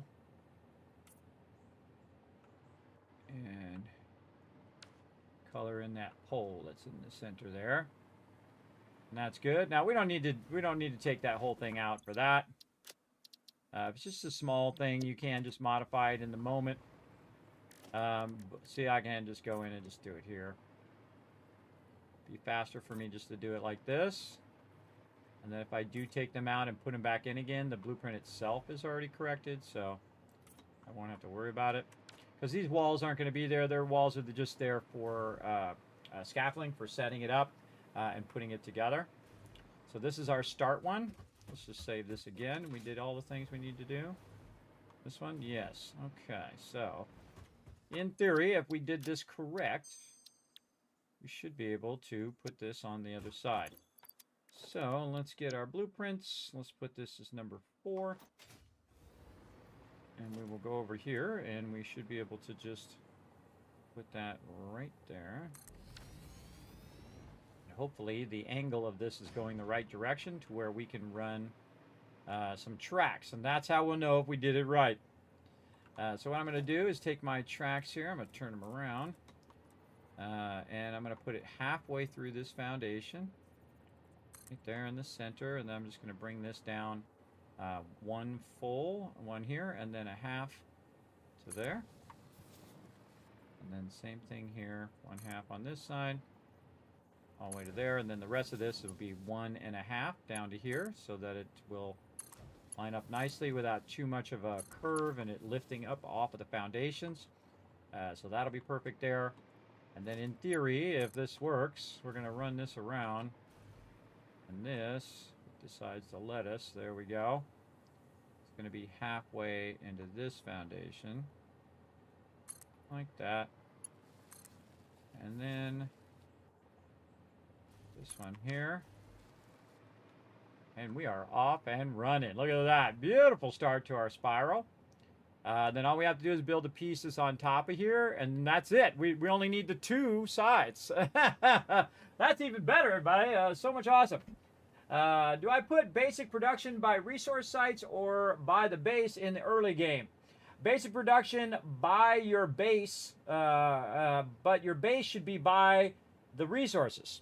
See? In the beginning, if you're just extracting iron, I would be right there where the iron is. So your hub should be right there where your iron and your copper and your limestone are, right? So that's where your base should be. And then as you're doing that basic stuff, you want to have it nearby your base. Now later on, I say when you get to like tier 3 and 4, you'll want to do what I do, and that is to kind of dedicate certain nodes. And I'll give you a little peek over here. Way out here, this is an iron node, and it is maxed out. And it is going as fast as it possibly can, extracting as much as it can, and it does one thing. And that's all that it does. And this is right above the node. And so what it does is it extracts 1,200 iron, and then it takes that 1,200 iron and it converts it into iron ingots, and it converts it into plates. And that's it. That's all it does. All day, every day, and it runs it into the dimensional depot. And I do the same thing with limestone, because those are the 2 most important things in the entire game to have running nonstop. They should always be running every minute of every day, and especially if you have the dimensional depot, you want to have it running in there because you use more plates and more concrete than anything else in the entire game. You use hundreds of thousands of each of those. So there you go. Then later, I would also do the same thing with all your other resources, where you're running all your other resources as well. Now, I do all of the above. So I will do remote bases where I have it running separate and just have the limestone going there. But the thing you really want to think about is how much is your travel time costing you? Your time is your most valuable asset. So if you have so much time and you have an infinite amount of time, well, then it doesn't really matter what you do. But if you want to maximize your time and be very efficient with your time, then what you want to do is cut down on you running to the node all the time. Oh, I got to upgrade the node. I got to run new lines. I got to do all of that stuff. All that time is, again, a valuable commodity more than anything, right? You only have so much time. You only have so much time to play, and you only have so much time to be efficient, right? Efficiency first, right? As Fixit has ordained for you to do. Again, as I move through the game, I will do all of those things. I'll have a central base, which is what I'm building right now. I'm building a bunch of train tracks that are kind of a mega building where we're taking all of our resources, all of our coal, all of our oil, and we're running that to a central area where we're going to build a massive power base, right? But all of the other ones that I'm using right now are that are just taking the resources and putting them in the dimensional depot are separate. And you can see they're over here as well. There's a bunch of towers over there that are just taking that one resource and running that into the dimensional depot for my use. And then there's other stuff, some of these towers over here that are, say, taking copper, making copper into copper ingots. Copper ingots are then being made into wire. That wire is then also being made into cable.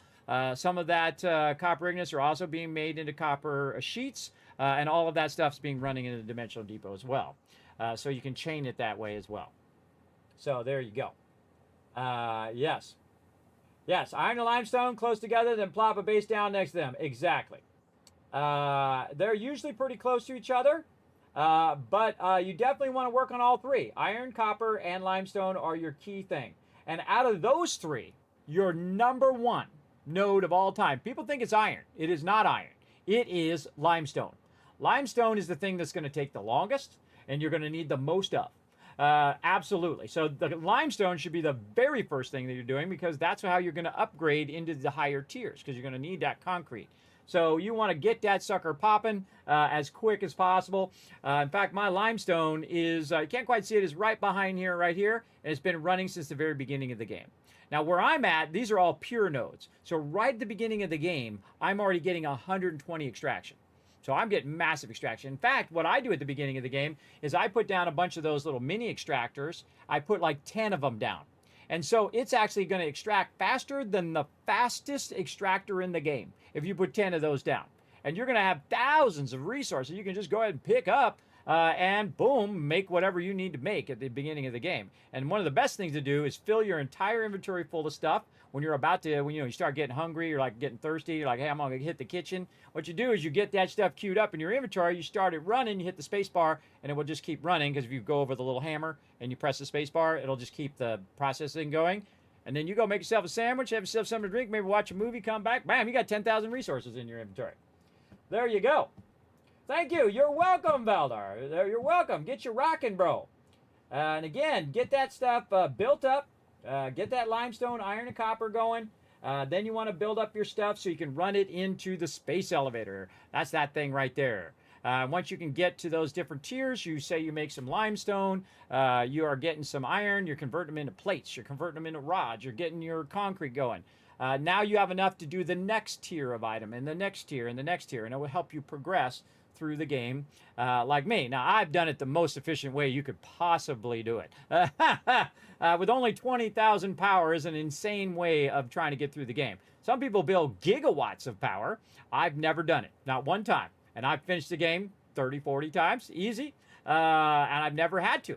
And some people are like, Kismet, I'm making 10,000 plates. Cool. Why? Why are you making 10,000 plates? What possibly could you need to finish the game where you would need 10,000 plates? I don't even need nuclear power. I'm not using nuclear power. I'm using fuel power. So I don't need nuclear power. I don't need all the headaches of the waste material and all of that. I don't need rocket fuel. I don't need any of that to finish the entire game with just about 20,000 power. And I've showed you can do it. I'm still using that 20,000 power. I have not even updated my power yet. And I'm running all these train lines and putting in new tracks and hypertubes and doing all that stuff because my stuff runs so efficiently that I don't even have to worry about it. Now, eventually I will have to worry about it. Eventually I'm going to hit that cap. Guaranteed. If I keep going with this and keep making train stations and keep running trains and doing all that stuff, my power is going to creep up and up and up, and it's going to hit that 20,000, absolutely. Because now we're not even thinking about finishing the game. Now we're just building cool stuff. That's what we're doing now, and we're doing next level blueprints that you can actually modularly just kind of sit them together, snap them together like Legos, and then you can build massive train networks, which is what we're doing as well. But we're getting our spiral in right now. We want to get our perfect spiral in, and you're going to see that this spiral will go in nice and easy. And once we have it set up over here where we can just use the blueprints, we'll just walk over that other side over there or fly over there or take the hypertube or however we want to get there and make another one on that other side. Just like this. So we'll spend a lot of time on this one, figuring out what we want and really designing it. That's really the part that takes the longest. And then once you have that done, you have them all the blueprints you need. You understand how they snap together. Boom, there you go. It's kind of like putting a plan together, right? Like, you know, when you get Legos and you open it up and it says, okay, the first thing you want to do is take this one and you want to put it together with this one. And you want to put this one together with that one and this one together. Except for this one already has all the pieces together because it's a blueprint. And then you just take those pieces and you build them in style. And it just snaps. And then all you do is you do the manual part of running the tracks. Which is great because when you run the tracks, it comes out much better, everybody. And plus, also, it's bigger than any blueprint can be. This is 7 by 7, so it's too big to go on the blueprinter. It's too big to even put the two sections together on the blueprinter because the two sections from over here and over here go a span of 7. So I can't put it on the blueprinter, so I put one side on there and I put the other side, and then I just set them like this, and then I like that. So again, if you need any help, feel free to come on in. I don't mind helping out in the chat. And you can also watch all of my playthroughs, by the way, from the very beginning. They are all in episode numbers. So this particular playthrough, if you want to see how I started in this episode, this is episode 24, actually, of this playthrough. This is a mega playthrough. You can actually go back and see that on there. There's a Satisfactory playlist on my YouTube channel, youtube.com/KismetBP. You can also just type !YouTube in the chat. Or I can make it even easier on you. I can just go ahead and throw all the links in the chat for you by pressing a button. How about that? Let's see if it does it. Let's see if it actually does it today. Yeah, there you go. You can go over there and check it out on that playlist, and you can just go, okay, just scroll down, look through all my live ones, and go to episode 1 and say, okay, how did Kismet start? How did he start? What's the first resources he got together? How did he get him started? How did he put his base together? Where did he put his base? How do you get all that stuff going? So again, that's why I record all these videos, everybody, and I put them all on YouTube in their entirety. I'm one of the few people who do that, everybody, who do everything in its entirety for 10 years. Now, you can only imagine how many terabytes or petabytes, I think it is now, or whatever, quintilobytes or whatever it is, higher than that, that I have worth of videos. I have a lot. It's actually kind of nice that YouTube lets me put that many videos up there, if you think about it. That's almost 5,000 videos, everybody. That's crazy. It's a crazy amount of videos. But then again, it's a decade of my time putting that stuff together for you guys. All right, so let's get back over here. And we have got this going. So this is the starter, right? This is only a single piece at the bottom. This is just starts the spiral. Now what we need is to clear this out, and we need to build it one more time. Let's make sure we save this just in case, and we'll clear. And then we want to go ahead and do the same thing that we did with the other one in the same way. So we'll go to our spiral that we made before. And we did C1. Now we're going to do C2 repeat. So this is the one that repeats. We want to aim it toward the front here, so it is in the same direction. And same thing here. We'll put it right there. Okay, awesome. And then we'll give it a name before we get too much into it, and it just like takes it out for no reason. Okay, so B2 repeats. I love to make stuff even easier. So I like to make it where it has less pieces and requires less work, and just kind of really work on it and make it more and more and more efficient.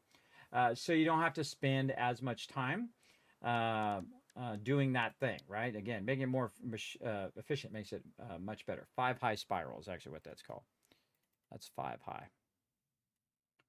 5 high spiral. Okay, awesome. Let's go ahead and again, we're going to name this.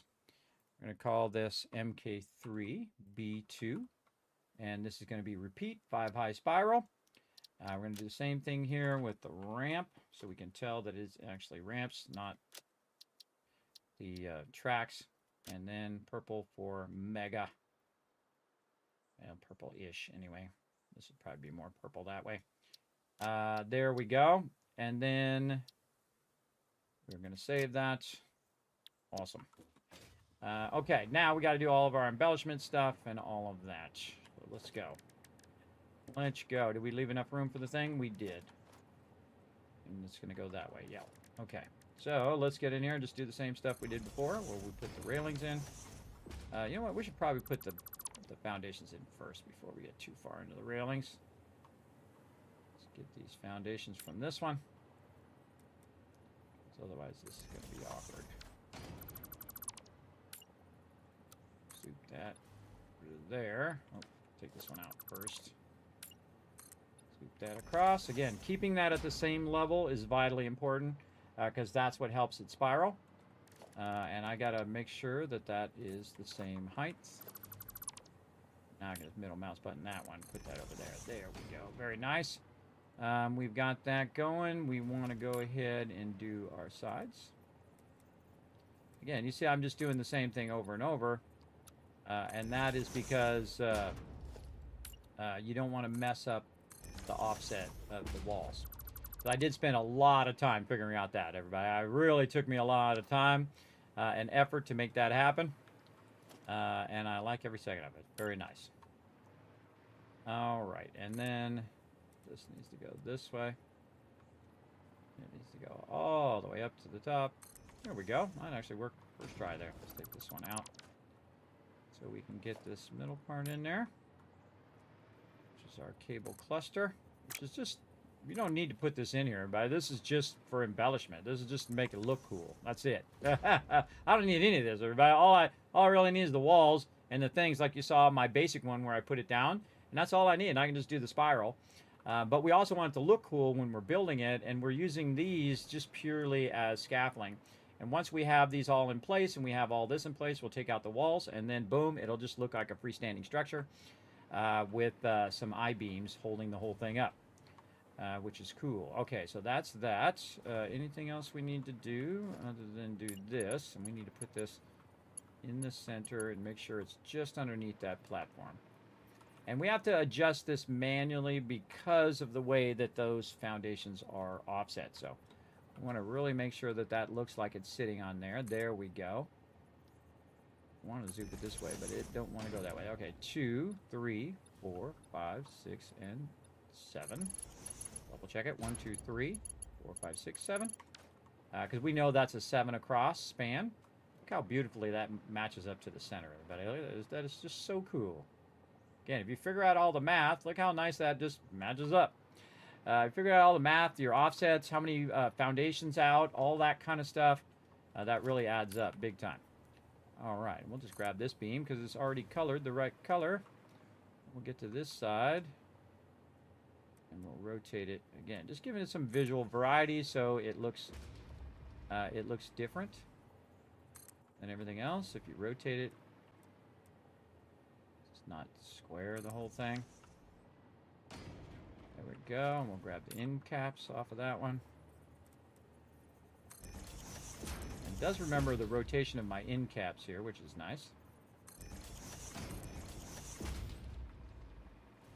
Then we want the beam here. Now this stuff's already colored. Notice this is going in already colored. I don't have to recolor it. That's because I'm grabbing it off that other one over there. And this one is right along this edge. It's actually starting here. Actually, let's start over here. Yes, like that. That's way easier, so I don't have to go out of this mode. And then our, I call end caps, or actually called beam connectors. We've got that in. We've got all this in. Oh, that's looking good. Let's get this back in here so we can help align that up. That looks pretty great. Save it again before we go to pull up our other blueprint, just in case it screws us up again. Save that. And we're going to pull up our other blueprint that we made, which is our hypertube. Here, it's kind of hard to see which way this hypertube is going. And we'll get it right in the center like our other ones, so it'll be a proper offset. And now we got that done. All right, cool. Done. Let's save it. Let's see if we can make ourselves a perfect spiral. Let's go. And with only 2 pieces, only 2 sides instead of doing all 4 sides now. So we're doing half the work now, which is pretty cool. Oh, let's put this as number 10. So we're going to put this as number 5. And line that up, hit H, nudge that. Oh, this goes the other way. The arrow's pointing outward. Because it's on the opposite side. There we go. And we're going to nudge that in, but we never trust it. We always go in and take a look, make sure it's at the exact right height. You might want to bump it up a little bit with page up and then page down, just to make sure that it is perfectly aligned. And then again, aiming at the top of the wall there so that it tries to pick it at that height. And then good there. And I think one more ought to do it. And these should not be at the same height across from each other, by the way.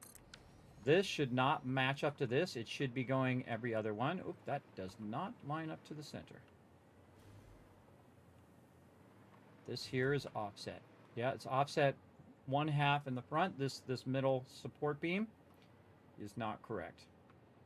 So we definitely have to fix that, but it does line up vertically. And it is offsetting, right? So this one, then this one, then this one, then this one. This is the way it should be because these are going to be at different angles. But we definitely need to fix that. No problem.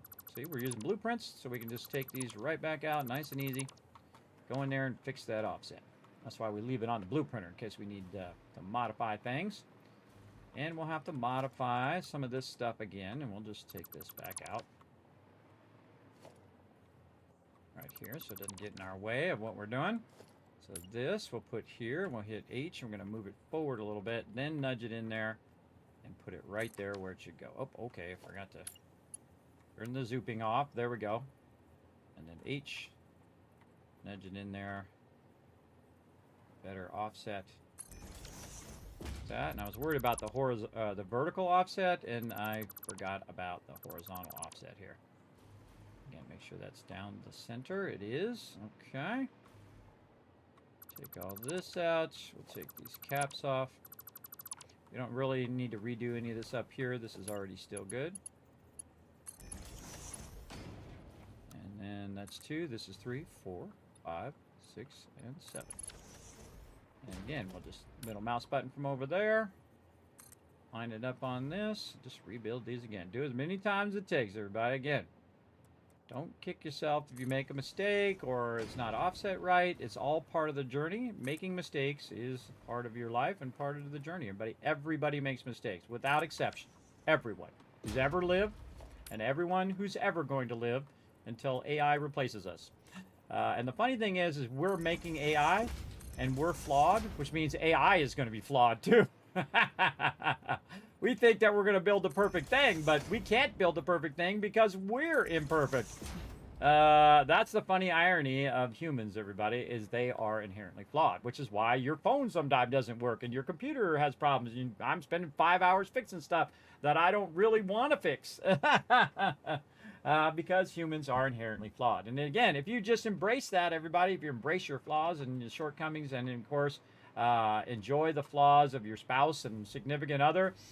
Nobody is perfect, and you're not perfect either. But are you perfect for each other? Great line in Good Will Hunting, everybody. That's the real question in life. Great line by Robin Williams in there. And gone too soon, everybody.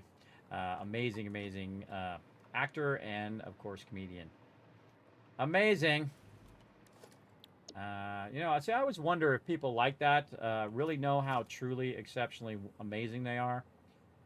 You know, people who win Oscars and all that stuff. I wonder if they know how amazing they are among all the people. Not in an egotistical way, but just wonder if people realize it why they're alive. That they are truly great at what they do.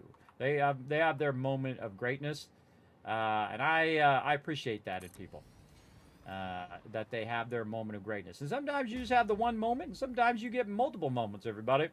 For me, I've had multiple moments in my life where that greatness stays with you always, everybody. I mean, I was down and out. They counted me out, everybody. They said, Kismet, that's it. You're done, bro. You're dead. Basically, just lay down and die. And I said, nah, I don't think so.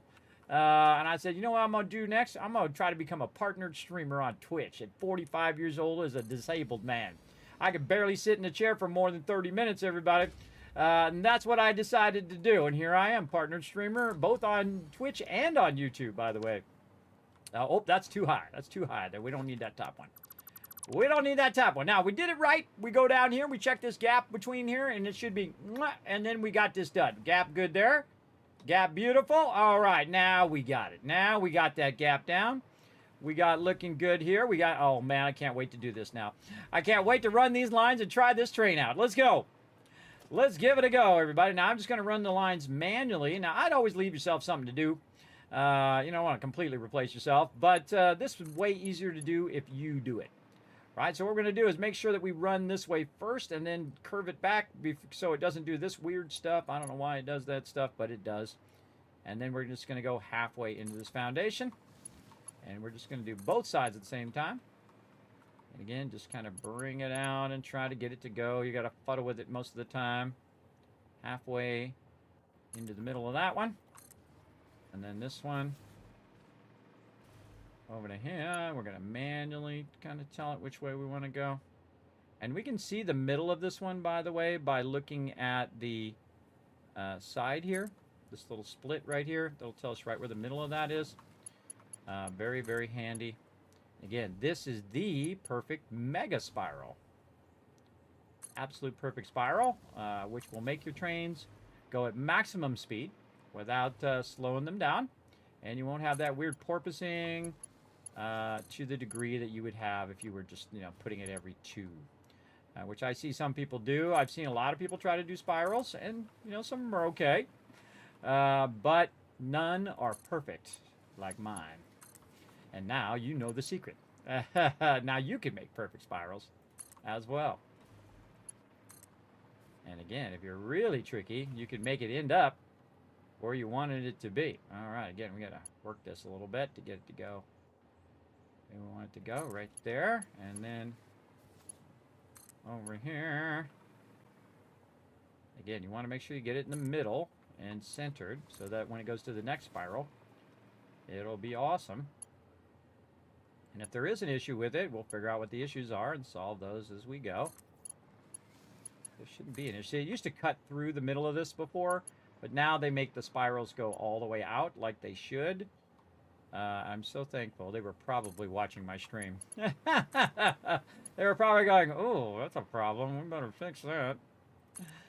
Kismet can't do his perfect spiral because he's got to do half sections, and he wants to do, or he has got to do quarter sections. He wants to do half sections. And again, this is a half, and then we want to go 1.5 up. So half of this one, and then 1.5 up, so we don't have that too much of a rise. And then it's going to be beautiful, everybody. Look at that sucker. That is a beautiful spiral. I don't care what you say. That's a good-looking, sexy stuff right there. Sexy, sexy. You know what else is sexy about this sucker? Let's do this part.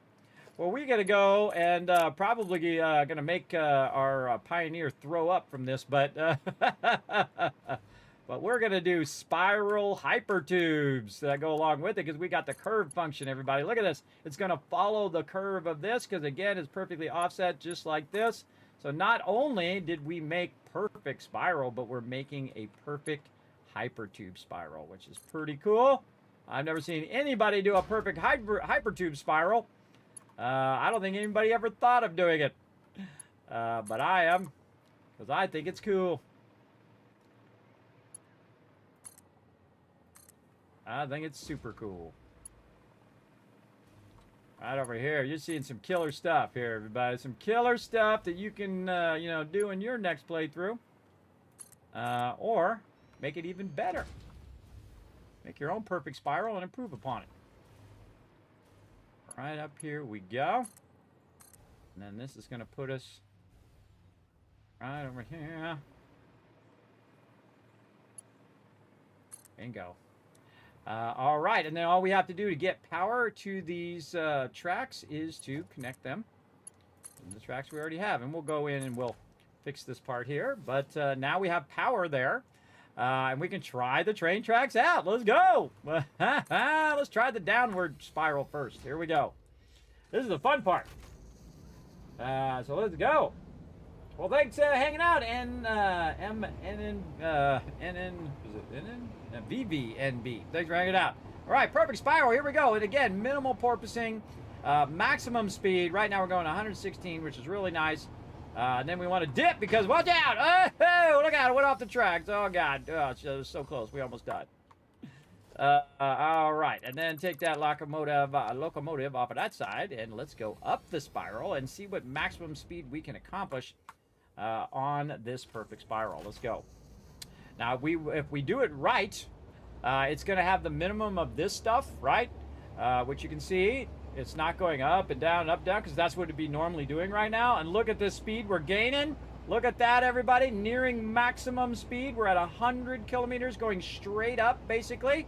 101 now. We got it really pumping. Now, again, the maximum speed of the train, though, is around 120, so you will lose some of that speed. And you can see that we're dipping down here. We're going up almost 120 here. We're going to zip around going the opposite direction the way we should be going, but such is life. And right about 120 there, and off the tracks we go. Ran that sucker right off the tracks. Nice. And we got that. Oh, we got to put it back on the tracks. Where does it say put it back? Oh, it doesn't have a thing. Re-rail it. There we go. Back here. That tells me also, by the way, that this is not properly connected. Because that should have not come off the track, because I went straight here and did that. That means there's a little bit of a gap here, so we want to take that out. Apparently, I forgot to turn on the auto connect. But this did work, so that worked fine. So let's make sure we fix that while we're at it, too. That's why we ride the rails to see it. But look at that sucker, everybody. That is a thing of beauty. Now, we got to try the hypertube, of course. Of course we got to try the hypertube. I say we put a little junction right here. And this way we can go down the hypertube, or we can go to, by default, I would make it go to the train station. We would want a hypertube junction right here.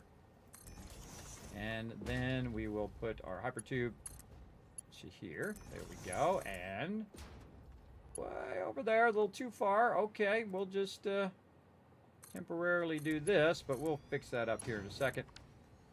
Like that. Now, if we go ahead and run over here to our train station, which has built-in hypertube, built-in all of this stuff with a turnaround and all sorts of cool stuff. It's already plugged in, so we're ready to rock. Here we go.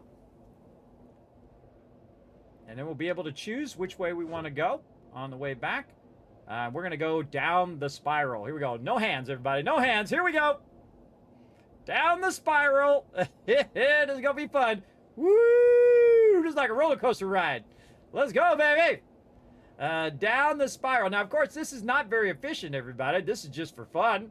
To go around a spiral like this, of course, the best way of doing your hypertube is just have it go straight down, because you're gaining a lot of speed. But I'm getting some speed here. Whoa! Look out. Oh, there's a tree. Look how far it shot me out of there, everybody. It shot me way over here. That was super fun. All right, I'd say we try to go up and see what it does.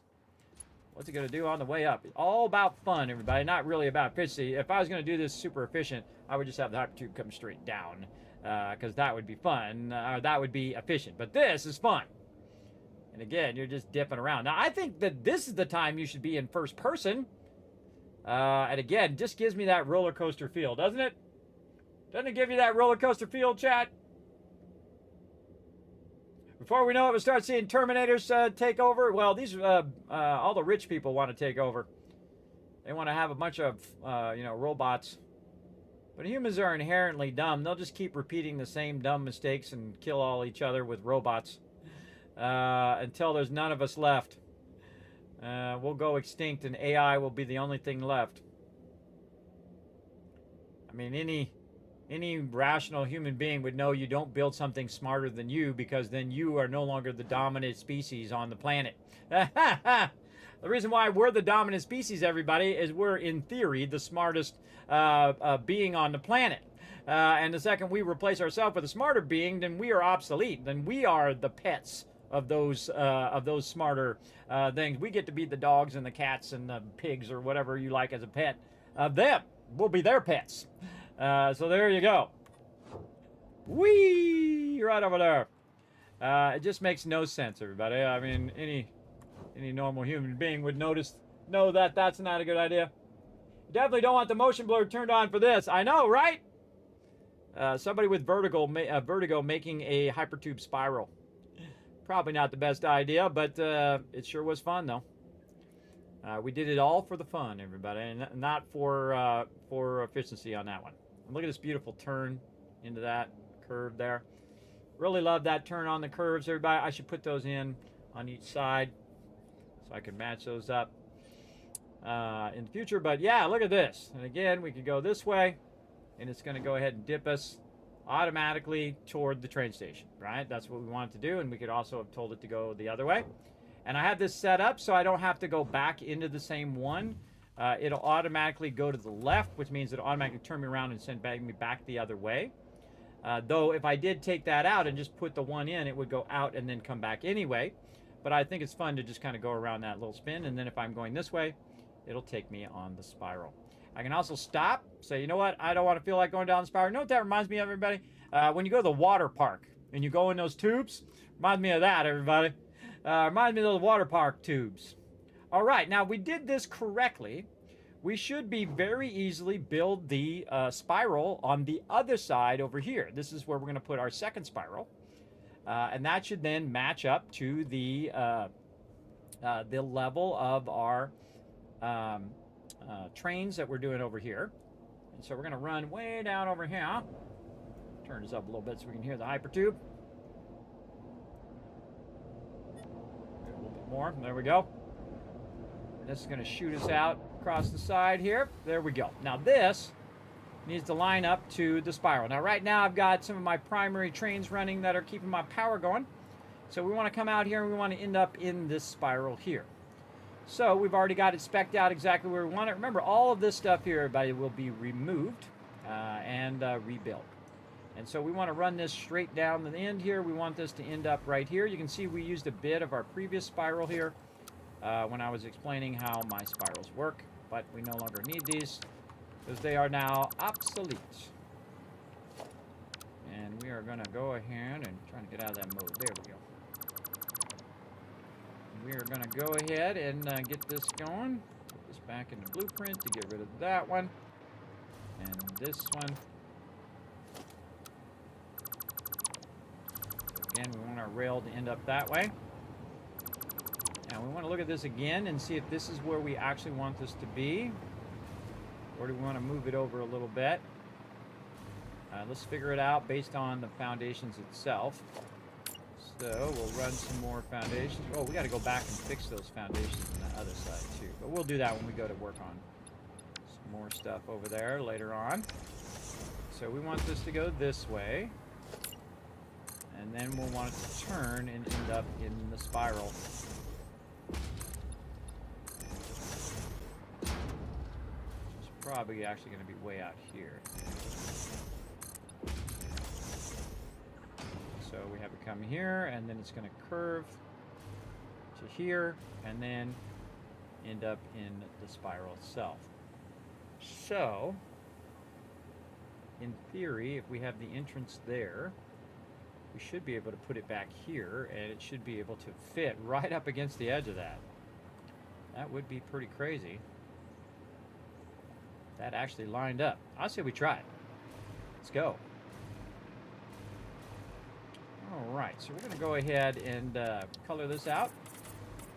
We're going to set that up again. Okay, so we're going to need 7 by 7, so we're going to need to bring that out. This is 1, 2, 3, 1, 2, 3, that'd be 7. And then we're going to need to blue one here in the center, and then 2 yellow ones, and then purple one is actually the center, and then we'll just make sure we've done all the rest of this right. And then blue here, blue here. Again, this is 7 across, 7 across. That's how you start the spiral. And then we want this to come along, and we want it to line up here and start to spiral up, right? And then eventually it would be nice if it ended up hitting that perfectly, but you never know until you know, you know? So let's go. Right here. And again, now we have nothing else to do other than just to build the spiral because we've already built the blueprints that make it super easy. Remember, these blueprints are going to get upgraded to Patreon, so if you are a Patreon of $1 or more, you'll be able to go up there, download these blueprints, and make your own easy, perfect spiral, just like me. So we're going to do that, and then we're just going to go ahead and stack these out. Now, we'll come back later once we really like our spirals, and we will basically take out all of the scaffolding and whatnot that make it run. This is the other way. Oh. Oh, this is the other way. Right. Oh, we could make a right hand and a left side spiral, but we want to just go ahead and put it on this side. So we want that to come through on this edge and be here. Otherwise, that'll end up bad. And so we can adjust for it when we get up there. All right, so we'll do that. Because again, because of the way we put the hypertube, we want the hypertube on the outside. So we want to do that, and then we want the one above it to line up with the center as well when we put our support in there. Good to know.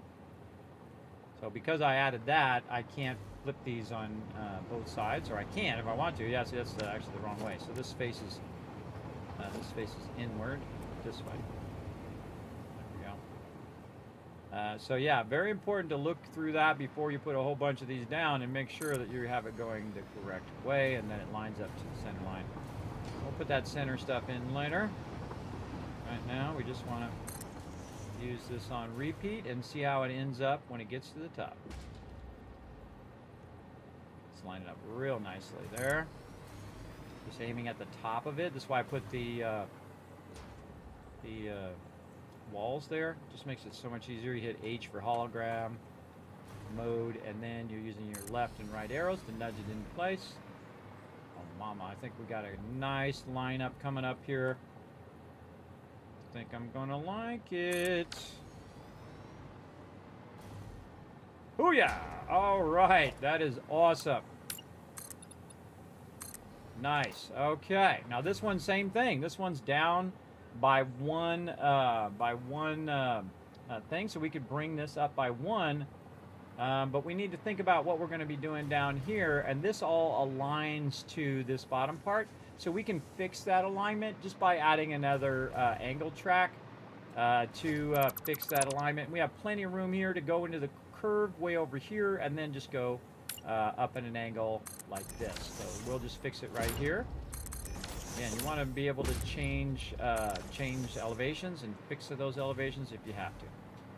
All right, so that'll go up to a half here, and then this will go up to here, and then we'll go 1.5 to here, and then we'll go, actually 1.5 to here. Yes, and then we'll go into our curve. No, 1, 2. That's got to go back. So this will go here to here. So this will go to here, and then,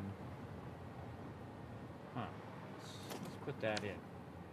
Let's figure that out before we go and put all the rest of this in.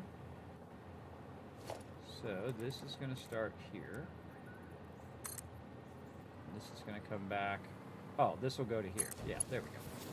That'll go to there, and then this will go into a spiral, but this needs to go back by a little bit so that it matches up right here. Same thing on this side, so it's going to do the same kind of arc. Be here. And this would go to here. This, same thing. Now I kind of don't like the way that goes, because see how it cuts into the foundation there? But we can't really adjust for that too much because of the way that the arcs work. Because you can't do anything smaller than 1.5 foundations with the arc, and I'm okay with that. That's fine. Looks fine, works great, goes right in the spiral perfect. It's going to spiral down, and then it's going to end up right where we're started here on this side. And so what we'll do is we'll probably have these kind of go out, run along this edge, and then we can also pick up this. We can put another station here. It's all about picking up this limestone if we want. So we'll just leave a little space here for this to pick up that. Of course, we'll pull out all of this. We can move that limestone wherever we want it to go. All right, that's awesome. Oh my God, what time is it? Well, man, running over again. But that did start later though, everybody. Okay, let's just put this spiral in and we got these done. That's our big goal for today, everybody. Get this double spiral in. And if we get that done, I feel like we've done a whole lot. Let's go. Let's get it going here. If you do have any comments or questions, feel free to throw them in the chat. I never mind. And I'll be happy to talk about whatever I just did. All right, and these are just going to line up right through the center here. Very nice. Our center pole. Bring our center pole up above like that. We might put a cap or something on that. We'll see. And I like my foundations to be black because this way you don't see them as much. And then all we got to do is put the other side in. And actually, I don't need to go into blueprints because I have them on my quick bar down here. So now we're going to do number 4. 4 is going to go this way. It's just going to go right there. Then number 5. So this is B1, which is the bottom one, which is the start. And then this is B2 repeat. You can see the arrows pointing outwards, and we'll look at our hypertubes if they're lining up on the same way. They are. And then this one is a repeat one, so we just do this one over and over again. So literally this spiral is done by 4 blueprints. 4 blueprints makes the whole entire spiral. And again, it is a perfect spiral. You cannot make it any more perfect than this. Perfect offsets, perfect lining up, low porpoising, slowing of your train. The train's just going to absolutely cook the whole time. Because the thing about going up and down, even if you're just doing it at an angle, is it will slow down your train. Especially if you're like 2 meters or above, it will definitely slow down your train. It'll make it go faster on the way down, but you pay for it on the way up. All right, speaking on the way up, wait, well, we're way too far up. Too much there, too much. All right, we don't need that much. All right, I was getting into it. Okay, here we go again. Yeah, look how quick and easy that was once we had our blueprints down. Again, I'm doing some advanced stuff here, everybody. Again, if you're like, Kismet, I'm lost, bro. What the heck are you doing? Feel free to ask. I don't mind. I don't mind at all. Okay, so we got half and then pull right here. And then up here, again, halfway. Really want to get this starting one correct before you do anything else. And then this down here is a full 1 1/2. There we go. Perfect. And then let's just go ahead and get our inner spiral on here again. Now, see, it looks like it's slightly at an angle, but once you put it in, it will straighten out, by the way. That could throw you off, but you'll see it actually straightens out when it gets right in there properly. And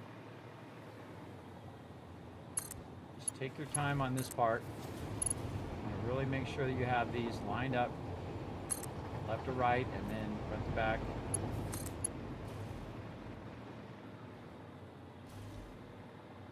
Come on.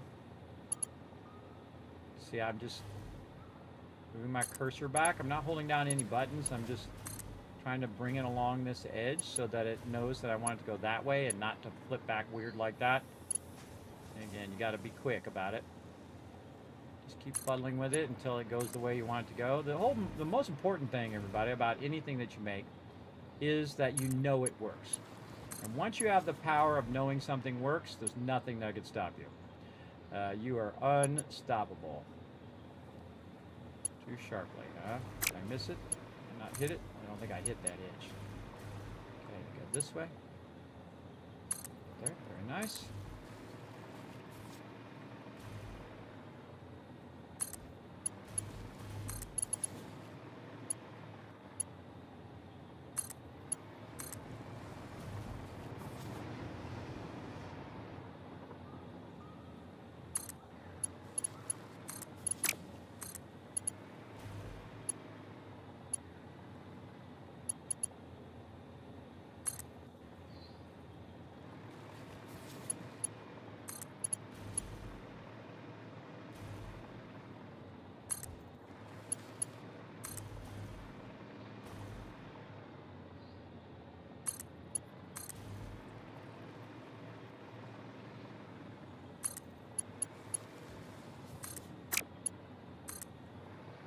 Interesting thing when I'm off stream, everybody, if I do play games, which I don't do all that often off stream anymore, just if I feel like playing a game, I don't just fire the stream up, let's play.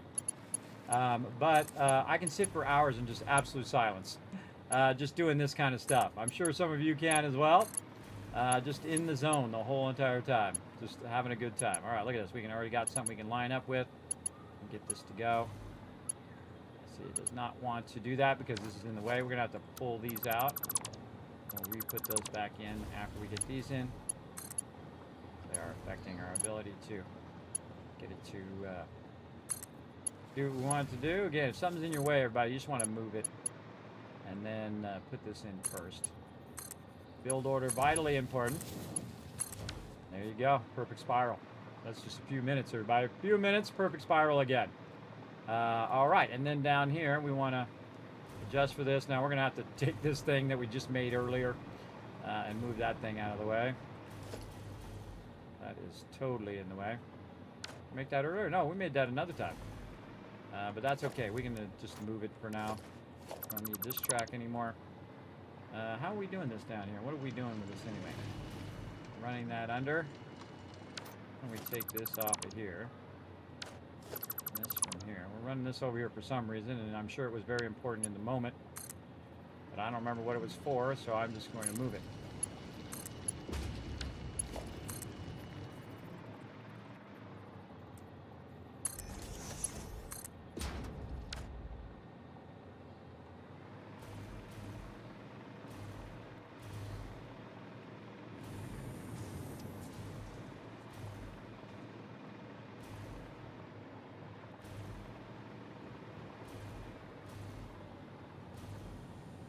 Lining it somewhat.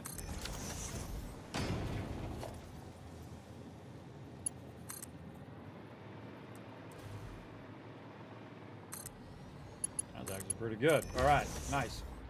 Okay, so we're going to divert it this way now. Run it up here into this. Then we'll take this one out. Now it's up here out of the way. And still functioning, still running in there. Running down to wherever it needs to go. And we'll take this out. It's not in our way. All right, there we go. Now just clean that whole thing up. Again, that looks like it's running somewhere. Yeah, it's running off over there. Clean up all those logistics and stuff later. I feel like that's really unnecessary in the earlier parts of the game, is to really just go crazy with your logistics and you're spending endless hours on level 3 belts. I think you want to get your higher level stuff first before you really get all that in there and start doing any of that. So we're just going to make a little bit of the track here, and then we're going to test it. Make sure that we don't go off the tracks or anything like that. Always test everything that you build. Here we go. By the way, notice it has power. One of the first things you want to notice. Yeah, we should achieve about 100 to 101, which is usually about the maximum when you're going up at an angle like this. Look how smooth that is, everybody. So smooth. It's not going again. It's smooth. Mwah! Chef's kiss right there, everybody. Beautiful. Oh. Ghost righted it. Look at that. Go right into the thing. Of course, it's going the wrong way. I just realized that's going the wrong way. That's on the wrong side of the tracks. But that's okay. Now we'll go ahead and act like we're returning the other way. So this actually goes this way. This is actually the down way. That's the up way. We'll have to check that. Oh yeah, this is cooking.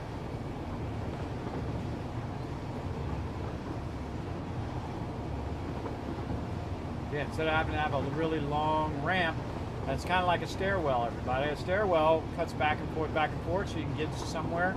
It takes up less space than if you were to make a ramp that goes on forever. Believe me, I made those ramps. That's not good. Back on the tracks. All right, that one's going that way. And this one goes this way. Let's try this other track.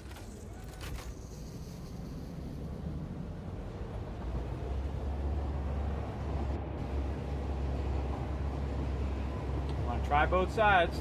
Again, if you fall off of here, you know these tracks aren't properly connected.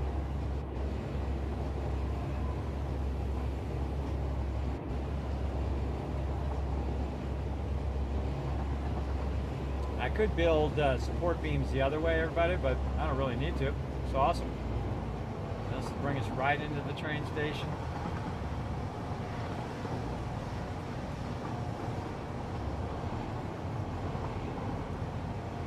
switch up to the other track.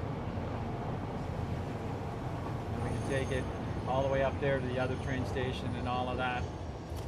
Our trains can get wherever they need to go. Awesome. So awesome. Okay, that works. Now we just need one more little process here. Wee, falling to my death. Ah, saved. Right here. Let's get our spiral hypertube in. Get in, everybody, just for fun.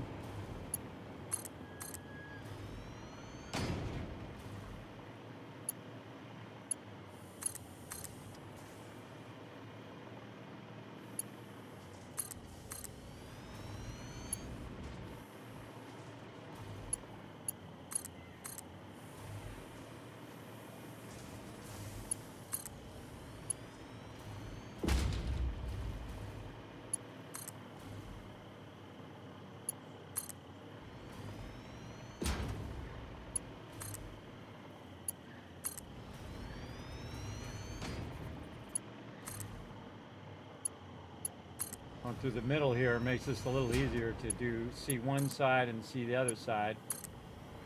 Like that, and then this hypertube. Get the entrance off over there. Probably fix up the junction of these hypertubes here.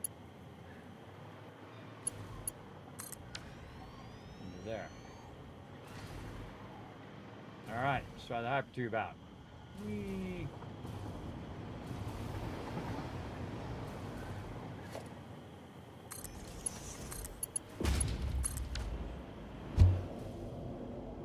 Oh yeah, that works good. Whoa! Kind of lean over, but this is when you're playing a game, but you think you're in virtual reality, and you're kind of looking around the corner, or you're leaning into it, right? Oh god, oh god, we're getting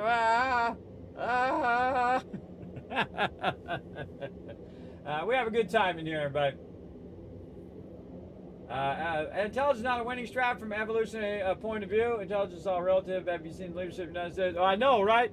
No, intelligence, I'm talking about an intelligence that's way beyond another intelligence. Like humans compared to ladybugs are massively a difference in intelligence.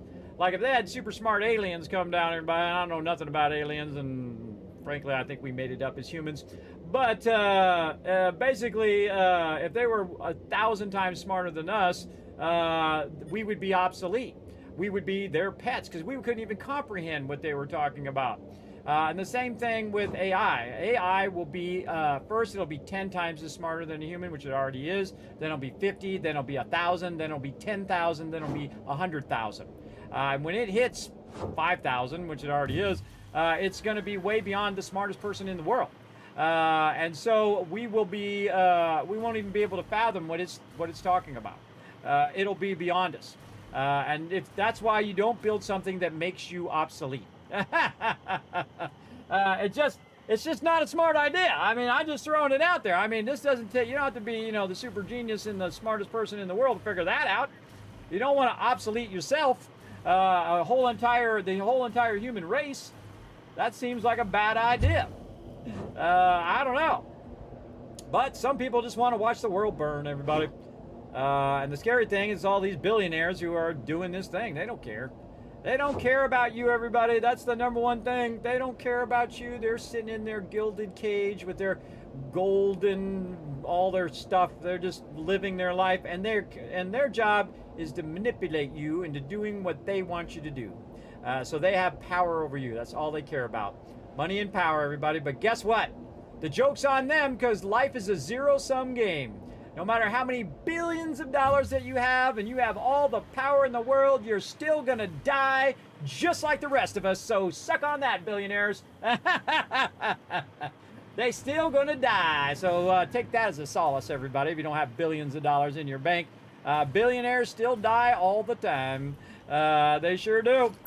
Because they haven't solved that problem yet, which is it comes from everybody. Death comes from everybody. You have the same ending as everybody else, and the part in between is the only thing that's different. Everybody, you're born just like everybody else, You don't get to choose even your own name. Somebody's going to name you. You don't get to choose what you look like. You don't get to choose whether you're male or female or anything in between. You don't get to choose what country you were born in. You don't get to choose any of that stuff. So I hold that against nobody because they didn't choose. They didn't say, I want to be this kind of person, right? But the thing you do choose is how you treat people. That you choose every single time. So if that is how you are, if you treat people horribly, I don't want anything to do with you. And most of these politicians do, everybody. They're just using you. They are, when they're not kissing babies, they're stealing their lollipops, everybody. That's the way they are. All of them, by the way. Not just a few, not just this side or that side or the ones in between or wherever. All of them. That's their job. Their job is to lie, cheat, steal, manipulate you. Like it's kind of like on a job application. Are you good at lying? Are you good at manipulating people? Are you good at making people believe whatever you want them to believe? Well, if you are, then become this horrible person. Of course, there's also good people out there in the world, of course, that want to change the world and make it better for everybody. But not all are like that. And don't assume those people have any ethics at all because they will turn on you. They will turn on you in a dime. Watch people, everybody. That's one of the things you got to watch about people. If you're like with somebody, you're like with them, and whether it's a spouse or whether it's a friend or whatever, see if they turn on other people. If they just suddenly turn on them. And if they do, one day they'll turn on you. They absolutely will. They absolutely will turn on you. That's how you know. That's how you know what kind of person that person is. And if they're a scumbag, salesman, snake oil salesman kind of person, and they are turning on people all the time, and they're saying how evil other people are, and they're like, look over here, or look at what I'm doing over here, while they're stealing your money over here, and they're doing all sorts of illegal, bad things over here. But look over here, look at this thing over here. It's like a little magic trick. They're like distracting you over here while they're being a complete scumbag and completely unethical and horrible human being, everybody. I think of human beings in levels, like in games, right? So there's a level 0 human being. Some people never get out of that thing. The first thing you got to get out of a level 0 human being is empathy for others, so that you care whether other people live or die. And it could just be your family or your kids or your spouse or maybe, just your local relatives or whatever, your immediate relatives. But until you care about somebody else at all, you're still a level 0 human being. And then you start getting other skills as well that take you to level 2 and level 3 and 4 and 5 and 6, et cetera, et cetera. And when you, of course, do kind things for others and stuff like that, without thinking of stuff in return, to give without receiving, right? That's also an amazing trait as well. Like when you raise your kids, everybody. When you raise your kids, and I have 3 children, everybody, and my oldest daughter is now off in college, and my twins are just about to graduate high school, you will spend $250,000 or more raising one child. And I can tell you, I have easily spent $750,000 over the last 25 years, everybody. I didn't have it all at the same time, but you're paying your $500 electric bill here, and you're paying their cell phone bill there, and you're feeding them with the food over here, and you're doing this, and you're working every single day for decades on end, and you're putting those monies into those things that help them survive. So you've invested all that money into helping them get to where they're getting, and you ain't getting none of that money back. So you gotta really like those people, because you're getting $0 back after that, everybody. The only thing you might get is, thanks, Dad. And then that's it. That's what you get for your $250,000, everybody. You get it. Thanks, Dad. But when the funny thing is, your kid goes on to be like the MVP or the valedictorian or whatever, and they go to college and they're like the smartest person there, and they graduated and they're going to go off and have a great career. They'll get up there, up to the podium, and they'll say, "Thanks, Mom." And they will completely forget Dad. Dad always gets screwed. Dad always gets hosed.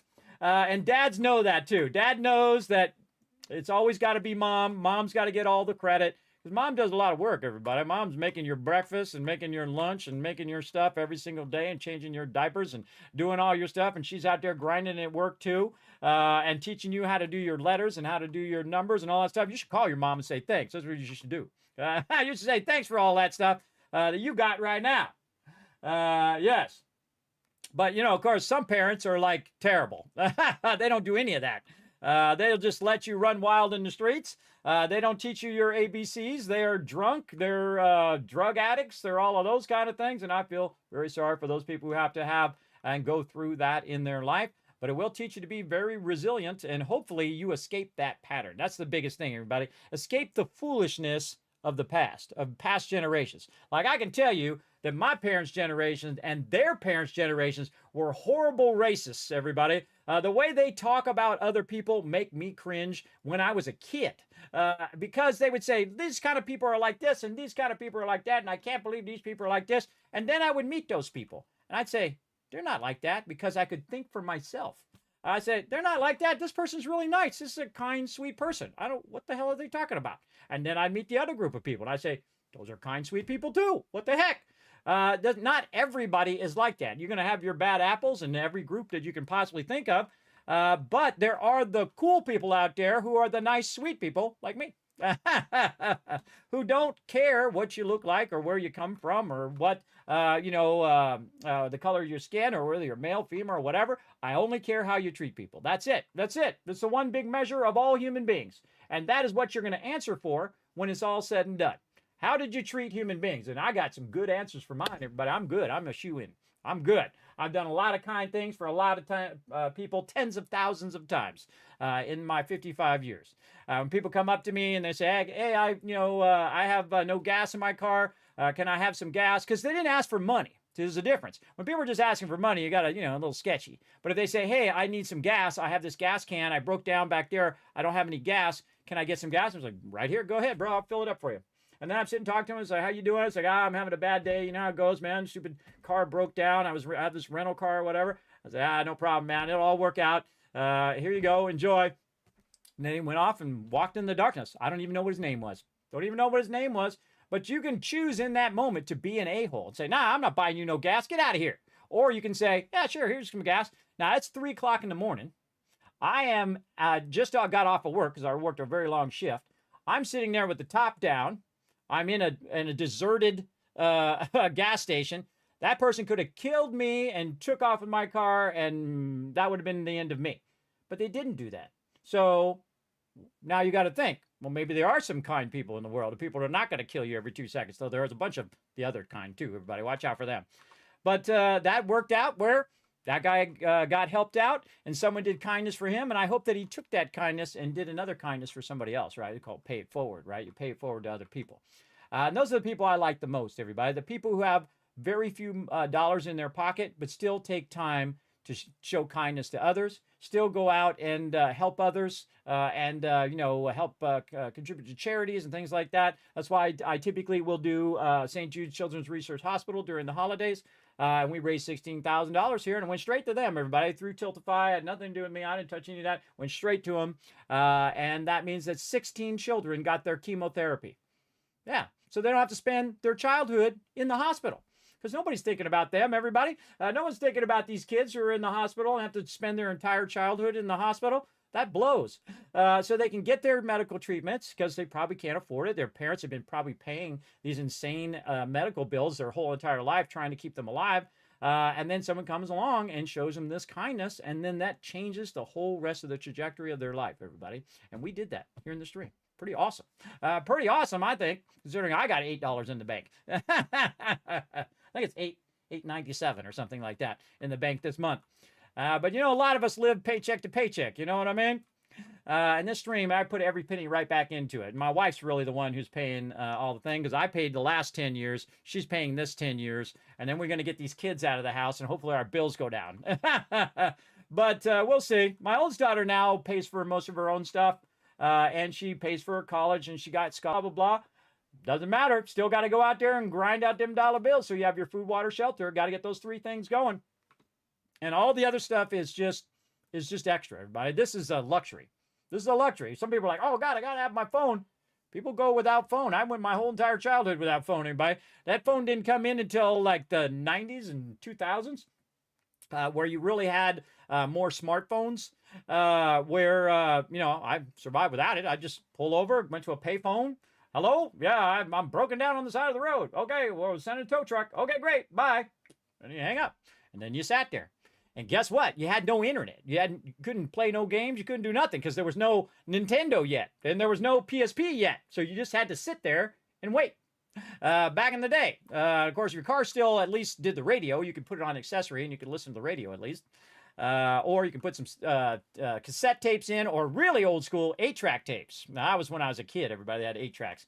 But you can put your cassette tapes in, or if you were really fancy like me, and you had a nice car, you had a CD player in there. Among the very first ones they ever had. Everybody, I had to put in right away when it first came out.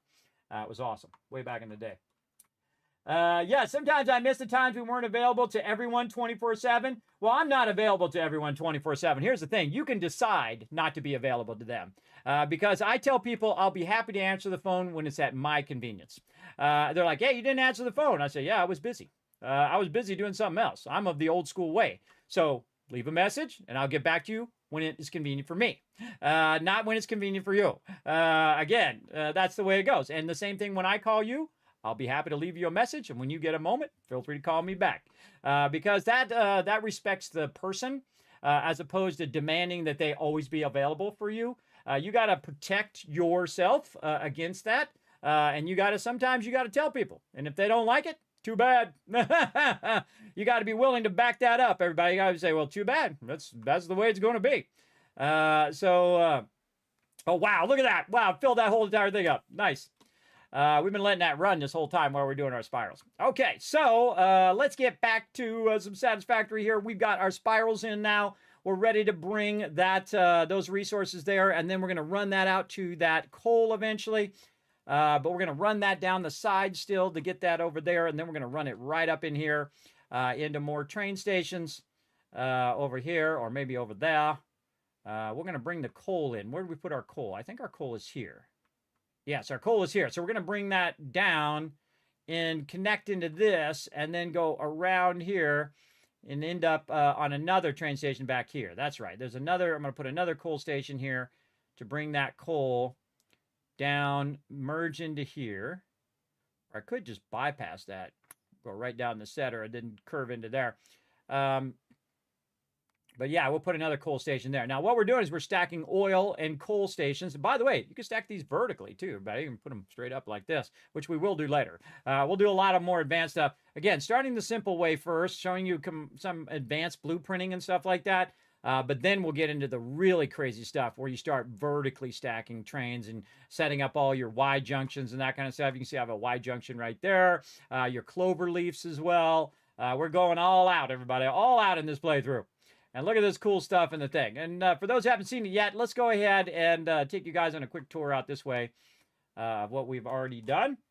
And then we'll probably go rest up, come back, play some Fallout 4 later tonight. We got some more mega building to do in there as well. We're working on Rotisserie G's location. So what we're going to do, since we've seen all that we're working on over there, we'll go ahead and show you all the stuff we've gotten done this way. Now what we've done is we've built, again, some modular blueprints, and where we can snap those blueprints together and we can work on our supports, as you can see over there. And you can see this runs along here, and by default it will take me to the furthest distance. That's the way I have it set up based on the way my junctions work. There's my quick wire right there. That's the most quick wire it's ever going to produce. There's 1,200 coming out of there. You see the train station is actually under the production of the quick wire, and so it actually runs downwards and ends up in the train station. It runs a quick wire that way.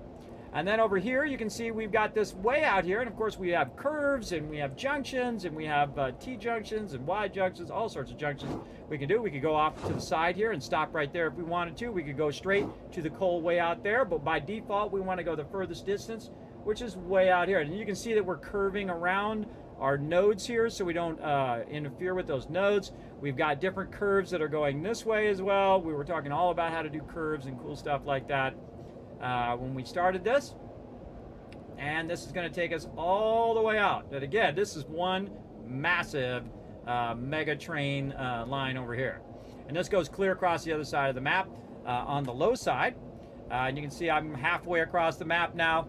I started over here on the left, and now I'm going to end up way over here, and look at this beautiful terrain as we go through. And you can see I have a bunch of electricity up there. That's just so I can navigate around and grab stuff from earlier, like Mercer spheres and all of that. And here we go again, nice little curve. We've done this around this terrain. I do love doing trains around curves and stuff. And here comes our train. There it goes. Awesome. Look at that. That's a big old train, everybody. That's 9 cars deep. And that's just for oil right there. And here we go. We're coming into the depot. Coming in hot, too. We're speeding up. And again, we're extracting all this oil. You can see the oil extraction right here, all the blades. You can see all the pipes going up there, ending up in here. And this automatically, no hands, drops me into the station. Oh, just like that. And I can remotely turn on and off all of these hypertube junctions simply by going here and go to my circuit breaker. And you can see I have HT lake drop off, HT coal drop off, and HT sulfur. And then I have other ones over here, quick wire load, quick wire unload, a SAMOR unload. I probably should have made a HT SAMOR load as well, probably one of these switches. But I have these here. Now these I can turn off remotely wherever they are, and what it does is saves me power. I can do that, or I can turn them all off or all on like that. Right now I'm not hurting for power, but I can turn them off because they will be running all the time. And you don't want to have your hypertube entrances running all the time because they're just sucking up power needlessly. You're not even using them, right? So you should always turn those off if you can, and if you have it set up. And you can see I have my lake oil extraction. That's my priority group number 1 because that is my actual primary power later on. So that is going to be where all that power is coming from. And you'll see another one. I'll have another one that's extracting oil. And then along with that oil, I'll probably slide these to priority group 3 like this, which you can do because it's going to take out number 8 first and then 7, 6, 5, 4. These will start going off if you lose power. You can just turn those off, and then all of a sudden, boom, your power comes back on again, right? So because you turn off all your factories and stuff. But right here, this will be all the coal. So I have all the coal extraction here, all the oil extraction here, and I want that stuff to keep extracting, right? Over every other process, I want to have my power stay on, right? Above every other thing, the most important thing is keeping that power going. So we got that going. Look at that cool shot. So cool.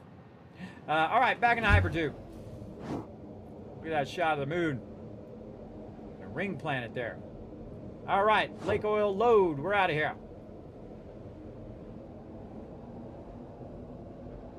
Again, see, I have this set up so if you start this going, you could just AFK, and then when you come back, you'll end up back in your original base. And again, that takes some effort of figuring out which direction is the default direction of your hypertube junctions. It works really good, by the way. It works really good if you get it going. Yeah, some mobs, not all. Yes, exactly, like I was saying. Yeah.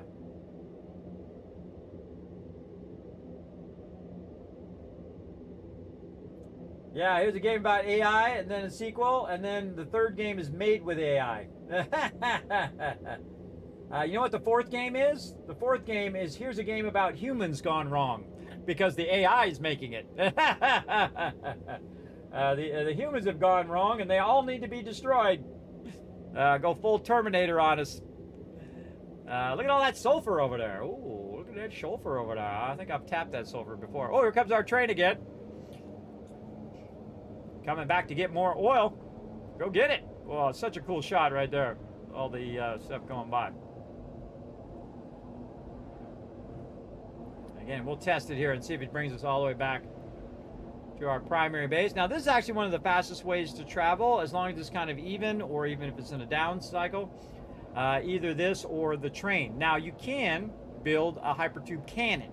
Now, a hypertube cannon basically goes through a bunch of entrances, and it speeds you up. So it's like, boom, and then you take off, and I could be clear across the entire map in a few seconds. But I feel like if you do that, you'd probably end up like a splat on a wall, because you'd be like, splat, when you come out of the other side, because you'd be coming out of there at 900 miles an hour. That would not be good. And plus, I like the speed of the hypertubes. You know, I'm not that much of a hurry in the game all the time. Some people, they get in a hurry when they're playing games. Let's go ahead and switch this. So actually, that doesn't default back this way. It defaults that way, I just noticed. We'll have to fix that eventually.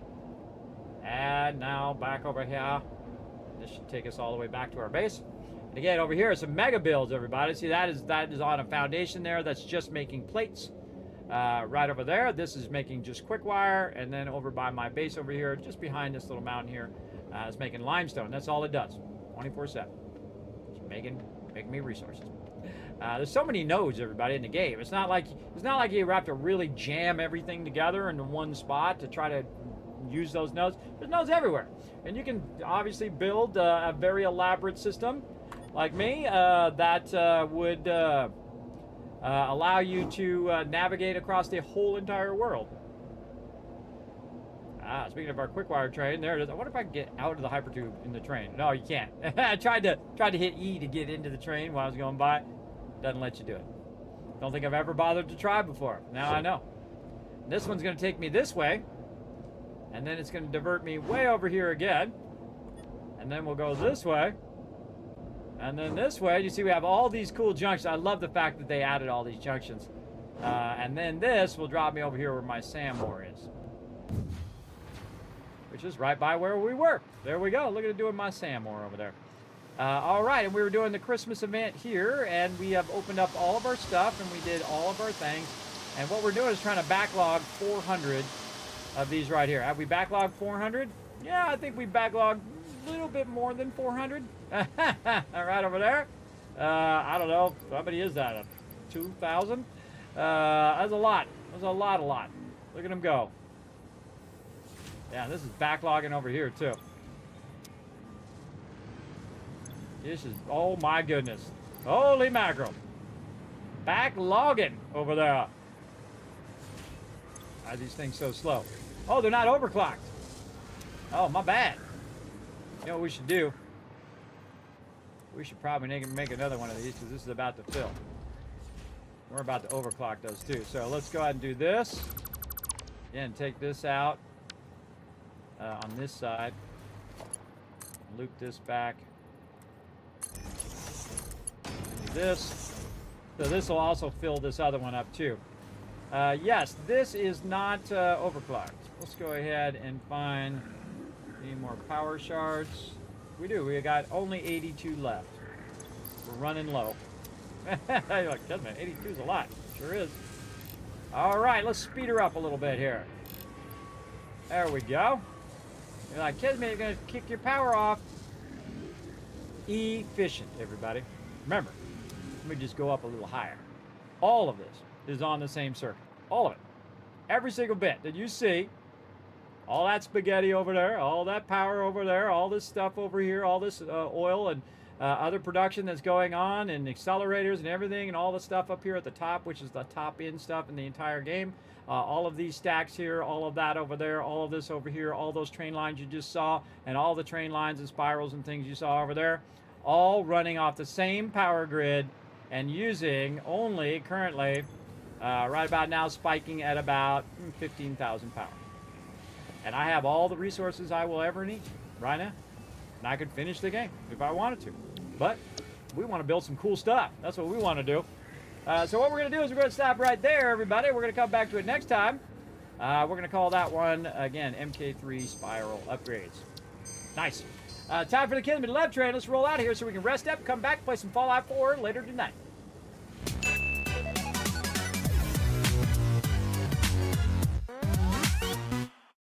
Woo! All right, that was fun. Wait, that was not it. What the heck? That's not the love train. Let's try that again.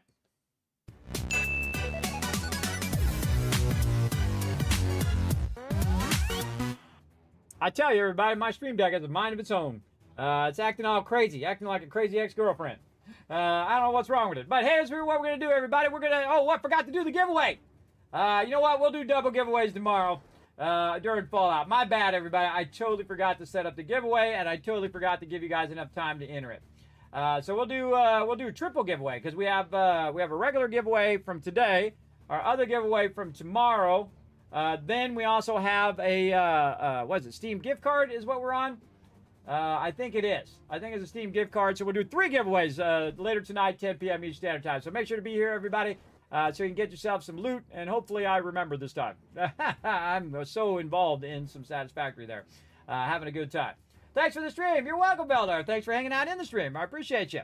And again, everybody, we'll show you a bit of what we're doing right here, right over here. We've got, again, Kiz Kringle, that's me, hanging out here in the stream. We did hit that, yeah, $10 Steam gift card. I can see it right down there.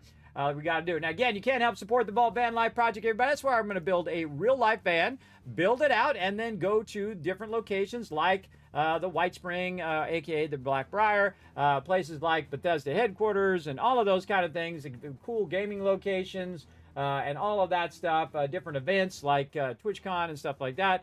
And that's really all I want to do for the rest of my existence, everybody, is just do that one last thing, travel around to a few of those things while I still can. Because I'm at 55 years, everybody. I don't know how much longer my health is going to hold out. I've had to fight to get my health to where it is now. I'm feeling much better than I did 10 years ago, that's for sure. But I'll never be my 25-year-old self again, everybody. I will never be that person again, so I just will keep fighting as long as I can until I can't do it anymore. So that's the only thing you can ask of anybody. So hopefully we get this van unlocked soon so we can get the van. And then we're going to start building it out. We're going to build out a broadcast in there where we can use like a Starlink and then go to like a TwitchCon, and then I can broadcast you guys live. Then we'll also broadcast and do streams from there as we travel around different places. I think it'd be amazing. And again, I'll keep working at it until I either die or until it happens, one or the other. Because I'm relentless, everybody. I never give up, ever. And that's why I'm not dead right now. Because I never give up. All right, again, thanks to Dragon Wolf and everybody else showing some love in the stream there, scrolling up. Thanks to all my Patreon supporters down below as well. You can also check out youtube.com/KismetBP. Show some love over there, everybody. Just hit that subscribe button, hit the like button, leave me a comment. All of that stuff massively helps. Everybody allows me to do these giveaways, everybody, that sometimes I forget. I'm sorry. It does happen. And of course, you go to twitter.com/KismetBP. I always make up for it for the next day, everybody. Don't worry about it. And hit that follow button over on Twitter as well. Check out the Discord. Check out the website. Especially check out patreon.com/Kismet so you can get awesome blueprints like you just saw me build right there, everybody. I do upload those like every month or every other month. I upload the latest versions of all of them, so you have a whole pack of blueprints that you can go ahead and use in your playthrough and then improve upon them even beyond my designs, everybody, and have yourself a cool, perfect spirals like I did. So again, feel free to check that out, everybody. I do appreciate everybody who shows some love over there. It's the best way to support the stream as well. Oh, what happened there? Oh, there we go. And we're going to go ahead and roll out of here. But before we do, we're going to give you guys a bunch of love for being super smart, hanging out all the way to the end of the stream like this. There you go. A bunch of kids cats for being awesome. I will see you guys later tonight, 10 p.m. Eastern Standard Time for some Fallout 4 Rise of the Tycoon Empire. See you then. Bye, everybody.